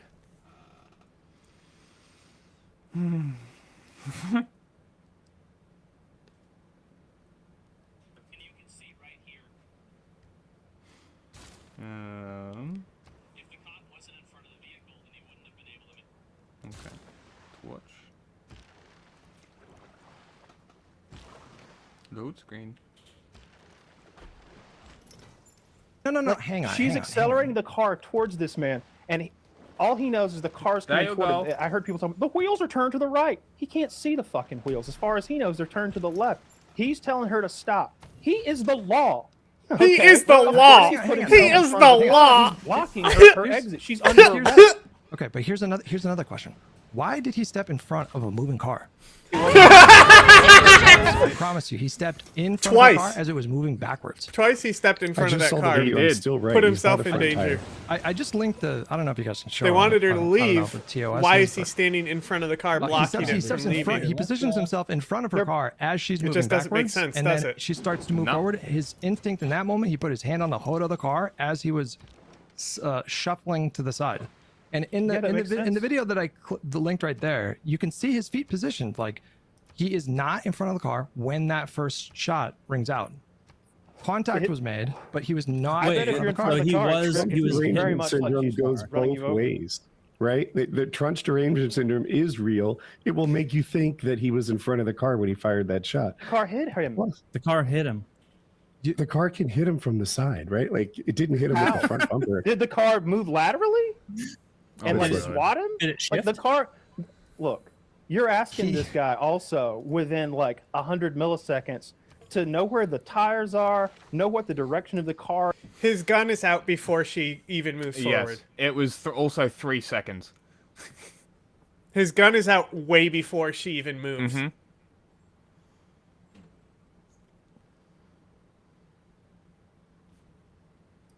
is and all this stuff. He is a law enforcement agent standing is the in law. front of a car telling You giving must the law obey order him. to stop. This one's being detained. And she is accelerating a car in his direction enough that it strikes him, even though his feet. He was leaning over the definitely car. Didn't get ran over. If they wanted her to Or shoot in leave, the why face are they might have blocking her car? That was It's just a moronic. simple. It's just a simple question. If they want her to leave, why would they block the car? Hard questions to answer, obviously. I need traders. Dan Bongino makes his glorious return to podcasting. Shinier than ever. Straight out of the failure of the Epstein cover-up. Whoa! You are not joking. Crazy. I know. You can see the lights. You can see all the lighting in his head. I have never thought to tell a man to tone down the moisturizer, but maybe it's not even moisturizer, just straight up He looks oil. like he's like in the 10th round of a boxing match and he said Vaseline. He's melting. Well, you know what? Maybe it is just sweat. Maybe this guy is just terrified, because the problem for Dan Bongino is that he spent, I don't know, years as a podcaster hyping up the Epstein I thought it was case, my thing keeping and the all of the play bar on the conspiracies screen, but it around was that, their and then screen. he became deputy FBI director. And you got to take some oaths of office when you become go into the FBI. He is now sworn to real secrecy, like not, serious secrecy. Like, you can't say crap. It's like, I don't understand what the value is of bringing him back into podcasting as a compromised individual, but I guess the right is that gullible.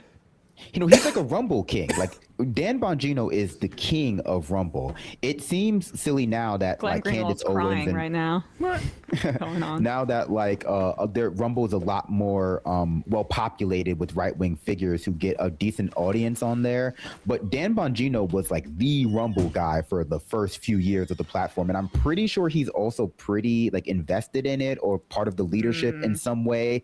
And so a return to Rumble for Dan Bongino is more about like a return of somebody who has a little bit more control over the platform than say your average podcaster would. Okay, gotcha. Let's just play a little before and after with Bongino from his time as like Rumble King and his time as deputy director of the FBI. Listen, that Jeffrey Epstein story is a big deal. Please do not let that story go. Keep your eye on this. Catherine Rumler, we need to keep the heat on this case, folks. There are a lot of people who are knee deep in the Washington swamp who are not telling you the truth about serious allegations out there that Epstein may have had video and audio of people out there doing things they shouldn't have been doing. And you should be asking yourself the question, how is it that all these people, the CIA director, the Obama fixer, Bill Clinton, all intersected paths with Jeffrey Epstein? Jeffrey Epstein isn't with us anymore, and nobody seems to want to talk about it. Outside of a few entrepreneurial media outlets. Entrepreneurial media outlets. He killed himself. You want me to get? I've seen the whole file. He killed himself. Listen, Well, not only did he say that, when they questioned him about the like difference in his opinion between like basically those two clips, he said he'll say whatever he needs to for money. That was basically his admission. He was like, well, yeah, but I was being paid to say one of those things before, and now I'm being paid or empowered to not say that thing now. Right. So yeah. Oh, thanks. I guess It's very clarifying. Yeah, I think I'll keep asking you for comment on things. I don't even know how you pull this off, I guess, but they're really letting this go, the Epstein thing, aren't they? They never really give a shit. I know. It's the media people. It's only a problem for their media assets who like have some like object permanence and realize what they said yesterday versus today. And I think the Epstein thing had like immense value in starting the like cascade of Trump's unpopularity and moving him more into lame duck territory. Now, as we predicted, he was going to ramp up the authoritarian stuff, and I don't know if we could have seen how bad it was. It has started the year on 2026, both with like the Maduro kidnapping, the bombing of Venezuela, and now the sanctioning of the murder of Renee Good in Minneapolis. But this is all he's got now, and it's gonna get worse throughout the year.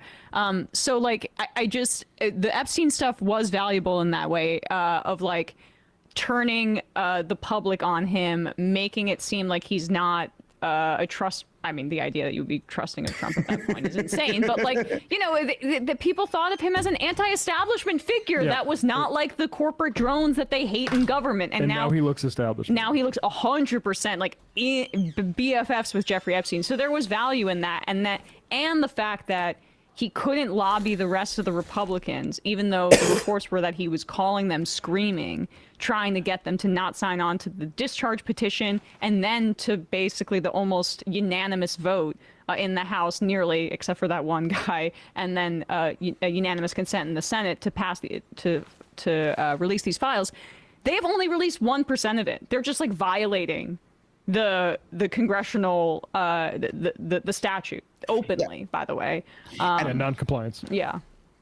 Not only that, but I think the state that the files that have come out, that state that they've come out in, and also the fact that they just keep stumbling across more evidence that they seemingly haven't processed. If you believe that's what's happening, it at least indicates one thing, right? Which is that they never at any point intended to release a single file, because for all of the work that the FBI was doing to catalog where Trump's name is in the files, they don't seem to have taken the actual like next step of redacting or putting that in some sort of like comprehensive, like, you know, folder or whatever. And it's showing as they're actually being forced to release the files now, that despite all the way back in February, like Pam Bondi giving those influencers, libs of TikTok, you know, I don't know if it was Jack Posobiec there, but giving those influencers, those binders, no time, even when those binders were made, was there any effort to actually get the files in order for release. And you could even go deeper and say, if they keep saying that they're finding all of these 5 million files here, 8 billion files here, was there any investigation done? Yeah. Like, was where was all this evidence when the investigation was done? The whole thing is not only suspicious, but being handled in the most suspicious way possible. Well, maybe this is what Dan is blowing the whistle on here. Let's hear him out. I don't think this is what he's returning to. No. I think he's returning to put Candace Owens in her place. Oh, gotcha. You know, endless complaining, then just don't watch the shows. It's okay. Like, this is a constitutional republic. No, it's You're not. not obligated to listen to my show. Justin, what was the line on the air with Jim? It's not a freaking airport, man. You don't have to announce your departure. Like, you get these black pillars. The thing about black pillars, where everything sucks all the time, is they're like, well, we're demanding accountability, but you're not. Yes, it is. Great. It's so not a am I. democracy. You're right. endlessly complaining about things you don't know That anything was about. the joke. Like, that's all you do. Like, he'll shut down the border. I thought I knew about it because you taught me about it in 2023. He's tilted. He's tilted. He's buffed too. He's like buffed and varnished, but he's tilted as hell. Because this is his audience. These are the red pillars. He's like his audience, the black pill reds. You're the one who got up without advancing. Well, he goes like, you're demanding accountability. Like, I am too, but Pentagram. I was until I became a part of the group of people you need to demand accountability from. I'm so panicked. Yeah, it's like I'm not a black pillar, but I will say saying. You should release the files about the sex trafficking investigation FBI is sitting on. That's not just everything sucks all the time. There's an active cover-up. They are so uncomfortable getting internal criticism from their base, and that is, it is the fact that the Epstein stuff is going to depress the base in some fashion. We don't necessarily know how that will turn out. It's like a culture jammer, basically. Exactly, but that's what. But Bongino, now that he's been in government, he sounds like Tim Pool, like caring about the midterms. The funniest thing is that Poundmaker, he wasn't one of the guys who declared that city-state thing against you, which all this started with is you taking that city-state, pissing everyone off. Now I have to come fight your battles. Poundmaker made the right choice, not getting involved in any of this shit. Every time he's like, I don't know, I'm over here. I got my own island. I mean, they kind of shot themselves in the foot. And what Candace Owens is doing, which has been so glorious, is she had no military the depressing entire time. turnout potentially for the midterms for that reason. And it just is like, I wonder how audience has become so And jacked it's up not on my fault the conspiracism. city-state got destroyed by another responds to that city-state kind and of was thing. just sitting I there. don't know. Justin, what was the line on the air with Jim? It's not a freaking airport, man. You don't have to announce your departure. Like, you get these black pillars. The thing about black pillars, where everything sucks all the time, is they're like, well, we're demanding accountability, but you're not great. So am I. That's not what you're endlessly complaining about things you don't know anything about. Like, that's all you do. Like, he'll shut down the border, 10 people across the month. Why wasn't it 0? Okay, well, can you just acknowledge going from 1 million to 10? The max right. That way, and there's a cost to that. And the cost you see is in, polling numbers around the midterm. You can't let this negative vibe constantly set in. That doesn't mean healthy debates about policy are not welcome. Policy I'm like not a big tariff guy. Policy like releasing the files on the sex trafficker that you're obligated to release. Bro, I Russia get had a policy, I quad get policy for me. differences. Hey, I'm How not do a they big pronounce- tariff guy. I've said that 1,000 times. Oh, Debating the thing policies was, yeah. are fine. Kill him. Quadrilateral. That's how badly I devastated him, and he already didn't have shit. If anything, I did him a favor destroying those cities. Fucking Volcano City. What an idiot. It was a pretty stupid move. Debating policies are. I think a lot of the so-called damage from the terrorists was dramatically over-exaggerated. Even people who don't acknowledge that now. The economy's motoring, 4% growth. But the black pill complaining and whining all the time about the administration, it's just like, man, what team are you on? Holy Moses, man. So you don't have to watch. It's okay. There's a door. Go find the freaking exits, because I don't really give a shit. I'm not here for anybody's money. Oh, yeah, sure. He definitely is.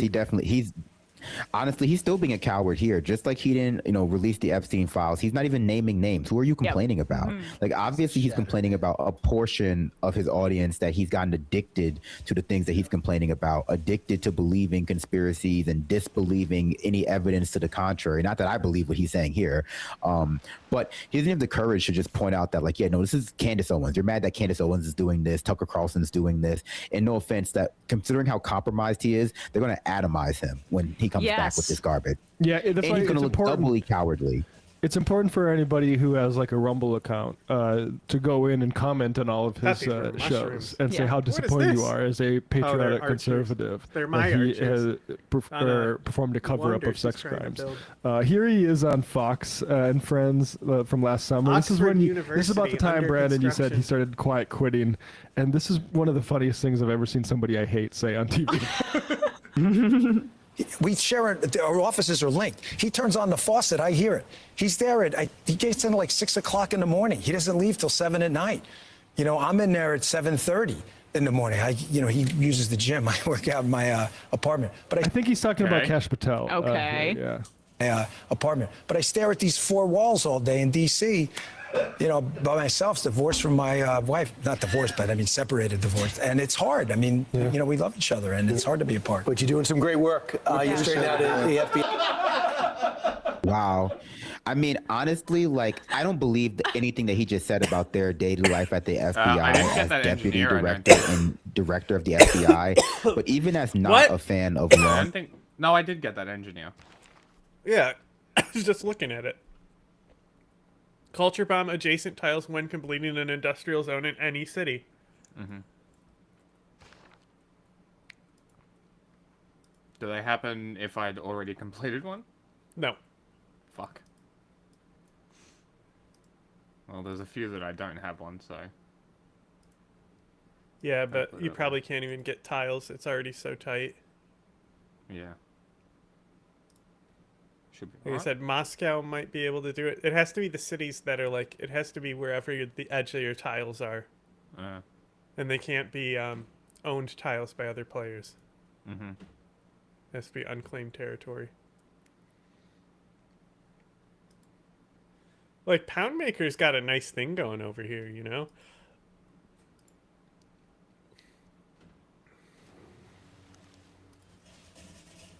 There's a natural wonder here. Your city's rebelling. Uh-oh. My cities are always rebelling. No, I mean the one near me.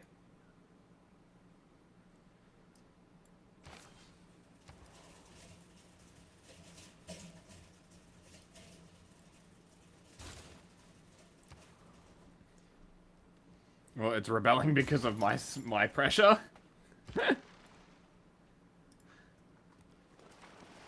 Amazing. Coal? Where's my coal?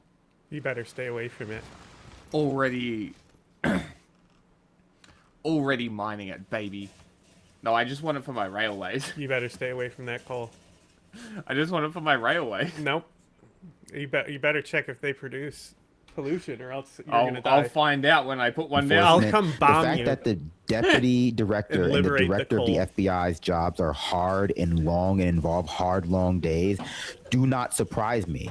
That doesn't surprise me at all. It's probably a real hard pivot to go from like recording a Rumble show in your basement where you don't any pivot from a job where you don't have to wear real shoes or real pants to a job where you do have to wear real shoes and real pants is like a really nasty pivot.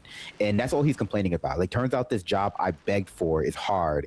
And then the only thing he did while at that job was cover up Jeffrey Epstein. They'll say that he caught the January 6th bomber, but really all he accomplished was being part of the Jeffrey Epstein cover up, and he left. Yeah, and the thing is like, you know, it's almost too generous to say that they're invested in the Republican project and in the midterms too, because what he's really invested in is the this Trump era, and you have Candace and Tucker and even Marjorie Taylor Greene abandoning ship a little bit, criticizing the administration. They'll never go after the big guy because, let's remember, it's a cult of personality, and maybe they will in the future, but as of right now they haven't done so. And they are setting themselves up for like what's next, because the question for a lot of these elected Republicans is like, now that you've castrated yourself for Donald Trump and allowed him to determine the budget, even though that's supposed to be Congress's authority through rescissions, now that you've basically ceded all wartime authority over to this like absolute lunatic, what is next? What is next? You know, like, if you guys get wiped out and we're gonna see some of these retirements, what is your political brand? Is it going to get so bad that you are now toxic and there needs to be like a new brand of Republican in that ecosystem? And I think that like there are others that are looking to the future, and there are people that put their lot in with this administration that are quickly regretting it, and Bongino looks like that guy. Absolutely. I mean, Marjorie Taylor Greene and Candace Owens, they're the future of the Republican Party in ideology and tone, if not like literally, because one is Black and both are women. And so like likely the Republican Party just will never get to that point where they're able to accept both those things in leadership. But the kinds of things that they're selling is exactly what the Republican Party needs to hear, because they're like only one or two steps away from what Trump was selling, and they're still compatible with corporations, with neoliberalism, with neoconservatism. And so, you know, ultimately, I think a lot of people are looking past Trump because they know the midterms are already gone. The Republican Party has already, like, you know, Trump has always been a double-edged sword for the Republican Party. Like, he's uniquely popular and therefore able to uniquely whip up a frenzy for whatever you want to get done. But he's like a real like toxic cloud over your brand. And so once he's gone in 2028, who knows what it will look like for them. We'll see. The reality, though, is that because we live in a two-party system, it just means that like if the Democratic candidate isn't good for those 4 years, people will just be forced to vote for the Republican, more or less, because there will only be like one option. Because the idea that the Republicans can ever be so bad that they never win again, given the reality of like the election interference that they engage in, and then also just like the culture of back and forth that we have of legitimization by opposition, like there'll never be a Republican so bad that like a Democrat can't be bad enough to make you nostalgic for it, especially as things just continue to overall get worse. Because that was the mentality about from Democrats about George W. Bush. He was supposed to be such a bad president that they would never have another Republican president, because people were in the streets, they were calling him Hitler, they had all of these things about them. And then 16 years later, they love Bush. They see Bush hug Michelle Obama, and it's like they start tearing up. They should do a TV show together. So I mean, I think we're just stuck in a really bad cycle when it comes to stuff like that. Yeah, absolutely. All right, let's open up the phone line. 646-257-3920. Read some IMs. Progressive Blob 2028. Castrating yourself for Trump is called being doka pilled. Molly says Bongino has so much oil on his face that the U.S. government is about to invade it. Emma. Sitco's interested all of a sudden. Chevron. I think that Sheen is just because he's probably back on like PEDs now that he's not being drug tested as part of the being part of the FBI. So like he's probably back on a few enhancements. Not Binder, Brandon, you think that Kash Patel's FBI is not like is being diligent about screening people at the top for things like PEDs and testosterone and perhaps any other uppers? I don't know. Well, I do think that they made Dan Bongino get off of them because he was like a wild card when it came to those press conferences about the Epstein file cover-up. So they made him get off of them specifically because he might have gone rogue. That's also why he stopped giving those press conferences after that one, that Matches show. There was like a big gap where you just didn't see Dan Bongino for like months. It was like, where is Dan Bongino? It was really noticeable. Hey, folks, don't forget to hit the subscribe button and check out our daily show. Check out our daily show. We even take phone calls. Wow.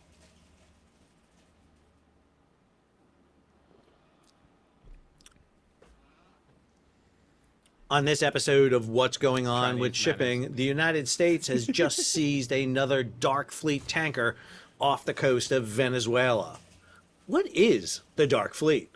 I'm your host, Sal Mercogliano. Welcome to today's episode. So we periodically do these episodes called Shipping 101 to give you the basics of ocean shipping. We've done about 5 of them. You can link over to all of them right above there. What is the Dark Fleet? I mean, we've heard references of the Dark Fleet before in Star Wars, for example, although Imperial destroyers really not the goal you want in terms of accuracy, just not that good. We heard this fleet referred to as the Shadow Fleet from one of the best, I think, sci-fi series that's underrated out there, which is Babylon 5. Okay, a little bit of a crossover there with DS9 a little bit, but still. But apparently, both the original and the remake series are really fucking good if you're into that type of sci-fi. What is it? Babylon 5. Yeah, but what's it about? It's just like a space thing. There's robots that want to kill people. Robots? They kind of look like dogs. Okay. Weird. They don't look like dogs, but they got Shadow Fleet was pretty good. If you saw it, you'd be like, they do got a dog vibe. Fleet? We're going to give you those definitions today. If you're new to the channel, hey, take a moment, subscribe to the channel and hit the bell so be alerted about new videos as they come out. So the current operations by the United States to seize tankers fleeing from Venezuela carrying either sanctioned cargo or in the case of... The Ironclad consumes coal per turn. Yes, that's why I add 3 to my climate emissions per turn because I have 3 of them.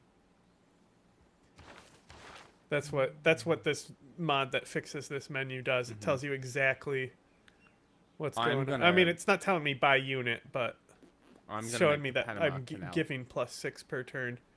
Uh-oh.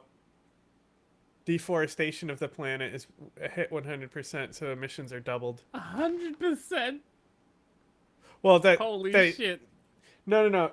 It just hits a point where it contributes to climate change. So now it buffed it by 100% because too many trees were cut down. Gotcha. I can't put dams anywhere. Damn. Of Bella 1 here, the Marinara, which is a sanctioned tanker. All these vessels fall under the criteria of what we would call happened to the possibilities? Dark Fleet vessel. But okay, Sal, what does Dark Fleet mean? We're going to reference a source which I think is probably the best for defining this, and that is Lloyd's List. Another friend of the show, Michelle Wiesbach, who used to be at Lloyd's List, she's now over at Windward, wrote this piece back in 2023, The Shifty Shades of Gray, the different risk profiles of the Dark Fleet explained. And I am going to use Michelle's argument for this because I think it's probably the best out there. So she identified 4 things that identify a ship as a Dark Fleet. Number 1, the ship is typically 15 years or older. Second, it has an obfuscated ownership. In other words, it's not clear ownership. Now, I should note that lots of times in shipping, we can't find clear ownership. That is very gray area sometimes. But in Shadow Fleet tankers, Dark Fleet tankers, we see that. Chinese fishing fleets? Yeah. He has? Yeah. Interesting. If it affects shipping. Cool. We'll have to put one of those on. a lot. What we see is ships involved in sanctioned oil trade, largely from Iran, Venezuela, and probably the most frequent is Russia. And then fourth, they engage in deceptive practices. And what do I mean by deceptive practices? They'll turn off their AIS transponder, they'll go dark, they will spoof, they will use false identification, they'll take the identity of a other ship or a dead ship, a zombie. Now, understanding a ship, ships have registry, they have insurance, they have classification. Did an entire Ship 101 that talked about that, so I'll reference that above if you want to go see it. In the case of the Dark Fleet, what Michelle did is rate them in different categories of gray, and that's the analogy we'll use here. So the first one is kind of the lightest shade of gray. So characteristics, this is a class of tankers that might be flagged with a high quality open register. In other words, they're using standard registries, perhaps Panama, Liberia, or the Marshall Islands, but the beneficial ownership is unknown and the vessels are solely deployed in the Russian oil trade. Now understand, Russia came under sanctions in 2022, and the way those sanctions were envisioned was that they would not be able to carry oil above a set price cap. Initially, that price cap was $60 for crude oil, $100 for diesel fuel. And the way that they enacted that or enforced that sanction was to use the international group of 12 P&I protection indemnity clubs that covered 95% of the global tanker trade not to insure those vessels.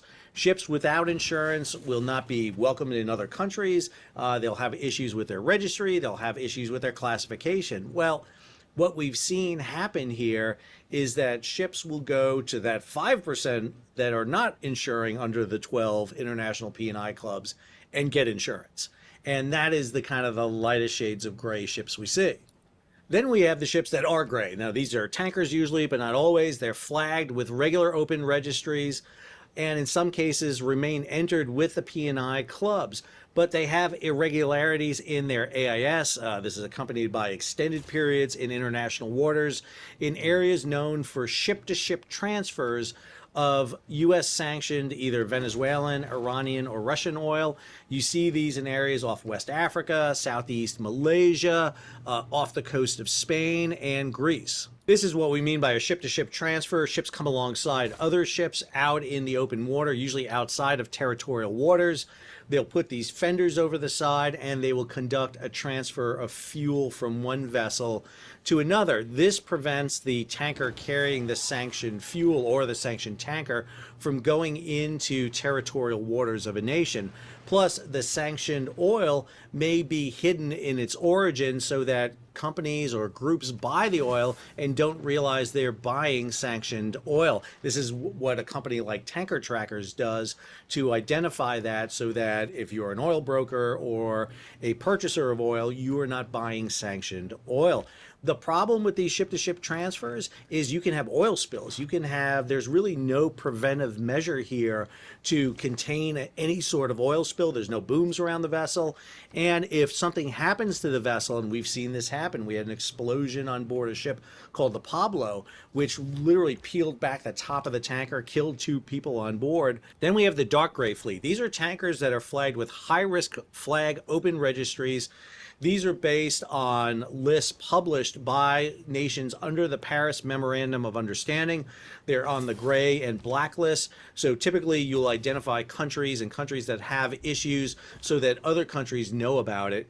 This indicates lower levels of technical and safety management. The flags on the black and gray list used by the Dark Fleet include international registries. These include Cameroon, Togo, Comoros, Tanzania, Belize, Sierra Leone, Cook Islands, St. Kitts, Nevis, and Palau. There's also frequent unexplained gaps in their automatic identification system signals, a history of flag hopping, shifting registries, I mean, they're gunning and protesters no down known at the insurance. moment. And these ships are almost So, always there's operating that. in the oil trade with Russia, Venezuela, They and can Iran. try. I'll add, there's some other countries you add to that: Guyana, Gambia, Timor-Leste, and the dark gray fleet. I'm pretty are sure the ones Israel that took out really most you're of their seeing air right force. now being grabbed by the United States. Then you have this characteristic called dapple gray. Now, these are various shades of risk identified among a single fleet managed by one ISM, or a technical manager. Now, these tankers may have differing degrees of vessel behavior that fulfill the Dark Fleet methodology, while question? others trade normally. So Screen? some within the fleet by these Could they attack ship the US managers mainland? will be okay, but others within the fleet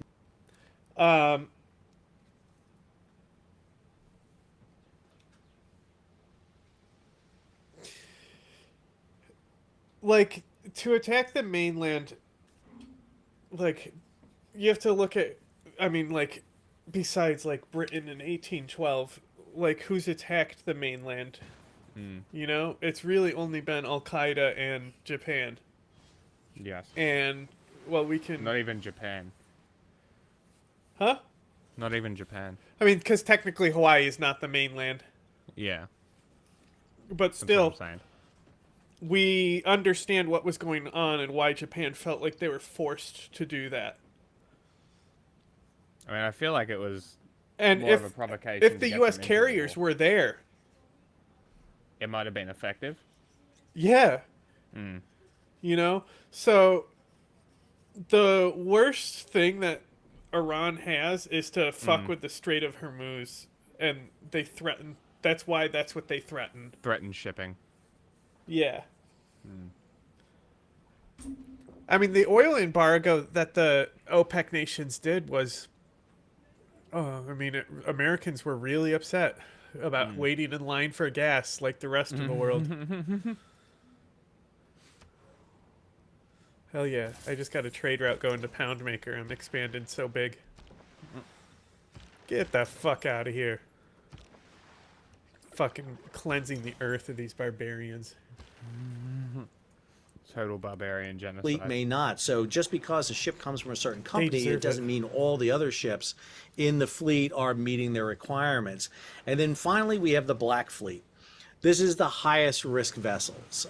They are checking all the boxes of deceptive shipping practices. This includes falsely claiming to be flagged with registrations, as well as other fraudulent representation of class insurance, alongside the usual flag hopping, voyage irregularities, AIS manipulation and spoofing. The ownership and other technical management structures are either unknown or overly complex. There is no known insurance. Tankers do not make any track port calls. They're taking on cargoes via ship-to-ship transfers in international waters, and their AIS is switched off. What you get with the Dark Fleet is a fleet operating outside the norms of normal shipping. It's like a car driving... The thing is that they also suffer from institutionalization, you know? Just like these fucking Democrats, skeletons clinging to their chairs of power, right? Yeah. So, like, at the end of the day, people with power don't want to do anything to jeopardize their power. So they would only do something if they felt like it was their last resort. You know? Some minor attacks. So Japan did attack the mainland. That's why they had the internment camps, probably, because they were so scared of terrorists. Maybe. At the time.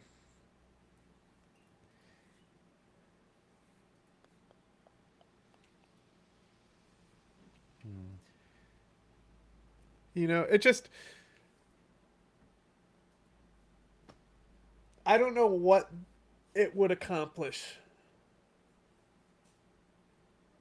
Like, the Iranian regime has never been, like, Al-Qaeda style crazy.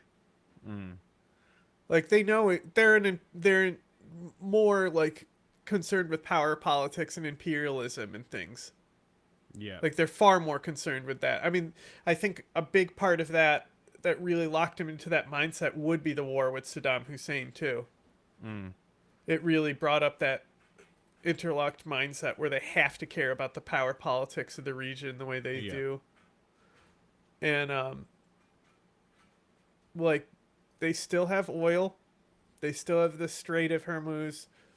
Like, the Ayatollah goes down, like, even if they agree to meet with protesters. I mean, look at the Gen Z protests that we've seen in South Asia and stuff, right? Like, what has significantly changed in many of those protests? What have they significantly accomplished? And that's the thing is that the regime could leave, but just like in Venezuela, the institutions may stay exactly where they are.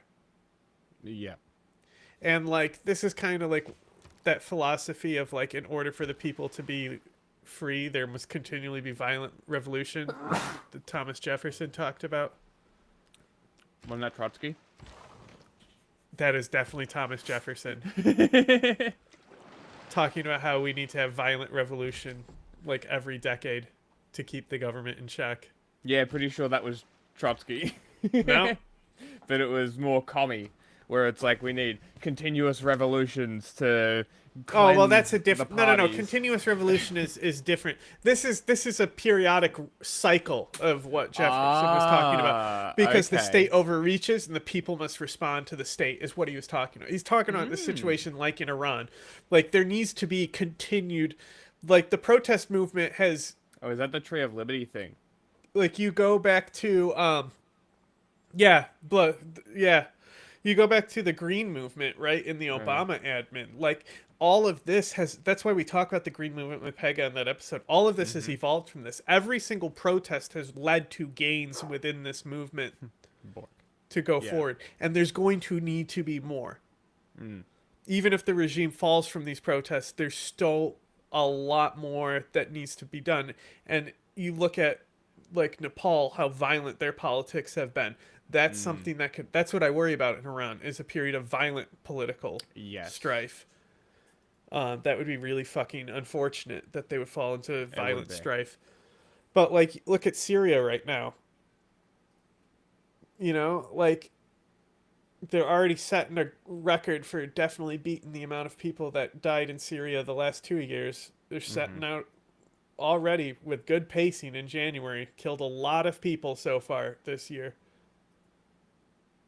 So they better get their shit together. Yeah.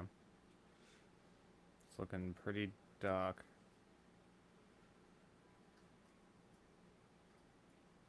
Aleppo has been a... There's a lot of emotions tied in Aleppo because of how common... It's like, what's the city in the north of Iraq? Mosul, you know? Like, there's a lot of emotional investment in Mosul because of what the city has went through. Like, Aleppo has really been the center of the Syrian civil war the entire time. So, I think because of that, the people around and fighting in Aleppo are going to be a little bit more radical and passionate about what they're doing. Driving down the road that doesn't have a license plate, it's not insured, and it hasn't been inspected. But you can't stop it until it pulls in somewhere to inspect it. That's the problem. What these ships are doing are operating on the open oceans without proper registration, proper insurance, and proper classification. Classification is that third-party entity that comes in to ensure everything else is being done. What this means... What's your... We got 100 science that isn't bad. Yeah, my culture's dog shit though. Yeah, I've but been building what do you science need in the districts. culture tree? Culture is my next thing I'm building. What do you need in the culture tree, though? What are you going for specifically? Colonialism. Colonialism? Fishing boat improvements. I'm trying to receive build production? more fishing boats. Because What I about have nowhere to nationalism? improve. Did you get nationalism yet? No. Nationalism leads to urbanization. Okay. I'll do that next. Hopefully I can get a city to 15, but it doesn't look likely. It's looking pretty rough on the citizen. Yeah, I don't have population a city growth. at 15. I don't even have neighborhoods yet, and I have both of my researches right now require me to have neighborhoods to get the bonus, and I don't have neighborhoods. What? Means is a ship like the Skipper, which was the first Even though one my culture seized by is the pretty United good. States in the Venezuela operation. That ship was carrying 1.8 I rushed million culture in the barrels of beginning fuel. because If that ship that's has the an key. oil spill, That's the it's key to Indonesia. Is the Jong is in the culture tree. Okay. So you don't even go for science in the beginning. You go only. So like that's one of the things. I was building up to get drama and poetry and get the theater squares down. So that initial, because like you're rushing it. So the last research thing for the Jong was like 30 turns. So I had to get the theater squares up to get my culture up to shorten that time. Yes. But I still rushed him quickly enough to destroy Russia. That's true. Maybe it's because he had a volcano city and desert tiles. It's so funny that Russia spawned in the middle of a desert. And you got the tundra. Like, that's why he wanted to get in your territory so bad. You had the tiles he needed to survive. Yeah, well, he done fucked up. It's mine. Its registry, which didn't exist, is not responsible. It has no insurance. There's no classification entity that's ensuring it's meeting those inspections that would have prevented the oil spill. And wherever that oil spills, guess what? You are the recipient of not just that oil, but the cleanup for it. This is the danger of the dark fleet. The dark fleet, the shadow fleet, the parallel fleet operates outside the bounds of traditional shipping. The problem is, once you go beyond 12 miles, it's the Wild Wild West out there, kids. And that's what we're seeing happening right now. I hope you enjoyed today's episode of Shipping 101. If you did, hey, take a moment, subscribe to the channel and hit the bell so be alerted about new videos as they come out. Leave a comment. Pause, share YouTube, it for across fuck's sake.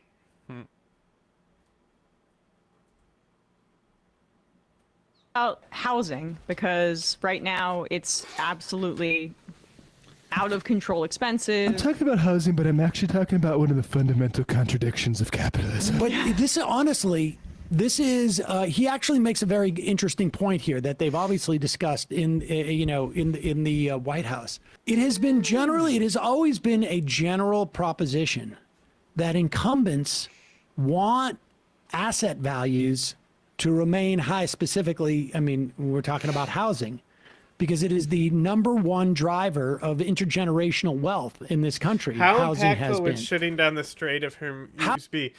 I mean, do we not have a strategic stockpile of oil? Yeah. Like, if it really comes down to it, we just fucking release the stockpile. So Iran doesn't really have leverage at all. That's why because it would hurt Iran too. That's why they always threaten it and never go through with it, because they would never do it because their economy is already so shit.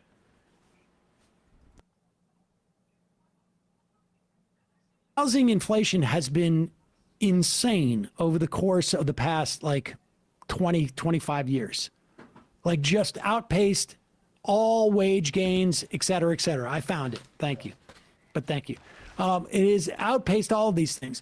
And the dilemma for an incumbent is that you want people to have accruing wealth, but the problem is you're also shutting out certain people. And here Trump seems to stumble on this. Now, these doctors, I think, are probably ready to whisk him away and give him another injection of whatever he needs. It's like Clockwork Orange or something. Yeah, exactly. Just say rising tides lift all boats, Trump. On housing, you talked in your address last night about housing. Yeah. Are you still considering a national emergency over housing? I'm looking at it. What would that look like? What would that look like? You know, there's two thoughts on housing. You have a lot of people have housing that because we have... Pause it. Just notice how desperately he's covering up that mark on his hand, particularly all those doctors there who would know what that is. Go back. Like, he really, Oh, it's super glued. He looks, I was going to say, he looks like a First kid. thing, I got to take my hand playing up. with super glue. Yep. Go ahead. Still considering a national emergency over housing? I'm looking at it. What would that look like? What would that look like? You know, there's two thoughts on housing. You have a lot of people have housing that because we have such a strong time and such a strong market there, houses are very valuable. It's a big part of their net worth, their house. I don't want to knock those numbers down because I want them to continue to have a big value for their house. At the same time, I want to make it possible for young people out there and other people to buy housing. In a way, they're at conflict. In other words, you create a lot of housing all of a sudden, and it drives the housing prices down. So I want to take care of the people that have houses that have a value to the house that they never thought possible, that have sort of made them wealthy and happy, and especially in their later years. Got to be careful with that. I want to keep them up, At the same time, I want to make it possible for people to go buy houses. Daniel, please. I mean, that actually is a dilemma for a politician in that respect. I mean, this is Marx Capital Volume 1, exchange value versus use value. There's two thoughts on housing. One is the exchange value of it, and one is the use value of it. A lot of people depending on that exchange value of being able to sell it Can for you a make giant peace price. Exactly. with And McGough? The city state, the green for one the next to incumbents, me? and the incumbents in this instance can mean either Probably not. the If I political take the class suzerain or status, the people who will own it the homes stop being at and war? have banked upon them as an you investment at as war with? opposed to as a place to just He's sort at of war with you. live. Oh. Or private Yes. equity too, and all of great. the homes Well, that they've purchased. private equity has buy Exactly. the homes as an investment. Exactly. I just mean it's not just boomer. No, it's not just homeowners. individuals, but there's a Yeah. whole, there's a lot of people who buy homes with the idea of like, okay, I'm going to stretch things a little bit because I know this is going to increase in value and I'm going to be able to flip it in 10 years and I'm going to move and blah, blah, blah. And there's other people who are like, I'm going to live here for the rest of my life until I die. And so, I don't really care what the value of it is, on the marketplace because I'm never going to put it on the market. What's amazing, though, is that this is almost like approaching what Kamala Harris and the abundancy platform of her 2024 campaign tried to do, which was that she wanted to give out basically a lump sum payment for first-time home buyers, which wouldn't affect really overall the price of existing housing. It would elevate it. It would subsidize it. And so we didn't love that policy. We love that she was talking about housing, but we didn't like it. And this is what the abundance guys are a little bit more about, where they still want to keep it within the sphere of the private market with less of a public hand in it, with less of a take on corporate power. And eventually it's just not going to work. It's going to be like we've seen this within the context of healthcare. Government subsidies can maybe create a Band-Aid for a little while, but the systemic problems of the financialization of of the essentials of life and now needs to be fucking addressed. ironclad And he'll is never stuck in the address it. lake. But look how close that is to what she was talking about and what the abundance guys are talking Well, that's why he had that 50-year mortgage idea was floated around because it doesn't affect just the gonna have to cost of delete the it now. homes. In fact, it probably it actually increases the price of the homes because your monthly payment is lower, but you're indentured. You're basically locked into that for an extended period of time. 50 years is a very, very long time. I mean, 30 years is a very long time. But what it would also do is increase the sort of need for the house to accrue in value for you to get out from under that loan that you've been paying and to go somewhere else. I mean, the bottom line is that why raise the have house, homes? or raise the city? If you're really going to address this, outside of basically providing government housing, not like no profit incentive housing for people who can't afford to live, which is, something that we're going to have to do if we're going to solve any of this. But the other aspect of it is people are we have such intense wealth disparity that the failure of our society to provide for needs and for just financial security has put so much pressure on homes being the sort of number one generator of that security down the road. Yep. And that wealth transfer, the financialization of homes has made it virtually impossible for people to afford homes unless you're already in a home that has accrued that value. Yeah. That you can, sell that one and downsize or whatever it is. But yeah, I mean, also this is the way he phrases it is emblematic of the major problem right now in our society too, which is that the boomer generation is hoarding everything. And people who are younger are having a really hard time getting by. And there is like and then those same people are kind of the ones who are in power at this moment. Like, and they're doing the grab bag capitalism thing right now, protecting the interests of their cohort and basically really the business like, I gotta use the Jongs while I can. I can't let them continue researching tech. True. Like their frigates will cost gunpowder and be worse than the Jong. So even if they get to frigates, I still have an advantage then. They would have to completely get to battleships and be on coal power. To beat you. Yeah. Yeah. And even then, I have so many Jongs at this point. Why did I get envoys? You get them every few turns. It tells you at the top of the screen. Sure. Owners, the people who are at the top of these financial firms, and we'll just see how bad it gets for everybody who's essentially under 40. I mean, like China, we used to make fun of them for overproducing housing. Like that's like over the past like 25 years it's been. Look at how they've built too much housing that they can't adequately like sell it at a profit. Like that's the problem. Well, but that's the point. Exactly. Yeah. You have to. They don't care about that. This is an either-or situation. The reason why China is able to build that much housing is because they basically say to the private sector, "You're not going to make a profit on this." That's it. And we have no comparable structure to build housing in this country that doesn't have a profit incentive. It's just, that's not the way our system works. And, but it's the reason why it's gotten out of control, so out of control, is because of how financialized of a product homes have become. And the flipping, the hedge funds, all of that juices it. There should be, and we could, I mean, look, we could really discourage. How dare you really gain discourage back in the city?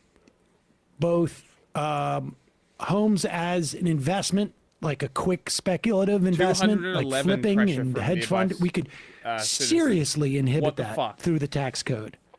And we could also inhibit it through the personal tax code. You know, right now you sell your home, you get, I think the first $250,000 of value goes tax-free. It's not subject to capital gains. Yep. And then it's our minimal capital gains tax. But you could really increase that capital gains tax significantly over, whatever, over 250, so that you essentially get nothing over that 250. Or you could also say it's not just a question of if it's accrued $250,000. You could say, you could have the tax code being like, you're eligible for, if it's been 10 years, you don't pay any money on that first $250,000. But if it's been 5 years, you don't pay any money on the first $100,000 of accrual. You could actually pace how much value accrues in the homeowners for that home by using the tax code. I don't know if we have politicians largely that are willing to do that because, as Trump suggests, he's got multiple constituencies and they are at loggerheads with each other. Yep. Let's go. I'm going to call in. Good idea. We haven't taken a phone call in 2026 yet. Phone call. Oh, do we have to plug in the thing? I bet you Matt hasn't done that. Uh-oh. Oh, shoot. What? I didn't restart that computer thing. All right, well, want to do it tomorrow? Question. No, I want to do it right now. Okay.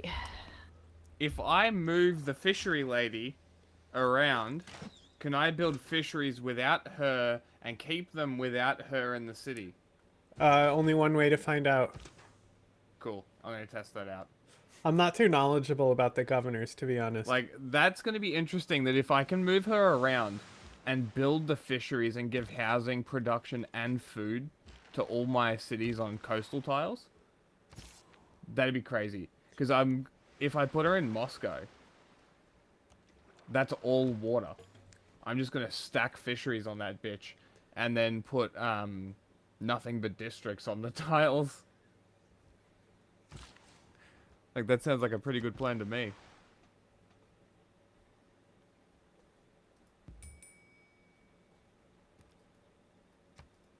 I wonder.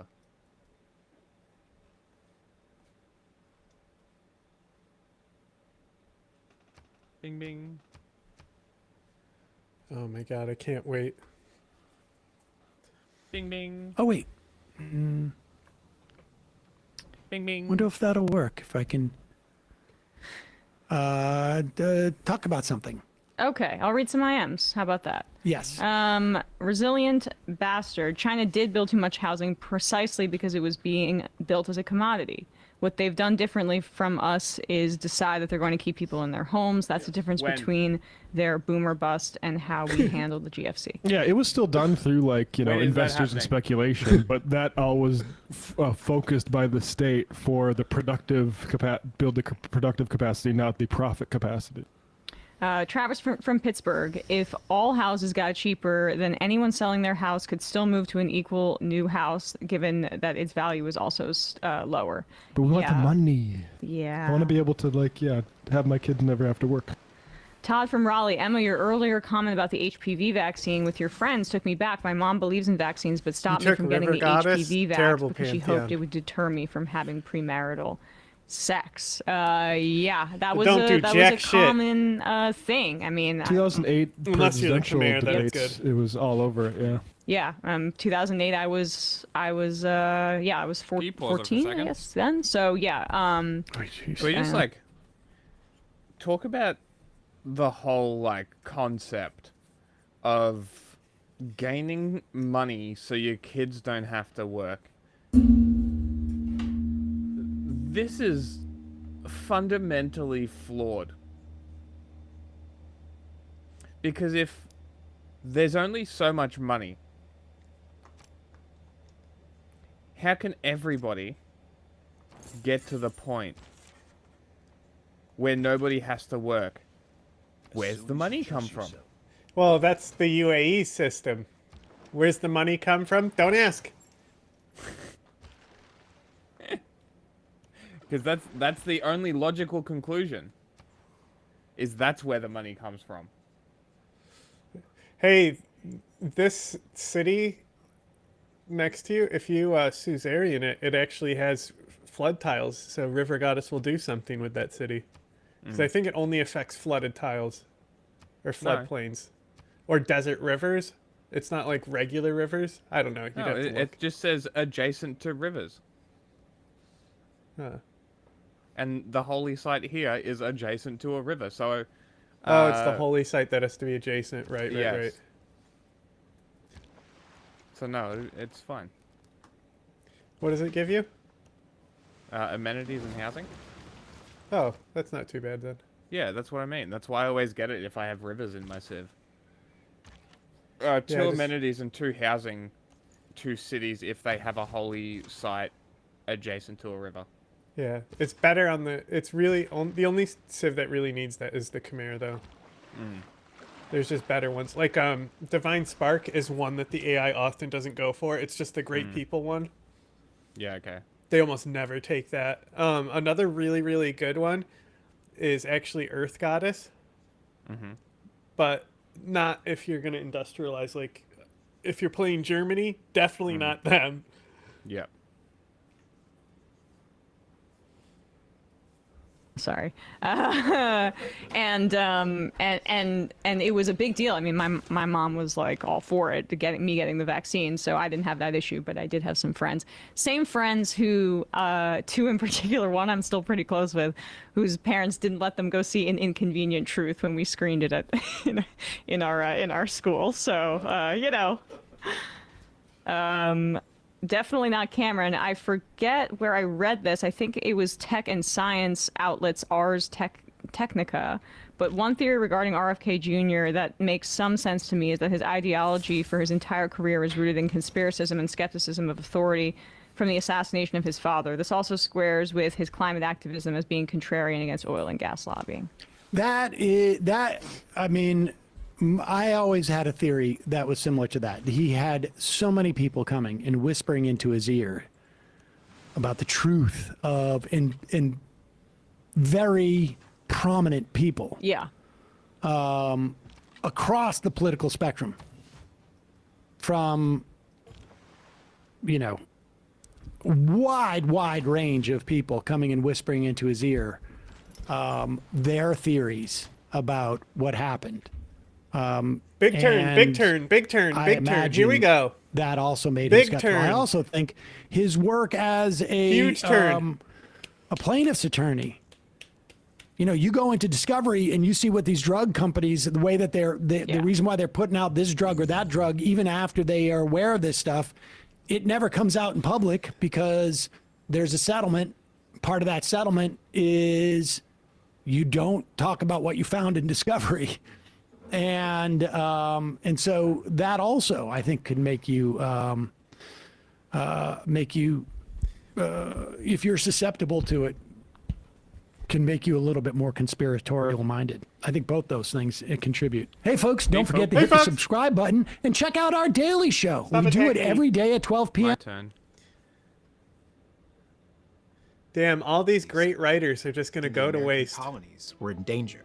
The working class people beneath them were sick of the corruption and bullying, and were finally ready to rebel. All they needed was a ferocious leader willing to take on the fight. But the man who would step up was no warrior. Herman Bro, this Husband guy's in never costume planned on and leading a everything. rebellion. Who is he? In fact, he was a Milo? pacifist who was wholly opposed to bloodshed. But his fierce words in favor of the working people got old Herm into trouble. And that was just the first rebellion. I'm Joel Cook, and this is Rogue History. Bro, no way his name's Joel Cook. Rebels What a and fucking revolutionaries. fire name. So how does a That's up pacifist there end with up the most Ulysses wanted Grant. man in the backcountry of North Carolina? What else? Money. Rich people bullied poor people, and Herman spoke up against it. But the thing is, his words resulted only in thing, a honestly, little bit more than protests. The and only boycotts. thing that would the be men better. Herman inspired descended on the colonial capital. There's a hot take. With guns. So let's back up. Drop the L. In the mid-1700s, Joe Cook. the American colonies each printed their own paper money. The inconsistencies between colonies. That's a created fucking man confusion, you vote for. And the British Parliament Joe wanted to Cook. standardize the process. But in the meantime, Parliament required all debts to be paid with gold or silver coins, which, as you might imagine, were a little scarce in the backwoods. When the Currency Act was passed in 1764, the average citizen in rural western North Carolina had less than a single bill of paper money, and the average farm family had more debt than yearly income. It was quite literally impossible for working class families to pay their taxes. And when they couldn't pay, corrupt colonial officials swooped in to force them into hard labor and auction off their family farms to rich businessmen. As if that wasn't enough, Governor William Tryon poured additional salt in the wound by forcing backcountry voters to pay a poll tax toward his lavish new governor's mansion in Newbern. So who could the people turn to for salvation in these difficult times? Surprisingly, a rich businessman, Herman Husband. Herman wasn't a North Carolina native. He was born into a wealthy plantation-owning family in Maryland in 1724 and purchased 2,000 acres in Orange County, North Carolina for business ventures. He could have just ignored this whole issue because it didn't impact him. But Herman had something most people around place him still has didn't. Cleopatra's Spirit. and voice. And I don't mean spirit Hilarious. like go team, cheer captain spirit. I mean, Herman Husband believed his conscience was guided by a direct connection with God. He believed that it was his duty to bring about an equitable utopia on Earth, no matter what religious or political entity stood in his way. Now, to be fair, Herman's spiritual conviction sometimes missed the mark. He was anti-slavery, but viewed black people as incapable of participating in civilized government. And his rude behavior towards a woman eventually got him kicked out of the local Quaker meeting. But when Herman's spirit was on, it was on. He saw the religious dissenters and small farmers of the backcountry as the perfect people to enact his vision of a new government of liberty. To help them achieve that, Herman used his words Let's go, to strike a blow conservation! against government corruption. But he didn't know just how deadly his words would be. In August 1766, Herman became the voice of the Sandy Creek Association, an organization intended to address the struggles of working-class farmers in the North Carolina backcountry. The association's first announcement, written by Herman, called for people to come to a meeting that would cause the wicked men in power to tremble. Now, as you might imagine, the men he was talking about didn't really like being threatened. Local officials like Edmund Fanning, a colonial administrator, refused to meet with the Sandy Creek Association to hear their grievances, and lawyers refused to represent the group when they tried to sue. Though Herman preached patience to his followers throughout this period, it was kind of hard for them to take him seriously when he was also writing about making wicked men tremble. By 1768, a neighboring group of farmers took a more aggressive stance. It seems like the fisheries stay. But I don't think I'm able to build them until she gets there. Yeah. Makes sense. That also means Moscow is going to be a fucking powerhouse because it's all shallow water. I'm pretty sure it's all buildable. Yep, pretty much. Bro, this policy, natural harbors, I'm getting 42 food in production from it. Damn. I'm snapping that back in now that I'm at war and going to be worried about loyalty. Mm-hmm. Oh, I've got one of those as well. I'm getting 12 and 12.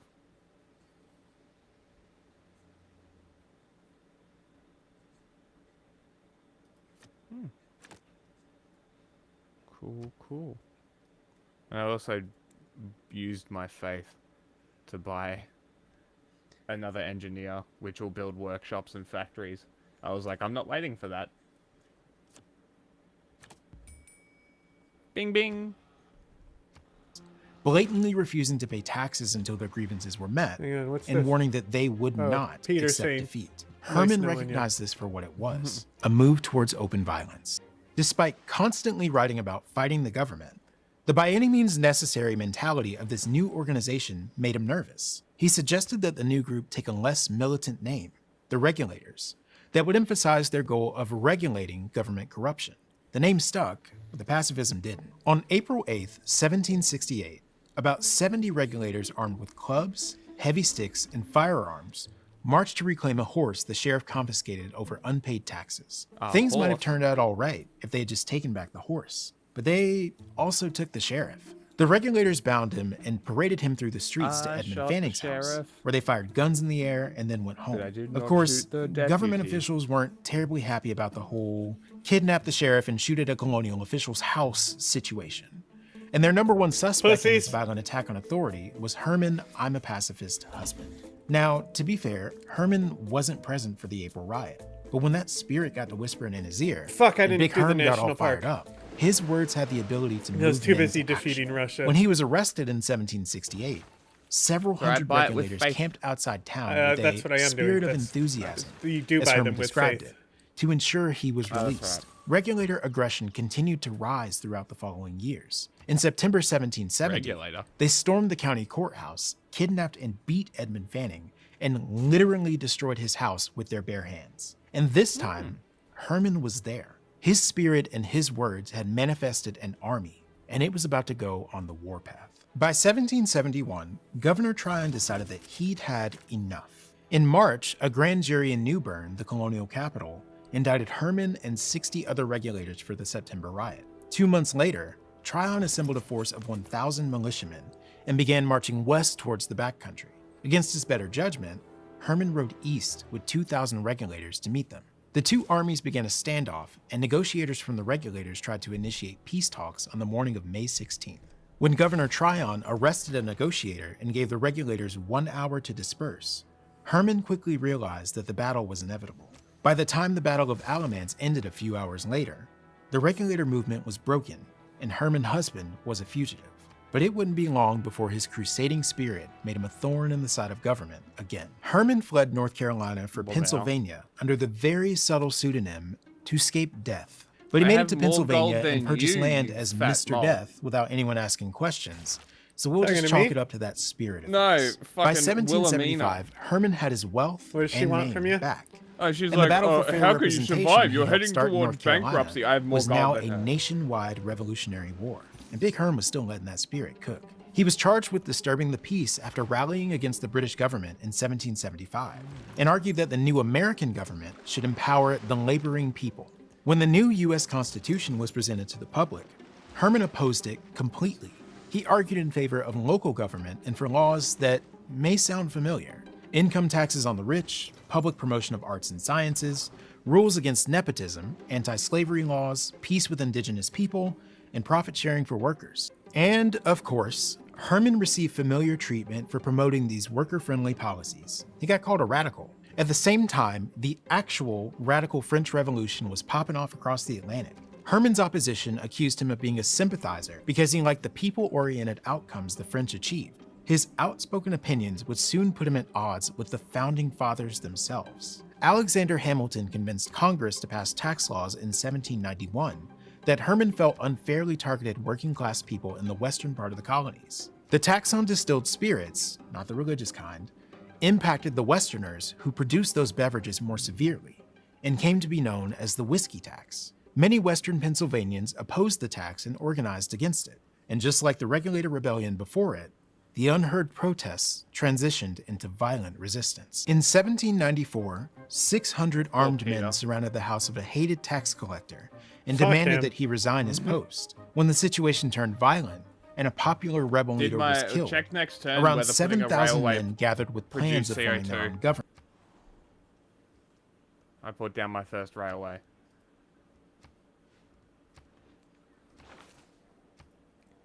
It's on. You're fucked now. You're fucked now. You're so fucked now. You're so lucky we're in an alliance and I can't give grievances to you over pollution. That's so funny. I can't believe you've done this. Yes. That's very annoying. I like my railways.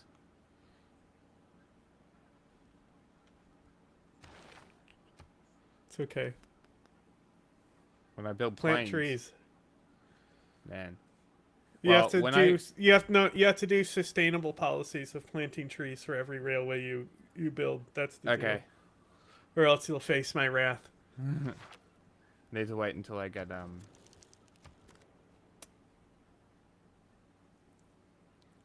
neighborhoods, and then I can start taking down farms and planting trees.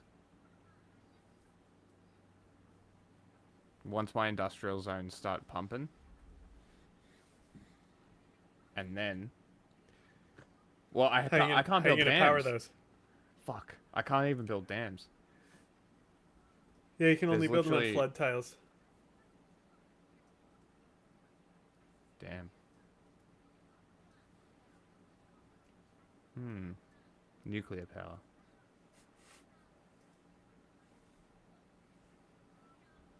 Nuclear power is clean.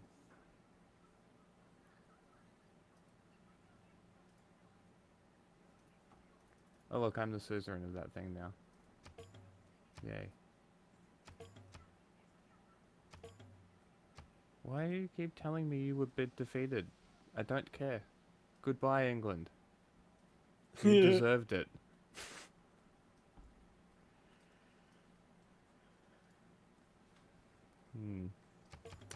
Okay. I'm done.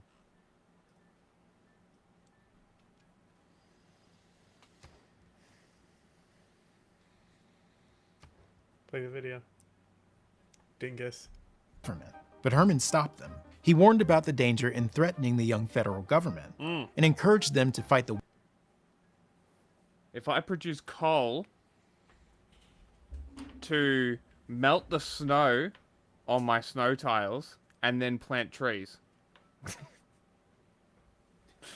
How about that? Keep fucking around. See what happens. Because there's a lot of snow. See what happens. Keep fucking around.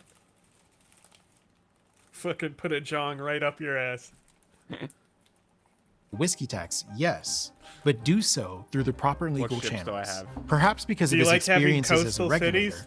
Herman's words had an impact, but it was too late. President wanna George keep those Washington coastal activated cities, you over better 10,000 watch your militia fucking mouth. and marched them into western Pennsylvania Literally, to if put you down if the rebellion. Indonesia's in your game and you for settle on the Herman, coast, his alter she'll be mad at ego you. to escape. Really? When it's like, you have the jong, you should like them settling on the coast, because then you can fucking take those cities. True.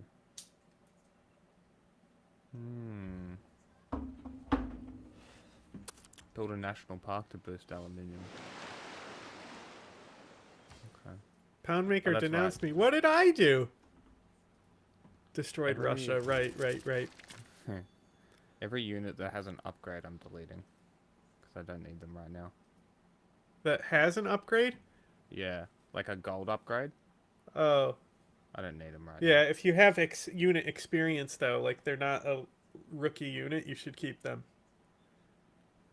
It's costing gold. Yeah, but, I mean, do whatever you want. Okay, well, this one has 3 upgrades. I'm going to keep that guy. Yeah, there you go. Like this one with 1. See you later.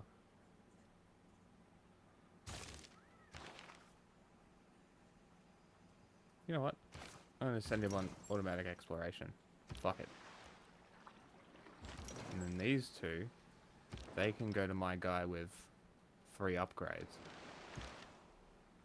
And then my railway man. Rail. I also want that era score for connecting a city too.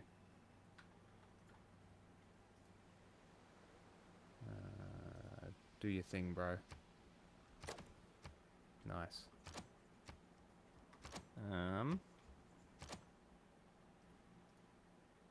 Cannot build yet. Need to wait for her. Almost there.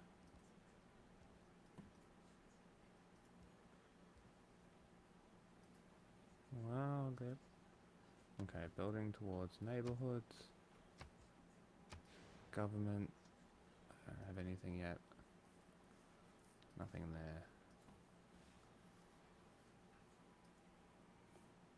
there. Death failed to make another appearance. He was arrested along with 150 other men in October. After spending 6 months in a prison in Philadelphia, Herman was tried for sedition. Fortunately, witnesses testified that he had always advocated for peace, and he was acquitted in May 1795. But the time in prison had taken a toll on his aging body. He died of pneumonia in a Philadelphia tavern on June 18, 1795. Herman Husband was an enigma. Though a pacifist at heart, his fiery spirit and passion for justice led him into violent uprisings against the British and American governments. Though an advocate for the rights of the common man, he failed to envision a place for non-white people or women in his perfect society. Whoops. So what can we learn from a man with so many contradictions? Well, believe it or not, Herman left us a suggestion. In a 1770 pamphlet, he told future generations that there are sentiments of justice so natural that they strike every man in the same light. The definition of justice has expanded since Herman's day, but he knew the pursuit of it would always remain the same. Do you think Herman's pursuit of justice was successful? Tell us in the comments. Before you go, I need to talk about PBS. With the elimination of funding to the... Oh, this is PBS? Yeah, it was. That's why he's such a fucking good natural host. Is on the wall. You can talk all you want about international niceties and everything else, but we live in a world, in the real world, that is governed by strength, that is governed by force, that is governed by power. From the dramatic weekend snatch and grab of Venezuela's leader. But it was amazing. And think of it, nobody was killed, and on the other side, Oh my god, I can swap tiles. Talk that Cuba and Colombia could be next. Bro. And an outright threat. I can swap territory with my NATO alliance. other The White cities. House declaring that the US military is always an option at the great. president's disposal. As Australians focus on the pros and cons of a royal commission into the Bondi killings, Today is the day for the Prime Minister to step up, step out, and announce this Commonwealth Royal Commission. the world order is being recast under our noses. The arrival of an effectively lawless world means that we're going to have to look at investing in how we recreate the law structures, the legal structures, the agreements that underpin the security, found a the city-state. stability, and the prosperity of the world in which we live. The events in Venezuela are the clearest demonstration of Donald Trump's neo-Monroe doctrine. The idea that America must focus its energy on dominating the Western Hemisphere. The president's desire to shake up the global system has also provided a reliable diversion from his domestic pole slide and links to Jeffrey Epstein. Enter the annexation of Greenland, which began as an Alaska-style offer to buy the island. Essentially, it's a large real estate deal. A lot of things could be done. Morphing into an invitation. And if you choose, we welcome you into the United States of America. And now a brazen demand for a takeover. Any intervention in Greenland would be, I think, very much a clear break with history, a real record scratch moment, and would, I think, be a disastrous moment Record for NATO, scratch moment is and such could a funny threaten thing that to say. alliance altogether. The president's international activism has stunned the world anew, including Australia, where some senior government figures are maintaining what they have called a holding pattern in the face of events whose consequences are not yet apparent. International affairs experts like Alan Beam, a former advisor to Penny Wong, terrible this name. is a moment for Australia to use its influence on the Anybody world still starving? stage. If you believe in a rules-based system What and the you haven't fuck? got one anymore, what are you believing in? It's sort of like being an atheist professing your faith in God. You know, you haven't got it, but you've got to believe What? in it. If you're going to believe in a rules-based system, you've got to invest in it. Late last year, the US released a national security strategy that anchors the Trump administration's efforts in the Western Hemisphere. I think Greenland can be read as part and parcel of that, of America trying to secure its immediate sphere of influence. And by implication, less Yo, Pound focused on Baker, Australia's give me those interests. fucking olives, bro. Means that You the got, United you're holding States out is on probably me? slightly less invested than we thought. This fucking so bitch. Australia needs to think deeply about. This is all whether your it fault. can rely as deeply on the United States as we thought we could. Thank you very much, Anthony. It's an honor. If the events in Venezuela and perhaps Greenland are a wake-up call for Australian leadership, Sam Roggeveen says it's overdue. Over the course of 2025, various European governments, the Canadian government, of course, you had leaders speaking publicly about the need to reevaluate their relationship with the United States, that the old standards didn't apply anymore. Australia is making an all-or-nothing bet on AUKUS. Another non-refundable down payment of $1 billion was sent last month. Whether that's enough to guarantee US fealty to Australia's security interests should be up for debate, given the Trump administration's mercurial foreign policy, particularly as China's influence over the Eastern Hemisphere looks to be on the rise. Since the early 1990s, China has been engaged in a massive military build-up, perhaps the most dramatic modernisation of any military force since the Second World War. And in that period since, the United States has basically not responded. So I think the signals have been there for quite some time that Australia needs to do much more for itself. The focus has got to be to make sure that China The focus observes has the got to rules be. too. And so the nature of that activity has got to refocus from a defensive one to a much more proactive approach that brings China in to a set of rules that everybody agrees with. Whether or not it pierces Australia's summer slumber, there's no escaping the sense that 2026 will bring us a world of change. Well, if the United States is now arguing that we are moving into a spheres of influence type world in which the United States is the dominant power in the Western Hemisphere. I mean, then the obvious it's question is unrealistic raised to as say well, that we weren't in which sphere of that. influence It's does Australia belong to?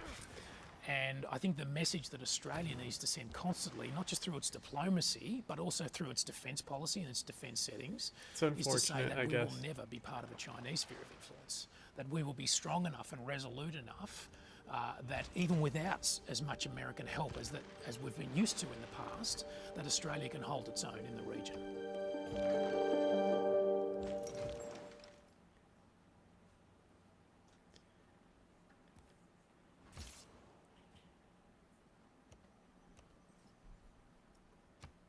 I'm going on a tour of the United Kingdom. If you've ever been interested way. in that big question of God's existence, or tried to make sense of religion in the 21st century, or consciousness, or anything philosophical, then join me on stage as I try to work out some of these topics with you. I'll be in conversation with a good friend, but also bring questions, because there will be an extensive Q&A, and maybe even an opportunity to hear and rate some of your philosophical hot takes. The tour dates are on screen, the link to buy tickets is in the description, and I hope to see you there. I think that the sort of dogged pursuit of political power and the consolidation of political power, especially in the United States, by Christians, is one of the biggest betrayals of the teachings of Jesus. Okay. And I think that it has been disillusioning to a lot of Christians. Interestingly, my entire deconstruction happened outside of that, and now I was a conservative Christian. I voted Republican because of abortion, probably alone. But the political landscape has changed a lot. And at this point, the embrace of the pursuit of political power and talking about it and how it's spreading to more and more Christians, I feel like this is a new level. I don't think this is something that I experienced, 15 years ago when I was deconstructing. So I want to talk a little bit about what Jesus has to say about this, or what the Bible has to say about this, and then we can kind of talk about why I think this is such a problem. Let's start when Jesus is before Pilate, right? So this is just kind of setting the stage. You've got Jesus before Pilate in John 18. Bro's got a Bible in front of him And, with fucking stickers. Wait, wrong one. Yeah, he's a Pilate, great! Asking him, well, let me just say it. Let me just read it. So Pilate entered his headquarters again and called Jesus and said to him, "Are you the king of the Jews?" Jesus answered, "Do you say this of your own accord, or did others say it to you about me?" Pilate answered, King "Am of I a what? Jew? Your own nation and the chief priests have delivered you over to me. What have you done?" And Isn't Jesus that Chuck answered, Schumer? "My kingdom is not of this world. If my kingdom were of this world, my servants would have been fighting, that I might not be delivered over to the Jews. But my kingdom is not from this world." So again, here we are. Jesus is having this moment where he's Get out of been here. taken Get in. out of here, Alex. We had And enough of your nonsense. he's being taken in by the political forces that existed at that time, where they were kind of executing the will of God to literally execute him. And what did he do? He took that opportunity to say, "My kingdom, If this your is not flute mask about doesn't hit the next turn this button. worldly Look, kingdom I'm that you're getting talking there. about. My kingdom is not of this world." It's only got it. I'm not building power my plants. servants would be fighting. They'd be doing something about it right now. It's They would only be in here railways. doing Don't worry. something about it. The reason that they are not resistant, in fact, earlier when Peter cuts off the ear, he's like, "No," he puts it back on, He's like, no, Peter's that's not dead. what we're doing. We're not fighting. We're not here to fight. You don't get that anywhere from Jesus, right? In this You get that a little octagon, bit from I'm the boss. Israel, which I think is one of the reasons that I think Christian nationalism is a little bit confused about trying to basically be the nation of Israel today. It's like it's a little complicated, but let's just talk about Jesus. And the imagery there of Trump with literally a broken ear yeah. shouting "fight." Yeah, exactly, exactly. It's something quite stark contrast. Right, but I think it gets even more explicit. So, this is the famous passage where the Pharisees try to trap Jesus in the question about taxes. So, they've been giving him a number of different What was that? challenges to You catch still have him, the old right? one? And so It should be the new we'll one. just kind of cover this. It if wasn't. I can remember. So, they have this. The Pharisees have this idea to come and ask Jesus if they should pay taxes. It literally sounds like a And the fart. reason that they thought that this was a trap is because if he's Hey, supposed to be Meteor. the Messiah, at least as they understand it, he's supposed to be the one delivering them from this Roman rule. So if he's like saying, "Yeah, we should give money to our oppressors," not a very good Messiah according to their perspective. And if he says, no, we shouldn't pay taxes, then they report him and get him delivered to the Romans, right? So this was like a nice setup. And when they do this, they say, "Should we pay taxes to Caesar?" He's era like, score. "Grab me a Connecting my denarius. city. Grab me a coin." And then he takes it and he says, "Who is this on the coin?" And they say, "Caesar." And he says, "Render to Caesar what is Caesar's, and to God what is God's." Why is this so important, and why is this so relevant to the current situation? Notice he didn't say Okay. anything like, That is see this coin? very interesting that I can move around this governor and build fisheries in any city as long as she's the governor at the time. And that gives me housing, food, and production. That's fucking great. It should say, in Yahweh we trust on it. That's the battle that we should be fighting. We should be fighting to get the kingdom that is oppressing us, or the kingdom of this world, to represent God. He's basically saying, this is irrelevant to my mission. Yeah, pay taxes to Caesar. That's a completely different thing. This embrace of political power and thinking that that is the answer, that's how we bring about the kingdom of God, it is a complete misunderstanding of what Jesus was talking about. And I do think it's wild because the whole, the My brother, on the, this is on haram. money. Like it's a pretty recent innovation. That I was can't like remember a Cold the War thing. Yeah. Yeah, I think I can't remember exactly when it. Railways. I like trains. Yeah, How many alright. people Well, I are don't do the Eastern Bible. Orthodox in your I only capital? did that to make you feel welcome. Okay. 8. Where were we? Everything's cleaned up. How many my Bible's a little people bit are? wet. No worse. What's my religion called? Okay. The Holy water now. Oh, how many So- people follow that? I think that this last passage That's is the one Calvinism that is has the one. most informative about this, and you talked about it a moment ago. The temptation of Jesus, and of course he's out there in the wilderness for 40 days, and so there's the 3 temptations from the devil. The first being, turns these stones into bread. The next one being, throw yourself off of this, and the angels will save you. And then the third one being going up to the top of the mountain, saying, look at all the kingdoms of the world. I will give you all of this if you will just bow down and worship me. And of course, Jesus says, be gone, Satan. What does it say exactly in the ESV? He says, Be gone, Satan. Worship God and serve him alone. Yeah, be gone, Satan, for it is written, Port Royal. you shall worship the Lord your God and serve, and only him shall you serve. Again, it's the Yeah, ESV. and interestingly, that's not actually written. Jesus is like slightly rewording the passage he's trying to. In the Old Testament, the passage is something like fear. I think it's fear God and serve him only, or something like that. It doesn't use the word worship, which is obviously it's Greek and Hebrew, but he's not actually quoting it quite correctly there, which is interesting. Yeah, it is. Side note, footnote. Yeah, footnote. Continue. So, to me, this is pretty wild, considering the state of the current American church. Because there's a lot going on here theologically, of course. But the one opportunity that Jesus has to make a commentary about embracing political power over the kingdom, or the kingdoms of this world, is presented as a temptation of Satan. This is presented as a temptation of Satan to fall for this. Oh my God. We've got to be in control of the kingdoms of the world. Does Jesus say, well, okay, maybe you're in charge right now, but you just wait until a few of my followers are in government, or you wait until we're in charge? Again, he says, it's not. Show me your bag of secrets. We are operating on a different plane. And it just blows my mind that we've gotten to this place where this seems to be the way that the kingdom of God is going to be established, is by infiltrating and taking over the government.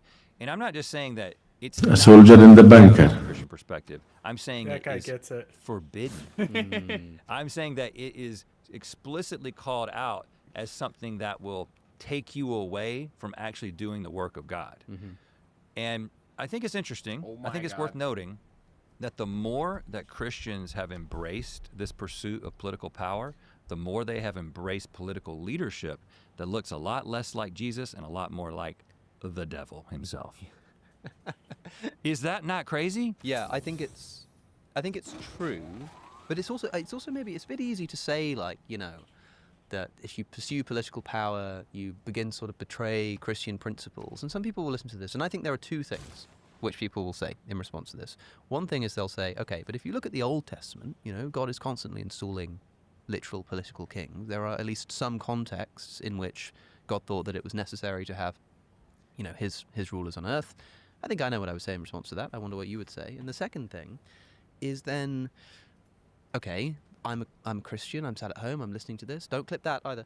And I would like to know what to do then, because I care about what's happening in my country, and I want to vote for somebody who shares my values, but am I supposed to look at anybody who says, I'm a Christian and I'm running on Christian motivations and say, Obviously. no, I'm not going to vote for you because, that can't be true. Whereas I feel like I want someone who's Christian to, run my, like, what can they actually do? Those are good questions. To answer the first, I think that the kingdom of Israel, of which was, sort of preparing the way for the Messiah that he comes out of, that's a different thing. That's not America. That's, that doesn't apply to these kingdoms. That's a different thing. I don't think there's a theological justification for applying principles of the way that God was establishing and upholding his nation for his people, and then trying to apply that even to modern day Israel, or definitely to any other kingdom. That just feels like that you can't.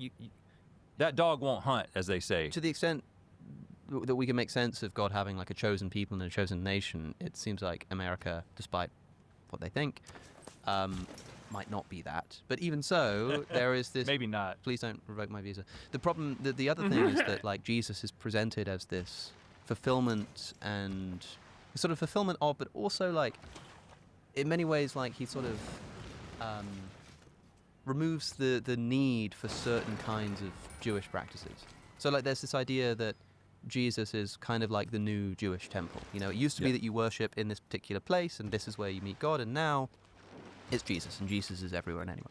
And a similar kind of thing is happening here with like authority. I mean, the Jewish kingdom was waiting for the Messiah, who would be, their ultimate king. And when the ultimate king comes, he's not a political leader. He's the opposite of a political leader. So I think that the extent to which this is specifically a problem, like if somebody's listening, in other words, and says, oh, okay, yeah, but, Rhett doesn't understand that, that in the Old Testament, political power was really important. This is just the problem of the relationship of the Old Testament to the New Testament. Yeah. Because I could say the same thing to a Christian, like, well, if your Jesus is doing this or that or that or that, then what about in the Old Testament where God's commanding this, that, or that, or this thing you're supposed to do that you're no longer supposed to do or whatever? It's just the same problem revisited. As long as a Christian is willing to say that, Jesus changed the nature of God's relationship with earth. Exactly. The same thing's here. But okay, that's sort of out of the way. So what does a Christian do? What does a Christian do? So I think this is... you got a Bible talk show? That's what you put on for us? I would say the extreme application of this perspective is... It was Christian nationalists betrayed Jesus, and I was curious because it was the Rhett and Link guy. But I guess he's a Bible nut? Sure. I mean, he's from the South. Sure. Aren't they from, like, Georgia? I have no idea. It's interesting, though. Because, like, it is fundamentally... I bet you there's Islamic scholars that say the same shit about ISIS. That are, like, coming out and being like, they're betraying Islam. I guarantee it's the same shit. Mm-hmm. And it's like, I literally was telling a guy the other day on Twitter, I'm like, you are the thing that you hate. You are Christian ISIS. You are Christian Al-Qaeda. Like, you are fundamentalist, extremist Christians. You are identical.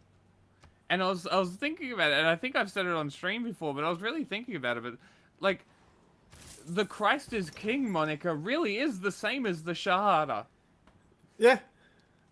It is the exact fucking same. So every time that you see Christ is King, they're waving a Shahada. They're declaring their faith to God. They're saying that God is the one above all. The finger thing that the Islamic guys do? That's what they're doing. Christ is King. And it makes me laugh every single time. Is abstaining from Because political... they're so in denial about it. They hate having the mirror shut on them. It's so entertaining. Involvement at all. And there are denominations that do that. Mm-hmm. And you have to respect that. This is a bit of, again, there's so many layers of this. There's a bit of a conundrum considering that I don't think that any of the people who were reading this at the time thought that in the year 2025 the world would still be around. That's right. So I don't think that they envisioned 2,000 years of more kingdoms in what we have here. So we find ourselves in a situation that maybe some of this philosophy doesn't specifically apply because, you know, they were selling all their stuff not because they were communists, but because they thought that Jesus would come. Yeah, right. Yeah. It becomes a bit easier to say, like, oh, who cares about the government, whatever. The world is about to end, which makes it a bit complicated because for a Christian, they kind of have to interpret them not believing the world's about to end because it didn't end. Again, so I'm going with that. I'm just saying I believe that they thought that Jesus was coming back. Yeah. And he didn't. But as a Christian, you believe that he wasn't intending that and that he knew that the world would still be around in 2025. What I'm saying is that it is a temptation because you start believing that the only way to get fort boost. Here I am trying to pause so I can hear you. They're like, build 2 forts in your territory. How about you go fuck yourself? Fuck your forts. Do you know how to do that? Yeah, military engineer, but it's like, they're useless. If you stand God inside them, want. it gives you a defense boost. I mean, obviously.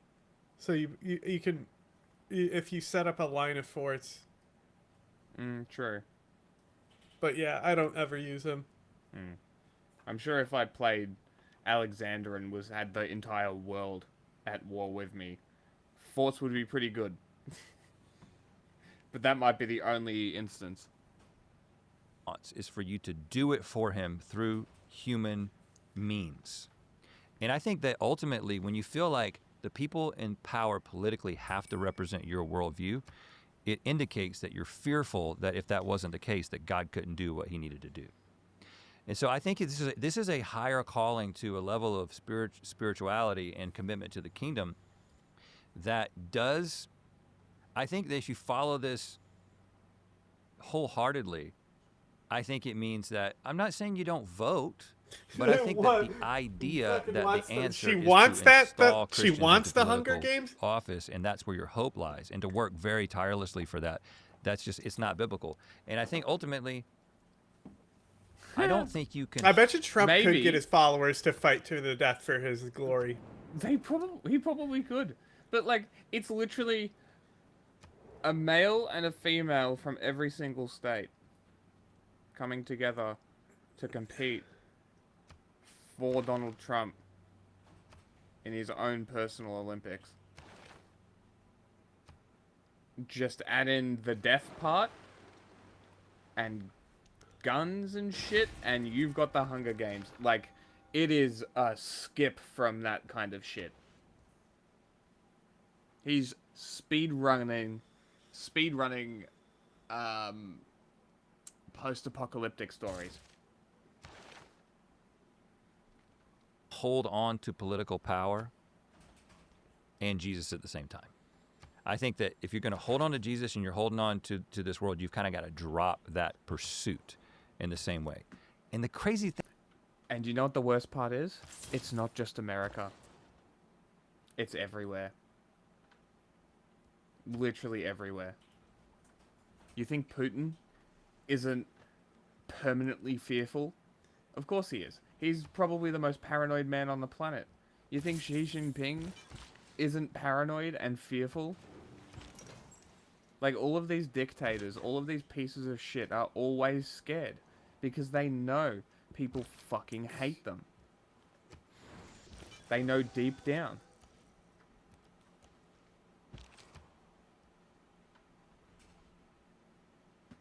Thing that happens as a result of this is you end up like I said, you end up aligning yourselves with people who do not represent, you know, the fruit of the Spirit. You've got people who are living in fear. I think this is another aspect of this, is that so much of the current political pursuit, or pursuit of political power, is based in fear. You've got people all across the United States mainlining Fox News and the like every single night. Like, give it to me. Give me that stuff that makes me fearful every single night. I got to be afraid of the brown people who are going to take my jobs, or, you know, I got to be afraid of the people who are going to come take my guns. I got to be afraid of the trans woman who might come into my daughter's restroom, right? And so, frankly, that whole thing pisses me off because I feel like an entire generation has been stolen from us, because you have what could be older, wiser people who have perspective, but yet they have been completely captivated by fear and they tap into it every single night. Like, that pisses me off, that a generation has been stolen from us.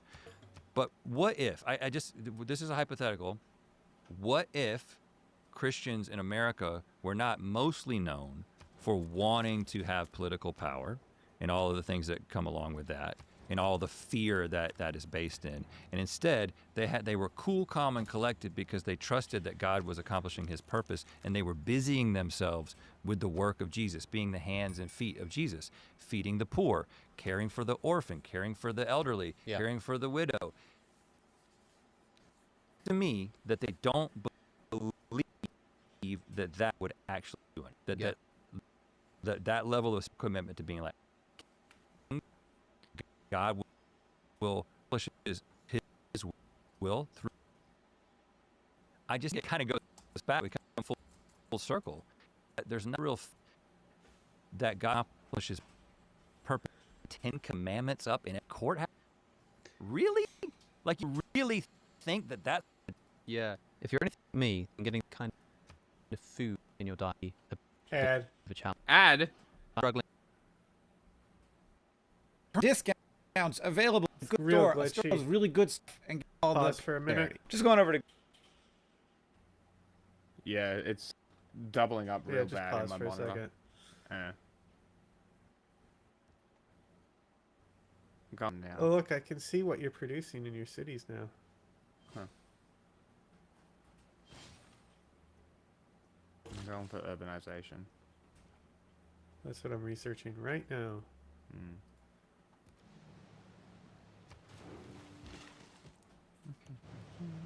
Oh, so much fish.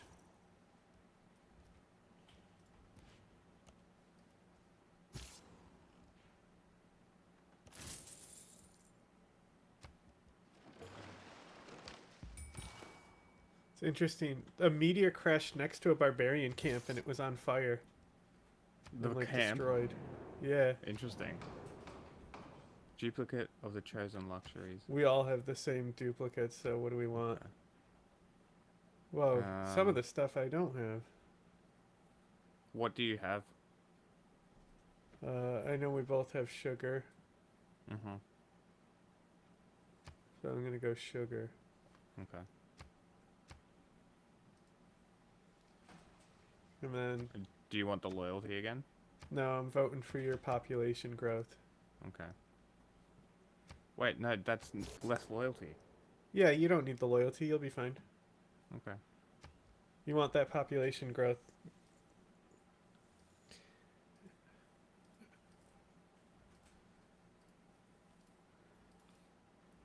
This bitch decides if I continue not to be homeless, and she's scared of a dystopia that might happen.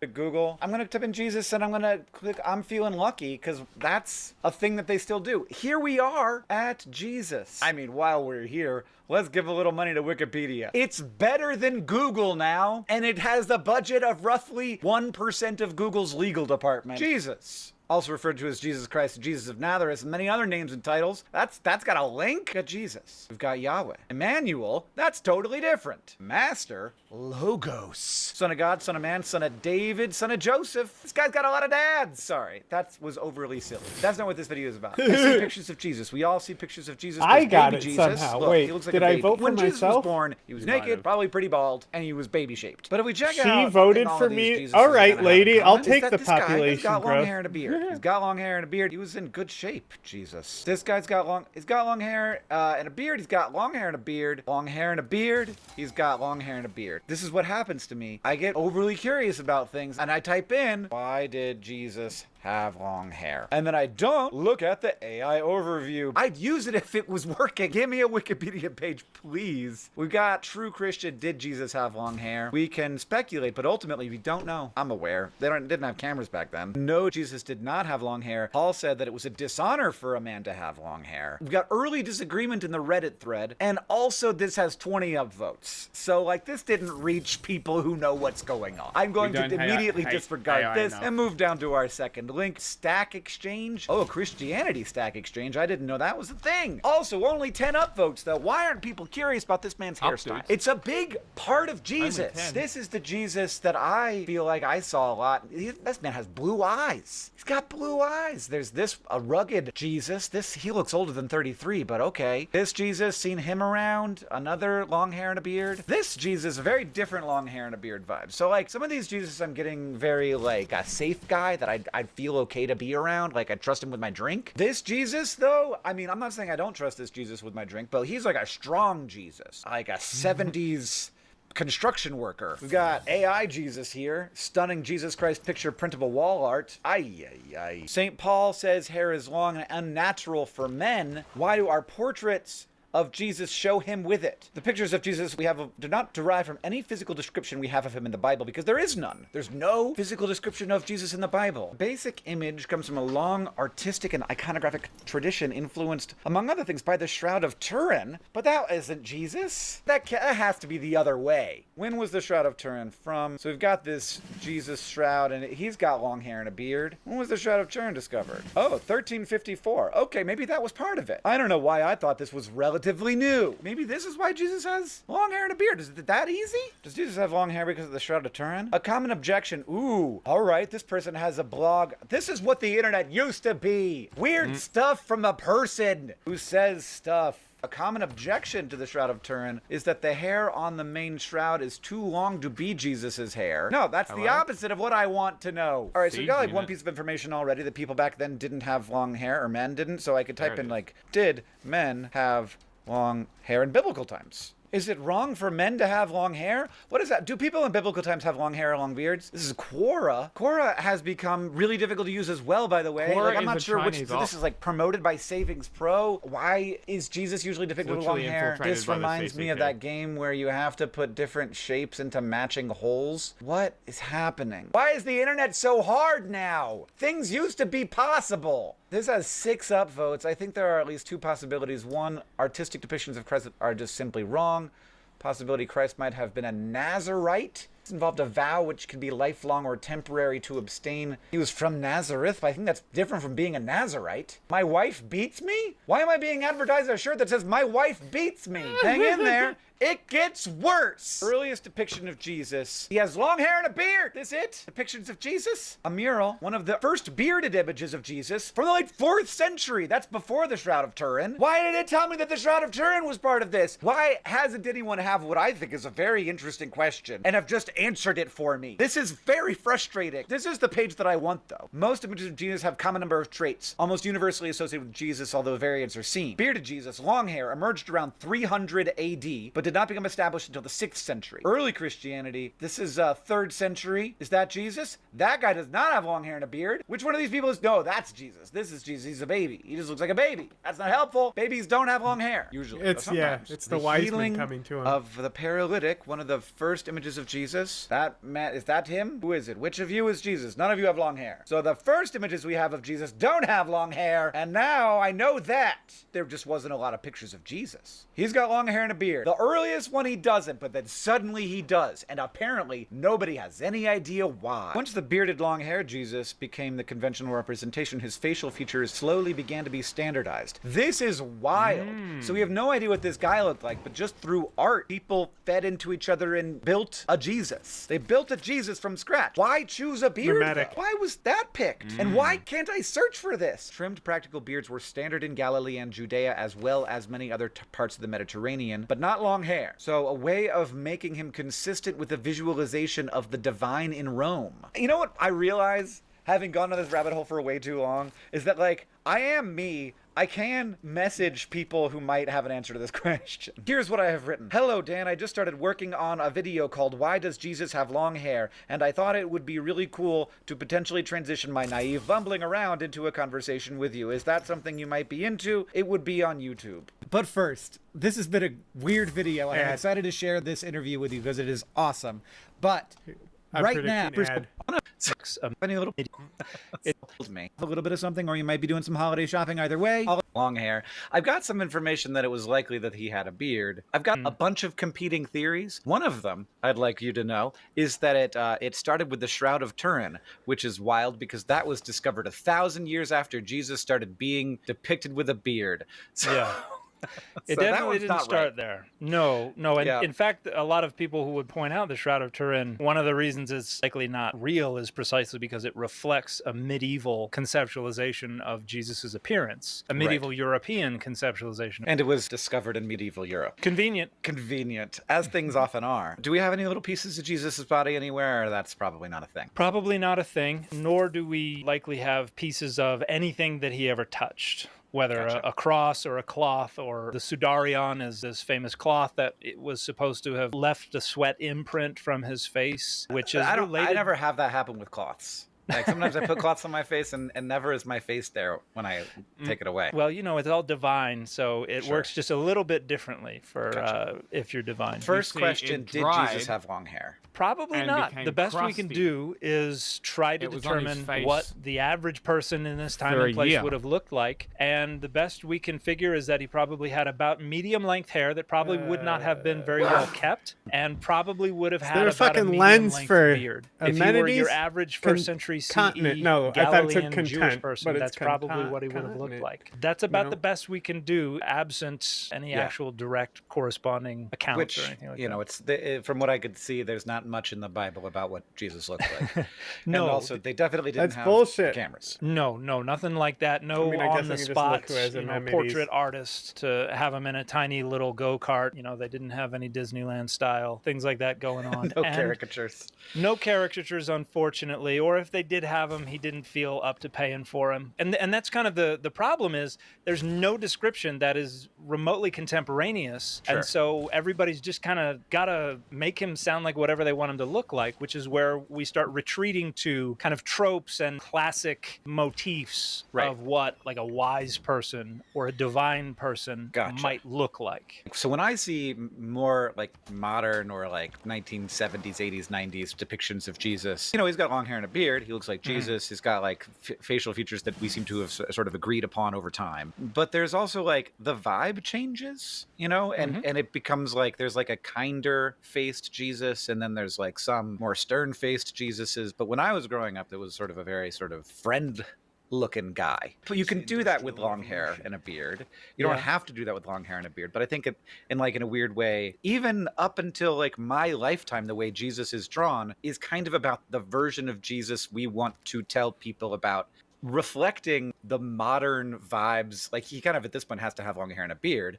But you can like draw him in a way that like with the culture that I am a part of right now gives me an understanding that is like the current version of Jesus that is being taught in the church that I went to. It's not quite the Buddy Christ of dogma fame, but it is a gentle, welcoming Christ that is the Jesus of, you know, the late 20th, early 21st century. And this is just the reality of how we conceptualize deities. We want them to reflect our values and things like that. We are creating them in our own image. And I think the long hair and the beard has just become so embedded within the foundations that to depart from that, you kind of lose the market. And a good example of this is Jehovah's Witnesses. They have tried to represent Jesus in a way that would more accurately reflect first century CE Galilean appearance, where he's got kind of slightly curlier, shorter, bushier hair and then a medium length beard, and it's just not popular. People are not like, that's my Jesus, you know, that's the guy I want to follow, because it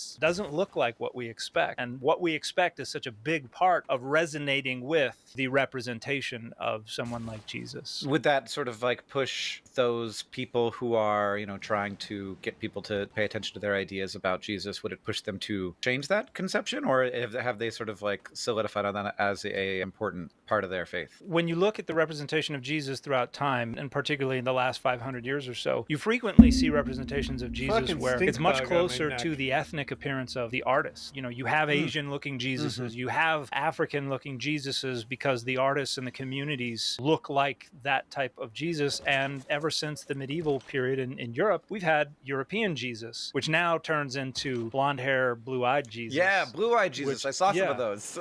Yeah, and we have these accounts, these fake letters about Pilate, where he like sends a letter to Tiberius and he's like, and I saw Jesus and he had hazelnut colored hair and then light skin, and the idea is to contrast him against the swarthy skin of all the other Jewish people around him. So there's a very white supremacist kind of Jesus that comes out of the need to represent Jesus in a way that, vibes with the folks who are wanting to spread that image. And so there, I think you can incrementally change how you want to represent Jesus, but if you take too large a step, you can't gain the purchase that you need to among your audience. And so I think it's incrementalism is the way to develop your own personal Jesus, as the great poet once said. Any depictions of Jesus that don't have that vibe, that don't bring people along with it, those fall away and we don't remember them. They tend to, yeah. And this is the cool thing about some of the earliest depictions of Jesus that we have, because the shoulder-length hair and medium-length beard Jesus really originates around the 4th century CE. And in the 2nd and 3rd century, what we see, sometimes Jesus is represented as kind of a youth at his baptism, where he's even a little androgynous. He has kind of meatier hips and,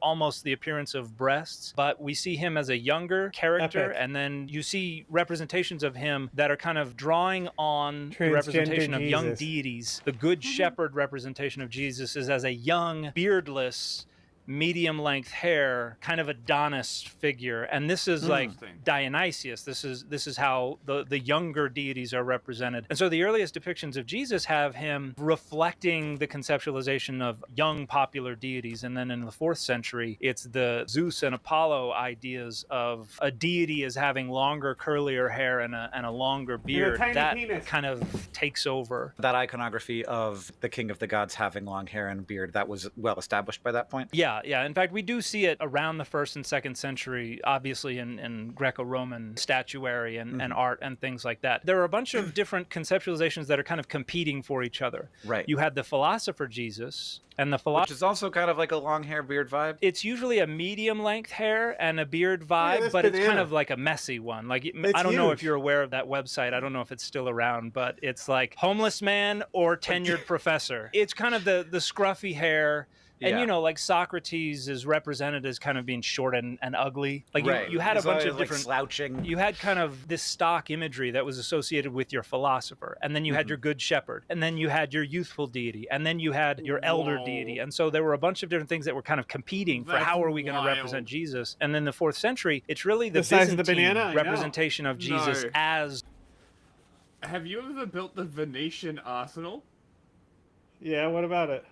You get 2 naval units for every 1 you train. That's the bonus it gives you. Yeah. That's fucking nuts. Build. I am building that, and my little island thing here is going to be my little naval unit production slave. Yeah, I'm sure it will help you. I bet. But that's what I'm gonna do.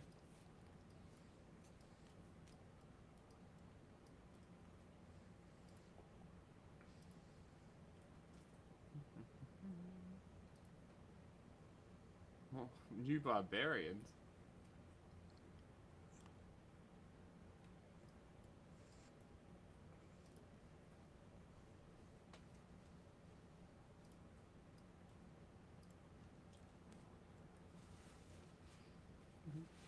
What was that? New barbarians? Where are they? I'll kill them. They're down near the city-state, Zizima? Near England, where England was. Where the 3 niter tiles are.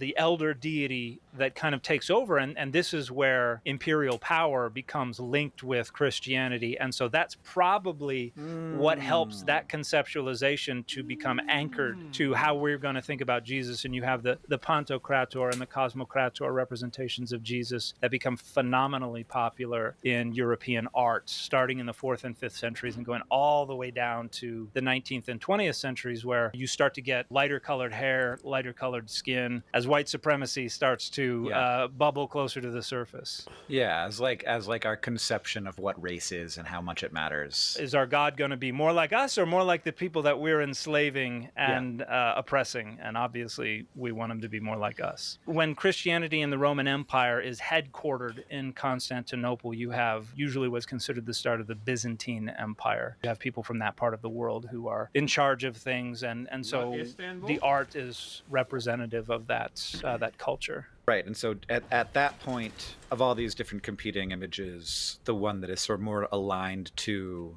the Greco-Roman elder deity is the one that becomes very popular.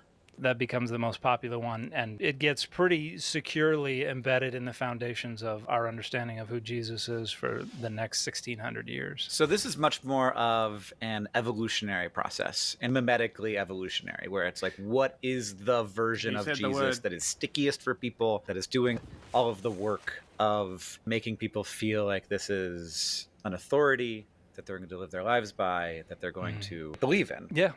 Yeah, it's without any kind of firsthand account. The best you've got is what look is going to get the point across. And what is that point that we want to get across? Is it philosopher? Is it miracle worker like Moses? Because you have in some of the catacombs in Italy, you have Jesus with what looks like a magic wand. It's like a mini Moses staff, and he's like, doot, but he's got the shorter hair. You've got what kind of Jesus do you want? And the Pantocrator, the cosmic ruler and all that, becomes the central and the dominating Christ of the Roman Empire and the Byzantine Empire. And then into Europe, we've got European imperialism. Obviously, they want that big iron fist cosmic ruler Jesus. How much of what you were telling me is like pretty like settled stuff, and how much do you feel like is like where you're coming from? I think it's fairly settled stuff. There's a great New Testament scholar named Joan Taylor who published a book back in 2018. I think it's called What Did Jesus Look Like or something like that, where she reviews kind of where the scholarship has been on this. And from what I can tell, there's not really a lot of debate about these kinds of things. Certainly, we have no firsthand account of who Jesus was. The notion that these early depictions that we're seeing in the catacombs and that we're seeing carved in sarcophagi and things like that, those are supposed to reflect classical motifs associated with young gods and older gods and all that kind of stuff. That's a consensus view. I don't really think there's much doubt at all about that. And then we have a bunch of these letters, the letter of Lentulus and the accounts of Pilate and all these. And these are widely agreed to be medieval and later forgeries. And those are the ones that are they're saying, oh, we had shoulder length hair and all this kind of stuff. So, yeah. But like, why hair? Why is this the big contention? Why is this the thing that they're sticking on? So strange. They're odd little global ducks. trends in recent years has been the persistent increase in the number of ongoing armed conflicts. With growing disregard for international law and human rights, an enormous spike in drone warfare, and now the emergence of military AI, 2026 The AI is already is likely destroying to this see a barb camp. continuation of this trend, leading to the deaths of tens of thousands more civilians. So, in this video, we'll take you through some of the world's ongoing and emerging conflicts, and how they might develop throughout 2026. So now I'm doing the thing where you move the lady around. Who is the most influential person in the world? Well, last year, the TLDR audience ranked Donald Trump as number 1, with these people all landing in the top 10. But do you agree?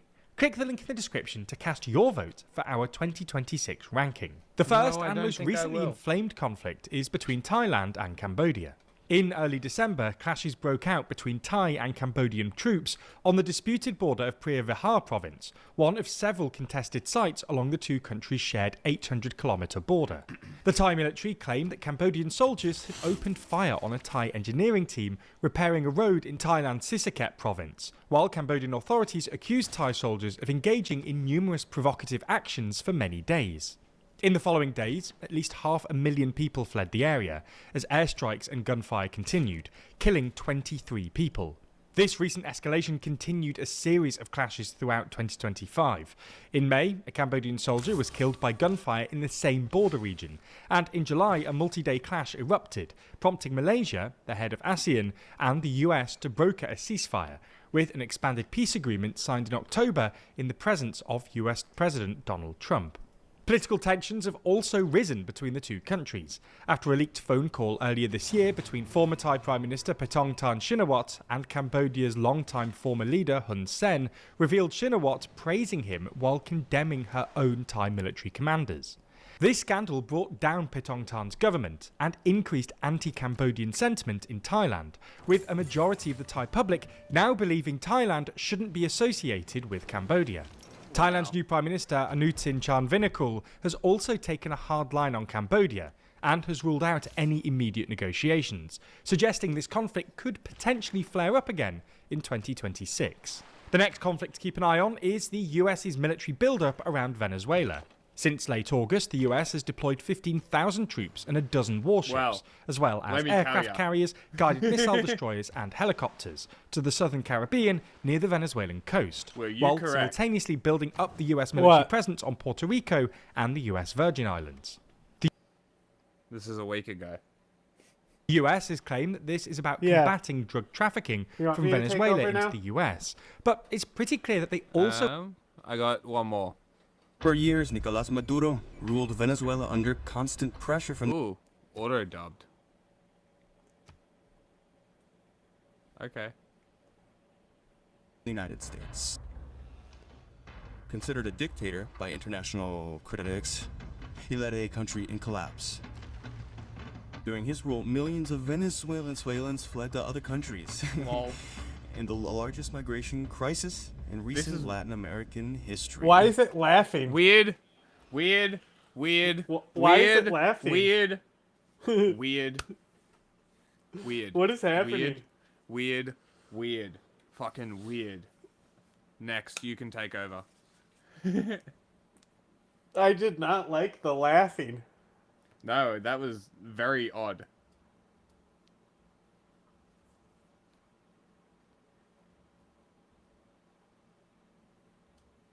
To rule out using military force to annex Greenland, a semi-autonomous territory in the Arctic belonging to fellow NATO member Denmark.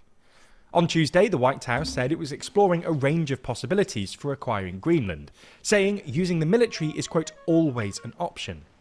Not only would militarily seizing Greenland violate both the UN and NATO charters, but it would also wreck NATO, with Danish Prime Minister Mette Frederiksen saying a US attack on Greenland wouldn't just end NATO, but would end, quote, everything.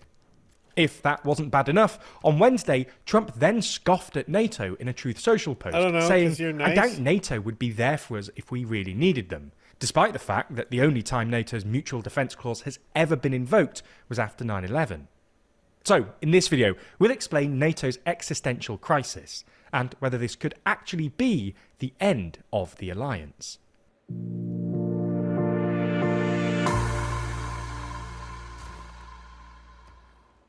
If you love staying informed and want some of the best reporting on YouTube, then subscribe and ring the bell for more.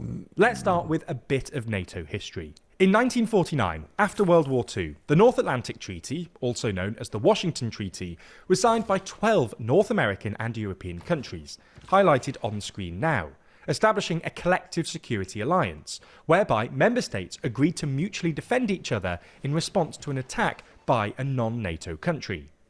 Throughout the Cold War, NATO was primarily concerned with the threat posed by the Soviet Union, and over time has expanded to 32 members, with Finland and Sweden joining most recently in 2023 and 2024 in response to Russia's invasion of Ukraine. Anyway, the cornerstone of NATO is its Article 5 Mutual Defence Clause, which states that an armed attack against one or more NATO members shall be considered an attack against them all, and that, if such an attack occurs, each of them will assist the party or parties so attacked. Does that In mean practice, NATO this assistance may is or may attacking not NATO involve the use of well, armed force. Does that but mean NATO America would members be have attacking generally America? understood this to mean that an attack And would on that one mean ally that would America ultimately wages trigger war a on collective itself? military response. However, in recent months, two things, Russia's escalating hybrid war and a further souring of the US-EU relationship, have cast doubt over the NATO alliance. This week, just hours after bombing Venezuela and abducting its president, Trump said the US needed Greenland very badly, prompting some commentators to begin openly Very discussing badly. the potential collapse of NATO. Even Probably Denmark's just Prime knew it. Minister, Mette Frederiksen, told the Danish TV station TV2 if the United States decides to militarily attack another NATO country, then everything would stop. That includes NATO and therefore post-Second World War security.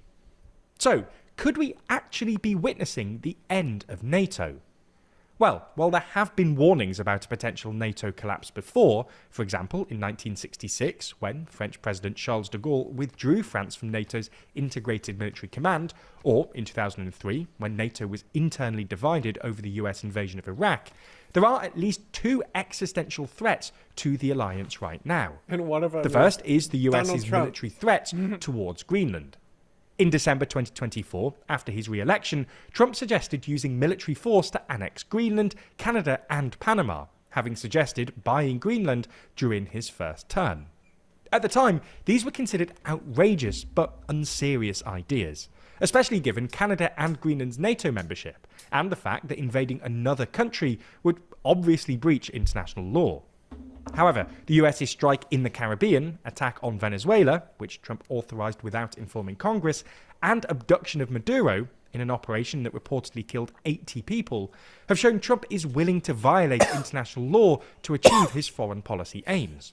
In a press conference hours after the Venezuela operation, Trump said, "We do need Greenland, absolutely." And US Secretary of State Marco Rubio said, "When Trump tells you he's going to do something, he means it."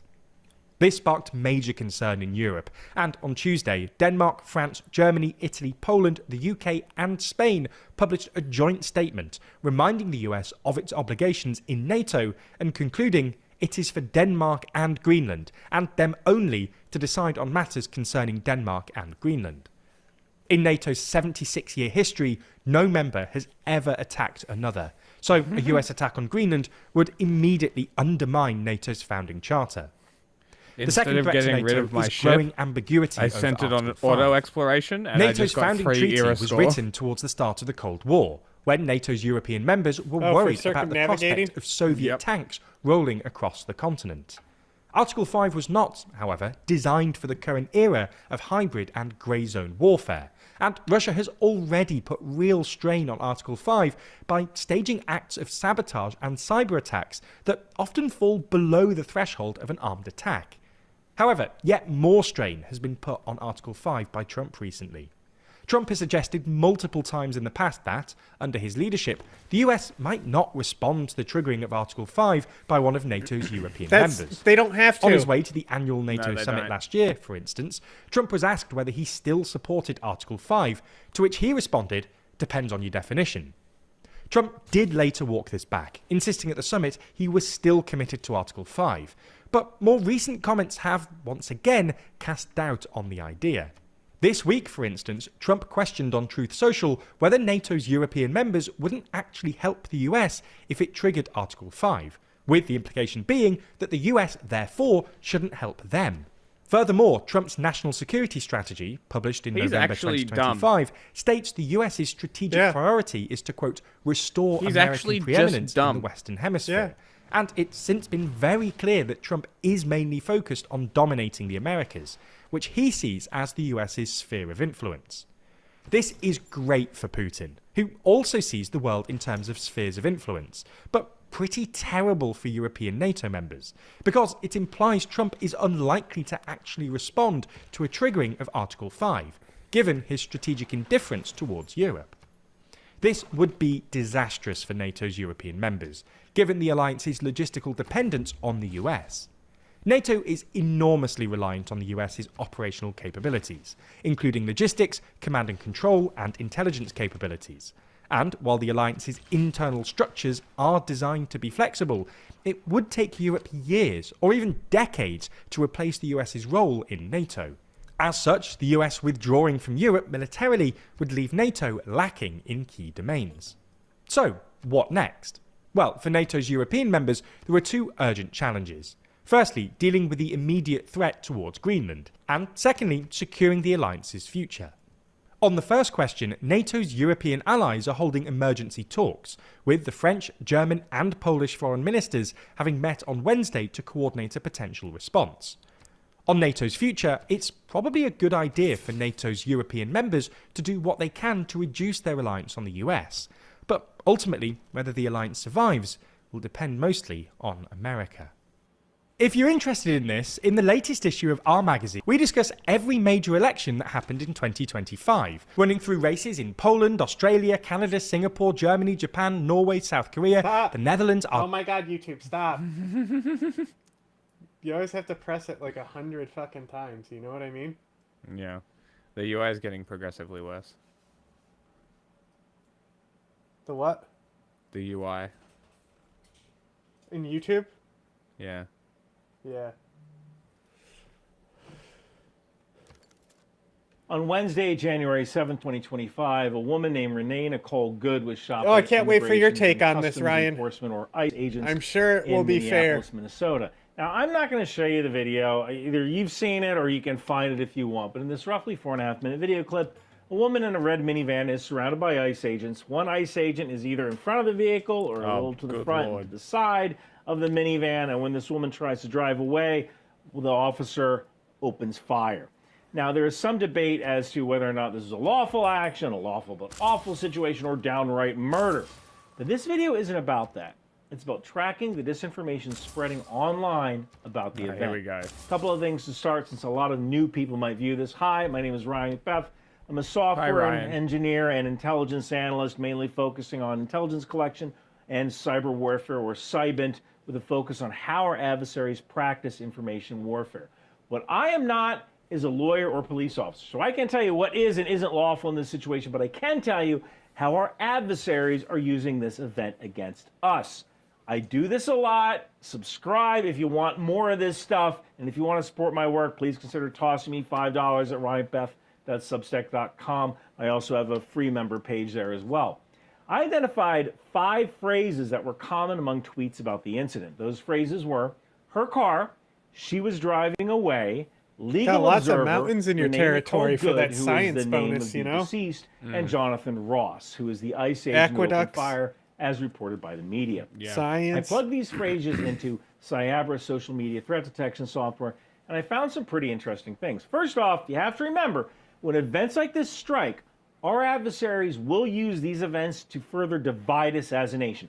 They want people angry. Second, social media companies do not care. They want you angry and clicking and scrolling so they can show you ads for the Lexus and the BTS meal.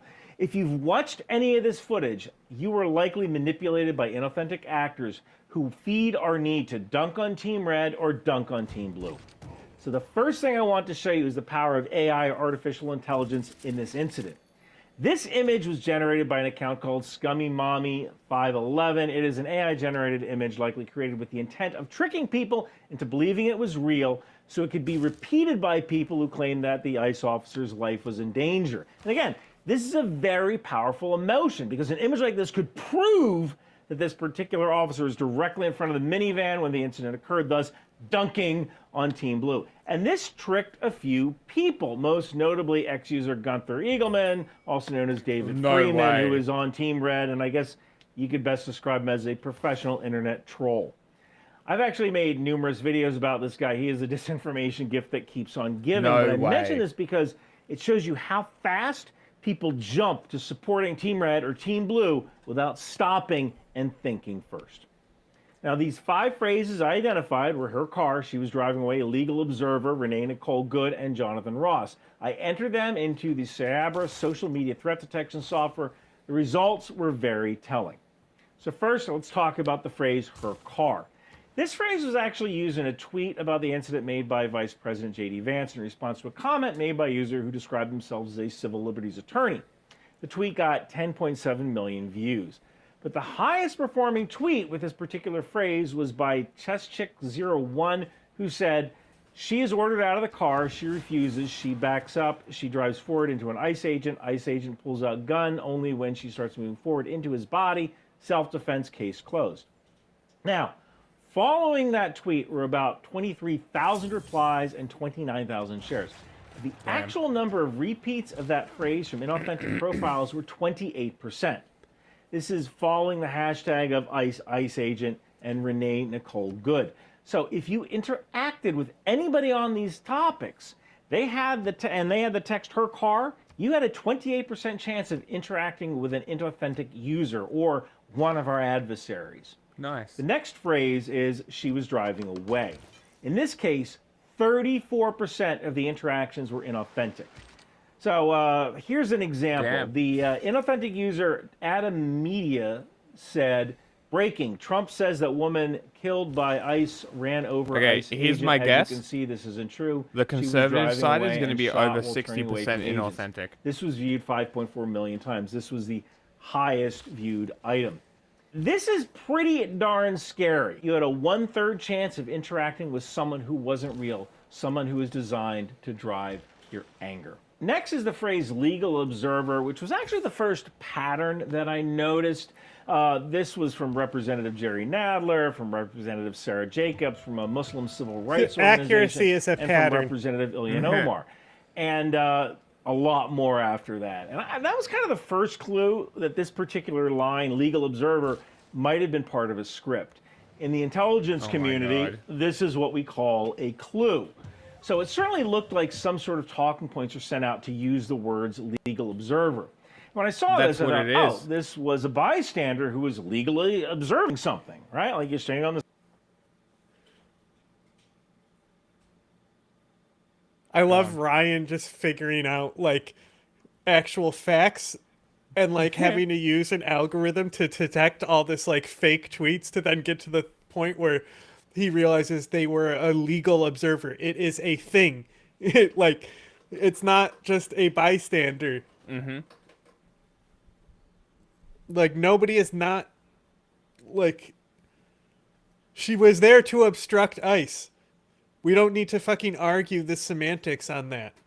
Because ultimately, no matter what, it doesn't result with somebody being shot in the fucking head. Mm-hmm. It's pretty cut and close when you look at it from a fucking moral perspective. Yep.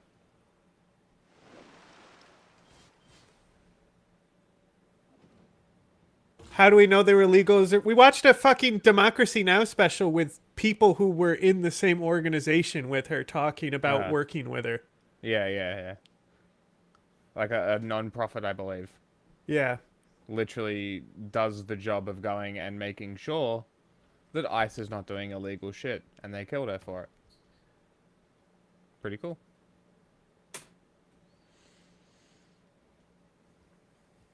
That's what you think is cool? Very cool. What's wrong with you? A lot of things. On the sidewalk, you're observing legally. I mean, when you're in public, you have no reasonable expectation of privacy. That's why it's legal to record somebody outside your home on a Ring doorbell. But no, a legal observer is an actual program from the National Lawyers Guild where you monitor, observe, and document government conduct against First Amendment protected activity, provide arrest support for protesters on the ground, and help support teams track and help arrested folks, and empower activists and serve as a deterrent to unconstitutional behavior by law enforcement. So was this person a legal observer who was legally observing? Were they obstructing police activity, or were they just a scared woman in a minivan who was wrong place, wrong time? I don't know. But what I do know is that 25% of the accounts who use this term are inauthentic. Yeah, the highest interaction with over 1 million views came from an X account called Young Walk-In, who said, "This is a dividing line for America. If you think a 37-year-old citizen mom, legal observer, deserves a bullet to the head for some mass federal Gestapo, you are just beyond the pale. I don't recognize you as a good faith actor, someone whose opinion is worth a damn." The interesting part is that many of the interactions of this particular account were likely AI generated from inauthentic accounts, such as, did she show her legal observer card while blocking ICE agents? Is that a get out of jail card? Need to get me one of those. Again, this is designed to enrage you. Next is the phrase Renee Nicole Good, who is the deceased woman at the I'm center ignorant of an this actual incident. thing that exists. Most of the inauthentic profile topics centered around her name, Right. along with ICE in Minneapolis. In this case, 17% of users who interacted with this topic were inauthentic. The user with the most interactions is a profile called Afro-Pessimistic who received 2.8 million views. While this Damn. particular user is authentic, the text is likely AI generated. One interesting thing here is that in this Did you check particular YouTube? subject, I Did noticed there YouTube was an tell you that? association with Trump and Mr. Renee Intelligence? Nicole Good. Like those words go together. And what's also interesting is that a lot of the authentic profiles have a negative connotation between President Trump and Rachel Nicole Good, whereas inauthentic profiles tend to have associations with ICE and Rachel Nicole Good. That tells me is that foreign inauthentic actors are trying to spread anger about ICE, whereas authentic actors are users who are angry at the president directly. This indicates to me that we may be at a turning point in immigration enforcement that foreign actors haven't caught up with yet, and people are holding the president directly responsible for this tragic outcome. Yeah. Finally, we have the phrase Jonathan Ross, who is identified by the media as the ICE agent who opened fire. Now, in this case, most of the interactions with that phrase were mostly news, not threats or misinformation. Still, 19% of those that interacted with that phrase were deemed inauthentic. And this is something that bot farms will do so that you subscribe to them. They'll put out the news so that you subscribe to them and then later feast on their misinformation that they put out later. The most popular post on X was from Dina Winter, who is a Minneapolis City Hall reporter for the Star Tribune. Her particular post got 1 million views. She essentially gave out this ICE agent's name. Although there were some inauthentic gems in the threads, which are AI generated. Like this last text that said, remaining "You are not a parts journalist, of you are an Norway's activist, Civ that I possibly a couldn't terrorist take if you, because in they were fact, want inland harm to befall are Jonathan literally Ross." separated by So a here's fucking the point mountain. that I want to leave you with. When something They literally violent can't and even emotionally send charged happens, the real fight builders in starts between their afterwards online. cities. Oh That my fight god. isn't about justice or And truth or their even the capital is victim. next to a fucking It's about who can volcano. make you I shit angrier, you not. faster in order to cause conflict, sway your opinion, or make money. On this particular topic, using these 5 phrases, roughly 26% of the interactions were inauthentic. It means a quarter of the people that you likely interacted with don't exist or are Russian or Chinese bot farms trying to get you mad. This doesn't mean your anger about this incident isn't real. It means someone, most likely our adversaries, are trying to aim it at you. If you watched a clip, you shared a screenshot, you dunked on the other side, odds are pretty good that you interacted inside a manipulated environment designed to keep you mad and keep you clicking. Yeah, I didn't give a So fuck. before you retweet The the next snaps are viral so post, sassy. ask a simple question. Who benefits if I believe this immediately? Thank you for watching. If you want to support my work, join ryanbeth.substack.com. Grab my Pause it. Intel Life t-shirt from Bunker Well, look, Branding. Ryan, I kind It of helps fucking fund the hate work. you. Yeah, so look, I don't really give a shit whether it's manipulated or not. ICE just extrajudicially executed an American citizen. Have you seen the Jesse Waters yet? No. Okay. So anyone who hasn't seen the Jesse Waters thing, it's rare that I issue a content warning. Okay? Oh boy. But It's that like, bad? Yeah, like just brace yourself for what you're about to hear, because it's pretty abhorrent. It's one of the most abhorrent things I've heard Jesse Waters say, to be honest. That's pretty tall order. I was honestly shocked with how abhorrent it was. Interesting. I wasn't surprised, but I was just No. like, whoa. Because he's trying to trigger the left. That's their whole strategy. Mm-hmm. Oh, it muted. Kind of react to the breaking news at the end of the first hour yesterday, but we have more information, obviously, about the victim of the murder by the ICE agent in Minneapolis. Less than a mile around from where George Floyd was killed, was murdered by Derek Chauvin. And this woman, I should also say hello, Brian. Hello, Matt. This woman, Renee Good, was a 37-year-old U.S. citizen. She was a mother of 3 children. She had 2 children from her first marriage and another 6-year-old from her second marriage. That child will now be an orphan because the father of that child died in 2023. Renee grew up in Colorado. She moved to Minnesota fairly recently with her partner. And she and her partner were coming back from dropping off her 6-year-old at school when they ended up encountering some ICE agents. This is how her ex-husband describes her to Politico, and then we'll see how the Trump administration chooses to describe her here. But the Trump administration officials, Politico writes, painted Macklin Good as a domestic terrorist who had attempted to ram federal agents with her car. Her ex-husband said she was no activist and that he had never known her to participate in a protest of any kind. He described her as a devoted Christian who took part in youth mission trips to Northern Ireland when she was younger. She loved to sing, participating in chorus in high school, and studying vocal performance in college. What side? She studied creative writing at Old Dominion University in Virginia and won a prize in 2020 for one of her works, according to a post This will on the determine school's if I English like her or department not. Facebook page. She also hosted the podcast with her second husband, who died in 2023. Ministry of what? That is who Renee Nicole Good was. Okay. Here is how the president of the United States chose Jesse's to respond She's doing to Trump this killing. First. We've seen this. In contrast, I have just viewed the clip of the event which took place in Minneapolis, Minnesota. It is a horrible thing to watch.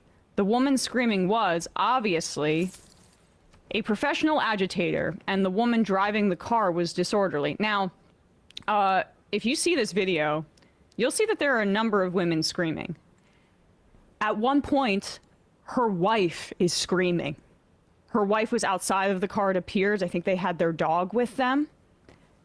And her wife was screaming out in agony after what she saw. So there was a lot of screaming happening because people just witnessed their neighbor shot in the face by an ICE officer. And fascists were pointing guns at people before that? So not sure which woman he's referring to, the widow of the victim or one of the witnesses to the murder. The woman screaming was obviously a professional agitator, and the woman driving the car was very disorderly, obstructing and resisting, who then violently, willfully, and viciously ran over the ICE officer, who seems to have shot her in self-defense.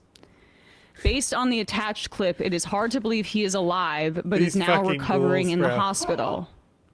What? The situation is being, every word I read, I'm in disbelief. The situation is being studied in its entirety, but the reason these incidents are happening is because of the radical left is threatening, assaulting, and targeting our law enforcement officers and ICE agents on a daily basis. They're just trying to do the job of making America safe. Oh, sure. Yeah, they made that American really safe when they shot her in the face multiple times. This is for your own good. We need to stand by and protect the law enforcement, whatever. Why won't you let me help me? I mean, Why they're won't laughing you let me help at you? the public on this front. This is what fascism is, and a lot of people have been pointing out that they talk like Israelis talk about Palestinians or calling everyone terrorists, and that's true. But it's true because Israel is just an outgrowth of fascism. Yeah. It's the same thing that happened in the Jakarta Method in Indonesia, same thing that happened in Operation Condor. Fascists, when they take power, get to kill people who they decide are too far away from fascism ideologically. That's just what's happening now. It's why Jesse Waters will defend all this. It's why every sort of mentally ill streamer on the right will defend it. They'll just defend this. You can't reason with these people. We need to organize and squash them. It's a bit trite, but to Matt's point, you have to just Trite? when Like you the understand fish? fascists and this level of how empowered they've been, you have to look back in history, and you can read the Jean-Paul Sartre quote that is still so resonant to this day. Is referring to the Nazis here, but you can refer to them as fascists in general and apply it right now to the Trump administration. Never believe that anti-Semites are completely unaware of the absurdity of their replies.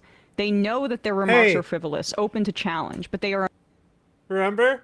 I sent this quote to you. I was like, bro, I was watching Ethan, and he was actually pulling up this amazing quote. It's pretty funny. Amusing themselves, for it is their absurdity, for it is their adversary who is obliged to use words responsibly, since he believes in words. The anti-Semites have the right to play.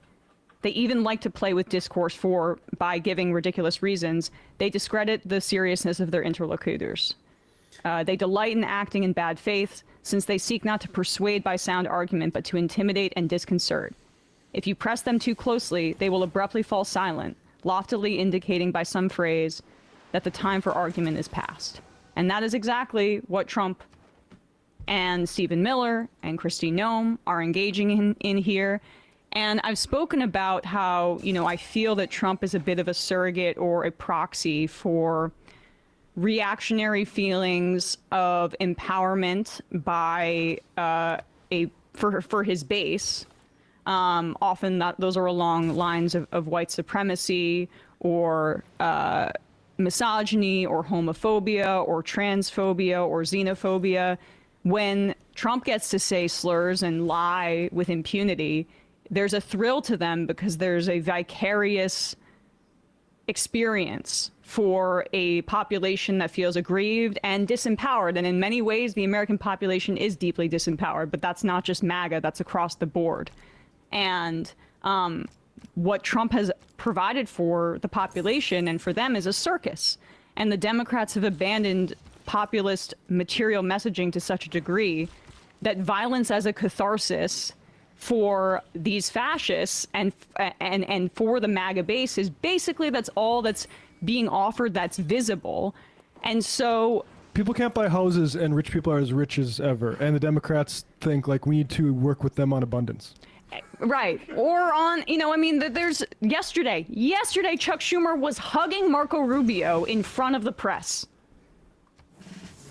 The opposition leader. I missed this. Yeah, go to Ken Klippenstein's feed if you want to get your heart monitor up there, Matt. And we have it in the sound sheet. Maybe we'll show it later.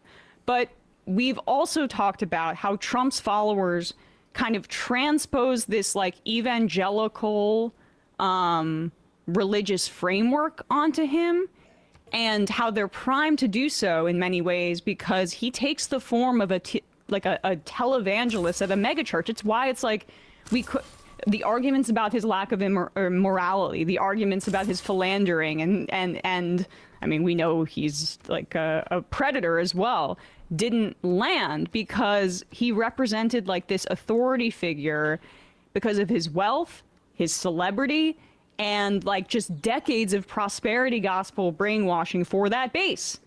So if Trump is this godlike figure, then the ICE agents in that framework basically act as agents of his, of God Trump's divine will. Like they're executing his judgment against all of the enemies of the MAGA base, which includes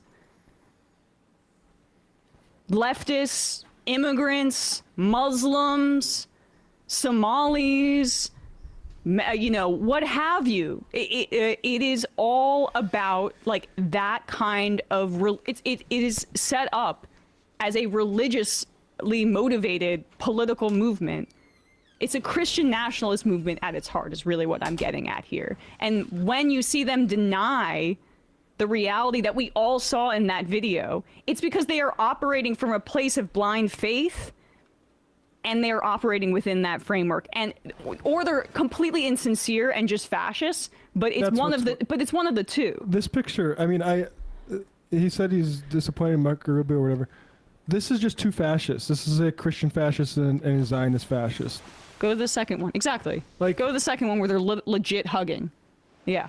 I mean, we don't. This is our government, and both parties are occupied at the top by fascists. So listen to Chuck Schumer just a year ago talk about about what he viewed his role is, which is to keep the left pro-Israel. Yeah. And we wonder why this is continuing.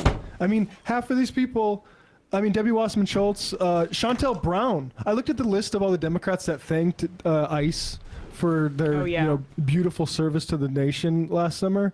There are people in the progressive caucus.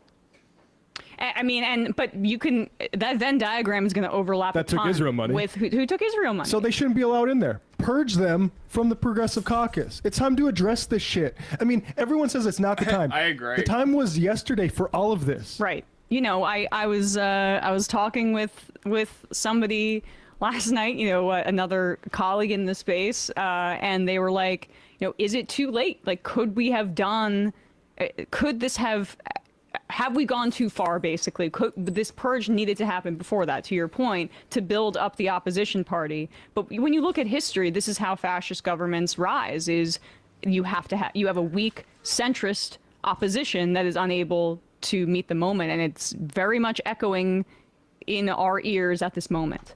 And so, like, when you look at the right's reaction, you have those two buckets. You've got the followers who treat this as, like, you know, an act of faith, essentially, and the fascists who get the thrill out of lying. And those groups are sometimes not entirely distinct, but that's what we're looking at right here.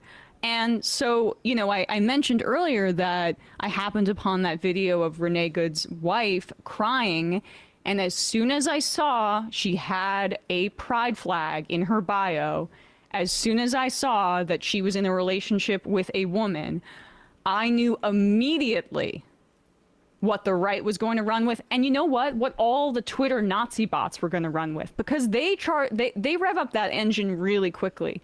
And I tweeted out the GoFundMe for her wife and son. We can maybe put that in the description as well. And of course, the immediate Nazi bots on Twitter, that's what they've decided on, is they're going to go with homophobia. But we don't need Nazi bots on Twitter to do so, because we have primetime Jesse Waters to run with it as well. The woman who lost her life was a self-proclaimed poet from Colorado, with pronouns in her bio. A 37-year-old white woman named Renee Good. The Daily Mail says she leaves behind a lesbian partner and a child from a previous marriage. She was a disruptor, though she considered herself a legal observer. But there's no evidence she had a law degree. Oh my God. That's not what a legal observer is, you dummy. Ryan Grimm showed the world serious? how to deal with Jesse Waters, and people can Google that, and I won't say anything more. Yeah,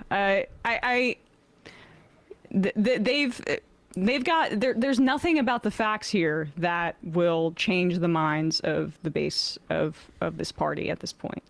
They have decided that this is some sort of, you know, almost like religiously ordained war between good and evil. And that's why I bring up the evangelical framework, is because now we can slide her into this bucket because she was in a relationship with a woman. I know, of course, immediately you see that the discrediting of her on that basis. It's really disgusting. And, you know, as we talked about trans people being canaries in the coal mine, and that, of course, they're going to come for Obergefell and gay marriage and LGBTQ rights more broadly in general on that basis. That is what is going to happen. I mean, I would not be shocked if this is how I just built a house on my fucking the right preserve by reacts. accident. Finding a hook as a way to make her into one of the political enemies that they can completely remove their humanity from. I mean, this is why we had a problem, and it got us accused of being max left by other commentators, with playing footsie with the right on this stuff, and acting as if, if you just scratch below the surface, they secretly want Medicare for all. I'm working on ending the game right now. The like hard right on this country that turns out for this sort of stuff. They didn't just want mass deportations. Those people will support, and I am not exaggerating. They will support death camps. I don't know. For gay people, for I'm immigrants, working on they it, will though. support it. Just like the Nazis did in They Germany. support- It's the same fucking people. They support concentration camps right now. Right now. How many deaths have happened in the in ICE custody? in ICE Over custody? 50 this last year. It could be 50,000. You wouldn't hear anything different from the people that supported it. Right. Because Basically, of quicker really the turn the time, mentality the quicker that I we were can just send outlining here. missionaries into your The- territory. this is a Oh, you're movement doing a based religious on victory? Yeah, it's either that or domination, based destroy on you. racism. Hilarious. And it's I could destroy you not and kill motivated Poundmaker pretty by easily, though. the realities of policy. It is have it's a fascist movement. The policy is kill people until the conditions improve. Exactly. It's there's a quicker way to end it. It's up to you. Hey, folks, don't forget to hit the subscribe button and check out our daily show. We do it every day. I'm What kind do of you curious think? how fast you would kill me, to be honest. Okay, I'll take Poundmaker out first. Okay. And then it's on. Alright. Oh. No, we're all good. But maybe we should do that next stream. Oh, well, that's why I said, how quick do you want it to be over? Well, I kind of want to see that, but I don't have time now. So we could save it and do that as the opener.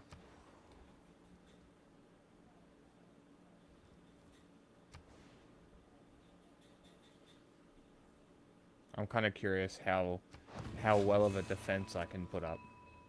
Well, let me get my,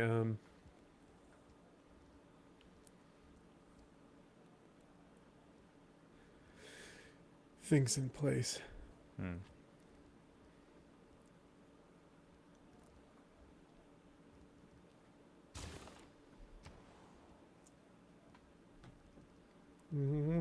This goes there. I need to go through and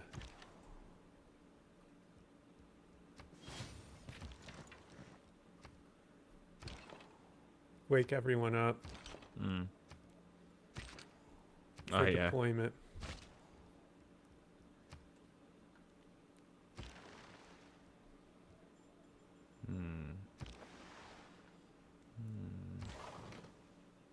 Let's see, what do we got? What's here? Let's see. What do we got? What do we got?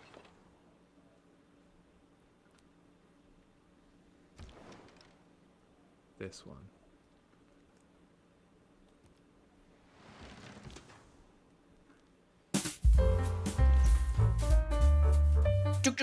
Hello. Hey, what's up, guys? Hey, what's up, everybody? Como te llamas? Please put como te llamas in the comments, please. Well, anyway, guys, usually we look at some kind of news crap. We look at news junk and garbage on this channel. But I actually have to give a disclaimer, a warning today, because what we're going to be looking at is highly scary. What we're gonna be looking at is highly scary stuff. Okay, there we go. There's the disclaimer there. In a moment, you're going to realize that according to the Bible, we are living in the last days. Many of you have probably heard of the Antichrist before. Hey! The book of... Hey, that's way too scary, man. Are you out of your goddamned, literally, mind? My kid's watching this. He's right here. Get out of here. Get out of here, you little brat. When you hear this AI robot praying, you will know that the end is near and Jesus is coming soon. This praise creepy God. robot uses artificial intelligence. Hey, shut up a second, man. Sorry. God bless you. Is what I want to say. Oh, son of God damn it. Pendejo. Oh, como te llamas? I've been getting a lot of videos about... This has actually been going on for years. Or like a year. YouTube knows what I like. And one of the things that it's decided that I like is these videos that are like, will AI be my God? Will AI replace the Lord? Should I pray to AI? And if so, how do I do as such? Yeah, hi, ChatGPT or whatever.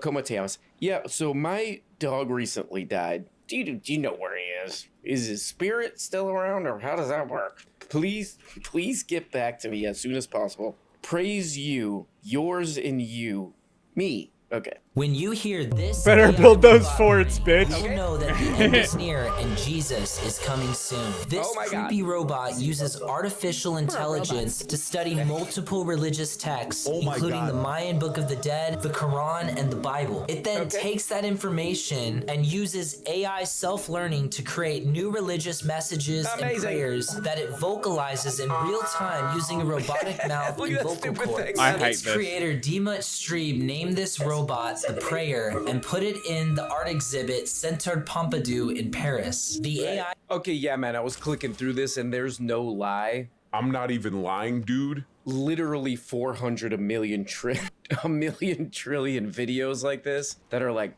is AI gonna be God? And if it is, can I kiss it? There's like a million like that. But this is one of my favorite. This is probably my favorite one so far. 250,000 views. 250,000 in the views department.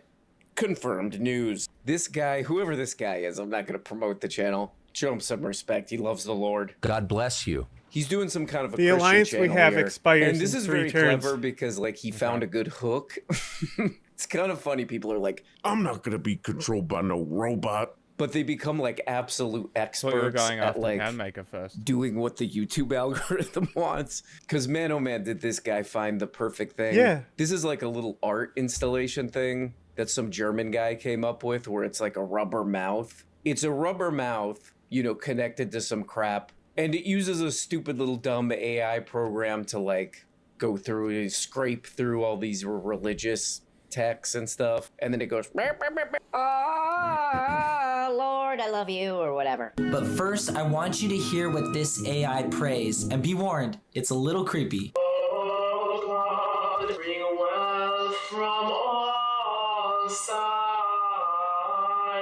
I kind of like it because it looks really I stupid. hate this. You know, it's like the perfect kind of thing that you would see in this like French modern art museum. And you know my thoughts on that kind of thing. God bless you. No. It's just too French. French. But this is a genius YouTube strategy right here because he put this in the thumbnail and people are like, what the hell is that? The hell is that weird rubber Bro, mouse? she's Was still that a trying to pervert pump thing? out Was it some apostles kind of into your city crap?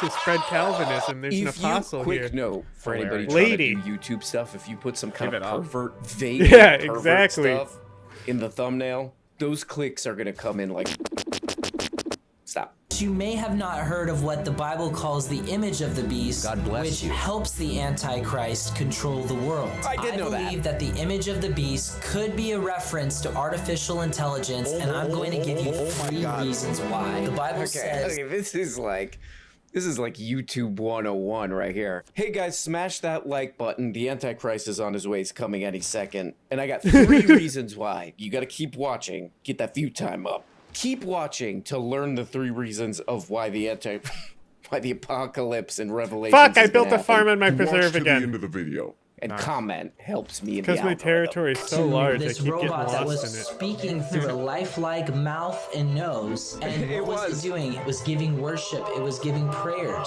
Author and historian. Yeah, that thing was going like. That thing was out here going.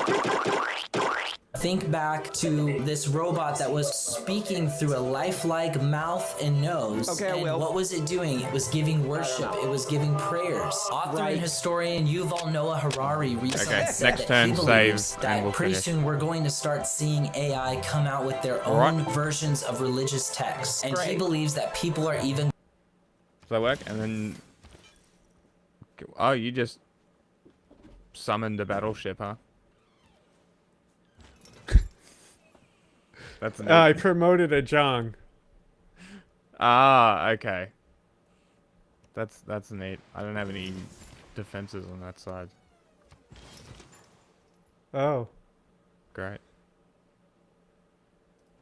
I have a field cannon now. Well, Poundmaker's got to get it first. That's alright, because we're pausing after this. And then we'll continue next stream.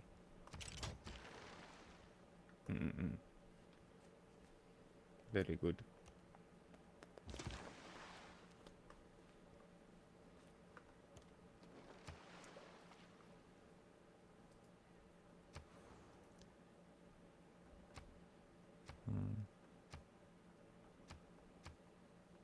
Lady, give it a rest. It was already over at the end of last stream. I was already powerful enough to take everyone's capital. Oh, really? Yeah. That's I was pretty just funny. letting you learn districts and build some stuff. Oh, fair. What am I waiting for? Pasture. Alright. I wish there was a return home button. There might be...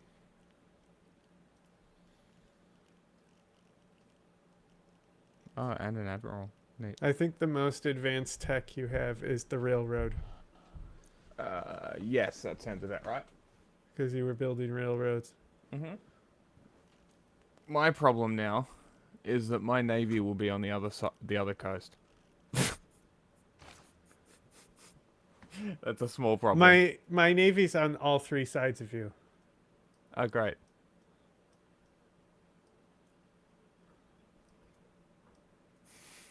Oh, look, my ranger. Poor ranger. How's the He's gonna climate die. change? I just built a coal power plant for Oh, Eureka. now I have a reason to do it. Now it's personal. And then I'm gonna research oil and build oil. I want my tank. You're not gonna get it. You're probably not. Bro, literally. So like when I said, oh, the alliance expires in 1 turn now. Mm.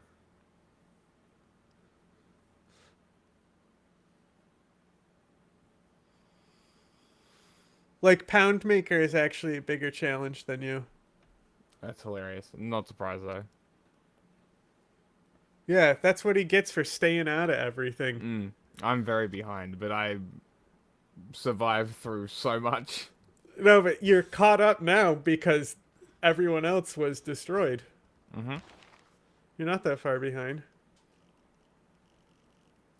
Turtle in the hair or something. Yeah. Tortoise. You're 1 tech away from modern era. You know? You're almost there. How's your culture? Dog shit. You're still below Peter in culture. He's not even here.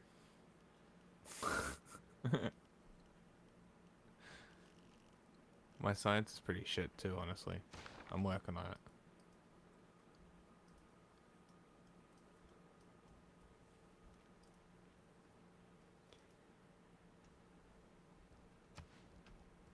Okay, I saved.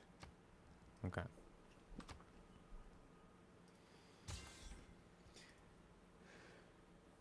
Saved. Exit to desktop. Okay. We are done. I bid you good day, sir. I bid you good day. Thank you, Syria. Thank you, Syria. Alright. Bye-bye.